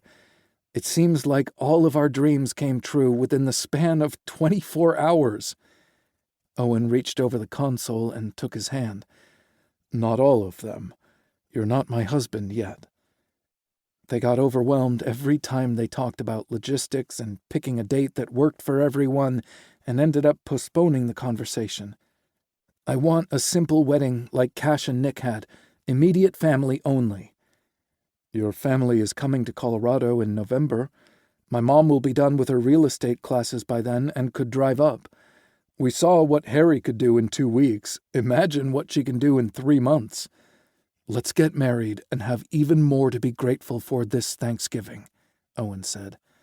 That simple, huh? Owen glanced over at him with a cocky smile on his lips. What, you want to wait another 6 years? Tyler huffed and rolled his eyes. I knew you were going to toss those words back at me. Owen laughed. I waited for the perfect time. Well, what do you say to a November wedding? Tyler started singing lines from Me and You, their favorite Kenny Chesney song. This concludes Friends Like Them by Aimee Nicole Walker, narrated by Lance West. Copyright 2024 by Aimee Nicole Walker. This unabridged audiobook is published by arrangement with Aimee Nicole Walker and was produced in the year 2024 by Tantor Media, Incorporated, a division of Recorded Books, which holds the copyright thereto. Please visit tantor.com for more information on our growing library of unabridged audiobooks. Audible hopes you have enjoyed this program.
That's so sweet, Tyler said. If they'd proven me wrong and turned out to be dirtbags, I was still going to propose to you so you'd know that I would always be your family. Tyler's lips trembled, and happy tears filled his eyes. I had a similar speech prepared when I called your mom earlier this week. Really? Owen asked. I didn't make it far before she started to squeal and cry. Then she ran over to Stephanie's apartment to share the good news. Steph was enthusiastic about our pending engagement, and then the two of them got enthusiastic together. Owen grimaced. Gross. Tyler laughed at his discomfort. Just kissing, babe. Owen fully supported the relationship, but no kid wanted to think about their parent getting it on. Do you want to hear what I said to trigger the squealing, crying, and kissing? Owen scrunched up his face as he contemplated. Maybe. I promised Maggie that your heart will always be safe with me, Tyler said. That's as far as I got with her before the conversation went sideways. I was going to tell you that, too, but I think you already know it. Tears filled Tyler's eyes, and he blinked to clear his vision, not caring that they spilled down his cheeks because Owen was crying too. I brought this ring with me because I wanted to make this a damn good weekend if it was going to be my last in Texas. I promised you my forever, Owen, and I want to ask you for yours too. They opened their boxes together, revealing the rings they'd bought for one another. Owen had purchased a yellow gold band, and Tyler had chosen white gold. The rings were simple, but their paths to this moment were anything but. They took turns removing the bands from their boxes and sliding them on. Kneeling on the floor in a borrowed bedroom, they promised their love to one another and their commitment to forever. Sealing it with a kiss led to other explorations that would be more comfortable in the bed. Definitely a merrier Christmas now, Tyler said once Owen slid deep inside him. About to get even merrier. And Owen kept his word just like he always did. Epilogue. 6 months later. Tyler stowed his bag in the pickup's back seat and said, "Do you have everything?" The Kenny Chesney concert had finally rolled around, and it couldn't have come at a better time. Owen had just found out he passed his GED test the day before, and they had so many things to celebrate during their weekend away from the ranch. When he didn't get an answer, Tyler stepped back and peered around the back of the cab to find Owen still leaning against the opposite side of the truck with his eyes locked on the gravel driveway. Tyler called his name, and Owen turned to look at him. "Sorry," he said sheepishly, zoned out for a minute. He lifted his hand to brush blonde strands off his forehead, and the sunlight glinted off his engagement ring. Mine, mine, mine. And it became truer every day. Tyler had learned there was no limit to loving someone. Each time he thought he couldn't love Owen more, his future husband proved him wrong.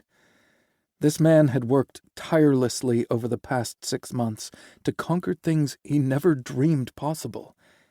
He went from avoiding any task that required reading or writing to leaving little love notes around for Tyler and reading to him in bed at night to strengthen his skills. Owen had started a smoking hot romantic suspense book the previous evening that had kept them up much later than usual. "You seem distracted," Tyler said. "Everything okay?" Owen smiled, but it wasn't very reassuring. "I was just hoping Reuben and Keegan would get back before we had to leave." Tyler glanced at his watch and wondered again why they were heading out so early. This was just a meeting in the prosecuting attorney's office, right? Keegan said they were just going to review some preliminary details about their upcoming trials. Owen returned his gaze to the gravel drive and nodded absently. "I would have thought they'd be back by now." "I know you're worried about Keegan, so why don't we wait around until they get home? We can't check in at the hotel until 4 o'clock. Owen turned his gaze back to him, and Tyler could plainly see the conflict in his dark blue eyes, but he didn't understand it. What's wrong? Tyler tried again. I know we don't have to be there until 4, but I'd planned a detour to surprise you. What is it? Owen's lips slowly curved upward. It wouldn't be a surprise if I told you. Tyler saw movement from his periphery and turned to see Cash walking quickly toward them. The boss is heading our way. So glad I caught you before you left, Cash said when he reached them. Is something wrong with Keegan or Reuben? Owen asked. No, not at all, Cash said. Reuben texted me before leaving the prosecutor's office. They just went over some prelim court dates and the projected timeline for the actual trial. How's Keegan doing? Tyler asked. Rue said he handled himself beautifully, but thinks he's strung tight, Cash said. But we'll be here for whatever he needs, and I want you guys to have a great weekend. So what's up? Owen asked. The Redemption Ridge web series is taking off in ways I never expected. Cash looked between them with a proud papa smile on his face. The interview you guys did with Rory back in January has reached nearly 2 million views. Tyler and Owen looked at each other and said, Whoa. There's a snippet of the interview recirculating all over social media, and I've been fielding emails left, right, and center. Your message about the importance of teen crisis prevention has touched so many people, and I have some really exciting news to share. Well, quit teasing us, Tyler said. Lighthouse Youth Outreach is a nonprofit organization in Colorado Springs that partners with psychiatrists and therapists for children and teens. Caroline, the executive director, recently saw the interview and said there are kids in the program who could use mentors like you. They have gym equipment at their center and will invest in some bags and light boxing equipment. They're just looking to give the kids a healthy outlet to vent frustrations, as you mentioned in the video.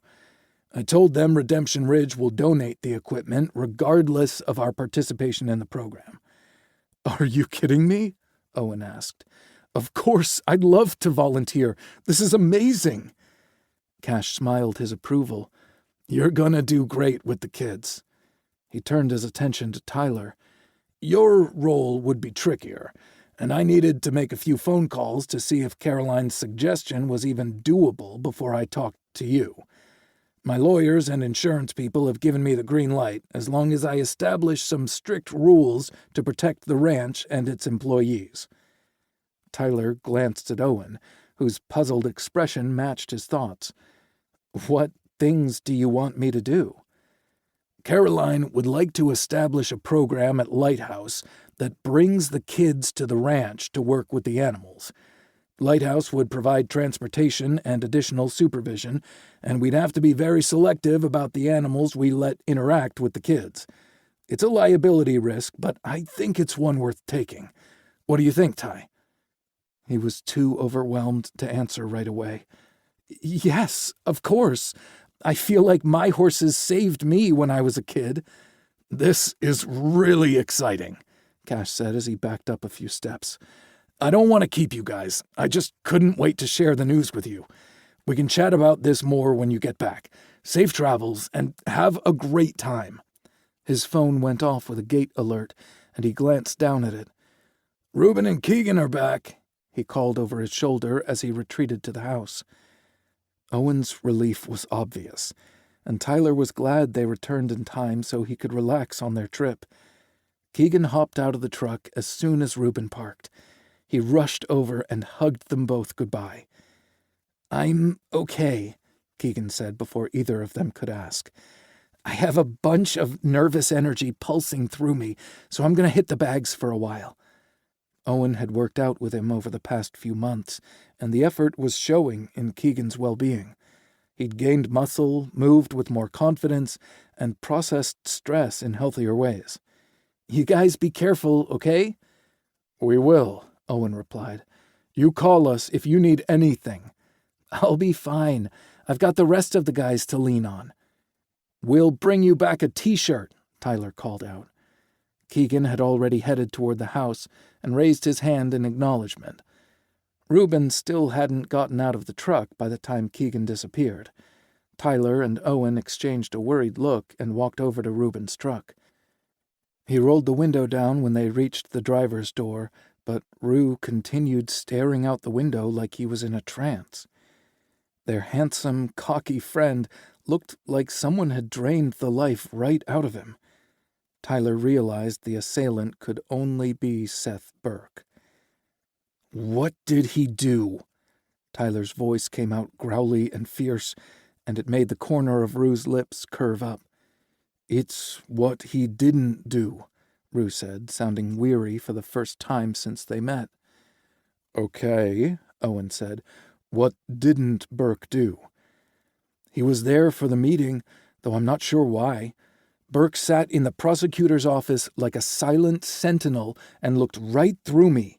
He acted like we'd never kissed and that he didn't know the way I—" Rue's words stopped abruptly, and he shook his head. Tyler reached inside the truck and squeezed Reuben's shoulder. "I'm so sorry." "Me too, Rue," Owen said. "Maybe it's time to move on from him." Rue met their gaze, and his dark brown eyes crackled with life once more. "Are you kidding me?" His full lips curved into a wicked smile. "It's time for me to show that stubborn mule that I'm a keeper. Now go on and enjoy your weekend, and be careful." Tyler and Owen exchanged another glance, earning a scornful snort from Reuben. "I mean it, punks. I'm fine. Or I will be once I put together a master plan to get my man back." "If you're sure," Tyler said, backing away. Reuben rolled his eyes and pressed the button to raise the window. "We've been dismissed," Owen said. "Guess so," Tyler glanced over at him. "Guess it's time to see what my surprise is." "Yup." Tyler spent most of the drive trying to guess where they were going, but Owen wouldn't budge. He'd studied the navigation map in the dashboard, something else he could do now, but didn't initiate the turn-by-turn instructions until they got close to their destination, which was midway to Denver. "The happiest Gilmore Ranch?" Tyler asked when Owen drove under an ornate arched sign. Owen chuckled. "Gilmore is their last name, and I think they had a little fun naming their ranch after the Happy Gilmore movie." "I figured that part out," Tyler replied. "I'm just not sure why we're here." Owen pulled up to an equine barn and killed the engine. "It will all make sense soon. Trust me. Always."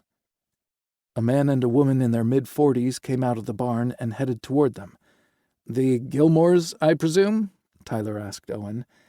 "I think so, but I've never met them." A sleek black horse with unique white markings bolted from the barn and galloped into the paddock. Tyler's breath caught in his throat, and his eyes immediately filled with tears. "Brutus!" He turned his head and found Owen watching him with a huge smile on his face. "I found him, thanks to help from our social media followers. I'm just amazed I could keep this a surprise, since I had to loop in several people to pull it off." "Owen, I can't believe you did this." Tyler looked back out the windshield and watched Brutus join the other horses. They trotted and galloped in the fenced area, and he looked carefree. "Do you want to see him?" Tyler released his seatbelt and shoved the door open. He introduced himself to the Gilmores, but he only had eyes for Brutus. "Mind if I walk over to the paddock and see if he remembers me?" "Of course," Mrs. Gilmore said. She'd given Tyler her first name, but damn if he could remember. "Thank you." His heart pounded in his chest as he walked toward the horses. It was obvious the Gilmores took good care of Brutus, and his heart was full to bursting by the time he reached the fence. Tyler stuck 2 fingers in his mouth and whistled sharply. Most of the horses stopped but only glanced in his direction. Brutus fully turned to face Tyler and stood as still as a statue. "Brutus!" Tyler called out. "Don't you remember me?" The horse galloped toward him, slowing to a trot as he neared the fence. "Hey, buddy," Tyler said when the big horse nuzzled against him. "How are you doing?"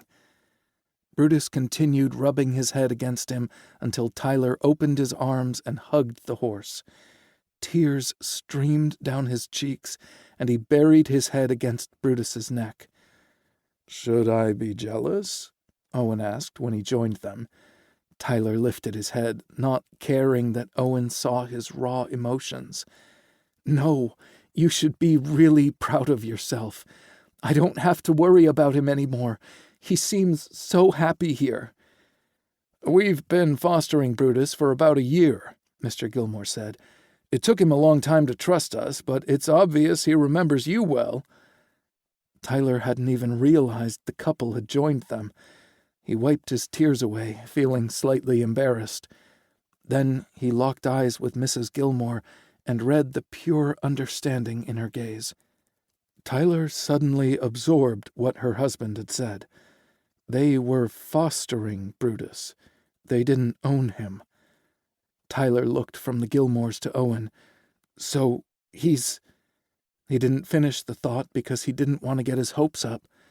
Owen cupped his cheek and said, "Finley and Kieran are coming to pick Brutus up for us tomorrow, and he'll be waiting for us at the ranch when we get home on Sunday." Tyler hugged Owen tightly. "I don't believe it." Brutus whinnied loudly as if he didn't appreciate Tyler's attention going elsewhere. Tyler stepped back and laughed. "Did you hear that, buddy? You're going to come live with us." The Gilmores led them into the barn to complete the necessary paperwork. Then they lingered a little longer to spend more time with the horse before getting back on the road. "Are you sad to leave him?" Owen asked, after they drove several minutes in silence. "Not at all," Tyler said. "I'm too excited about our weekend in Denver, and I know Finley and Kieran will take excellent care of him." He narrowed his eyes as he stared out the windshield. "Kieran better not try to steal my horse's affections." Horses were drawn to him like moths to a flame. Owen laughed. "I don't think you'll have to worry about that, baby." "What a weekend," Tyler said. "It seems like all of our dreams came true within the span of 24 hours. Owen reached over the console and took his hand. "Not all of them. You're not my husband yet." They got overwhelmed every time they talked about logistics and picking a date that worked for everyone, and ended up postponing the conversation. "I want a simple wedding like Cash and Nick had, immediate family only." "Your family is coming to Colorado in November. My mom will be done with her real estate classes by then and could drive up. We saw what Harry could do in 2 weeks. Imagine what she can do in 3 months. Let's get married and have even more to be grateful for this Thanksgiving," Owen said. "That simple, huh?" Owen glanced over at him with a cocky smile on his lips. "What, you want to wait another 6 years?" Tyler huffed and rolled his eyes. "I knew you were going to toss those words back at me." Owen laughed. "I waited for the perfect time. Well, what do you say to a November wedding?" Tyler started singing lines from Me and You, their favorite Kenny Chesney song. This concludes Friends Like Them by Aimee Nicole Walker, narrated by Lance West. Copyright 2024 by Aimee Nicole Walker. This unabridged audiobook is published by arrangement with Aimee Nicole Walker and was produced in the year 2024 by Tantor Media, Incorporated, a division of Recorded Books, which holds the copyright thereto. Please visit tantor.com for more information on our growing library of unabridged audiobooks. Audible hopes you have enjoyed this program.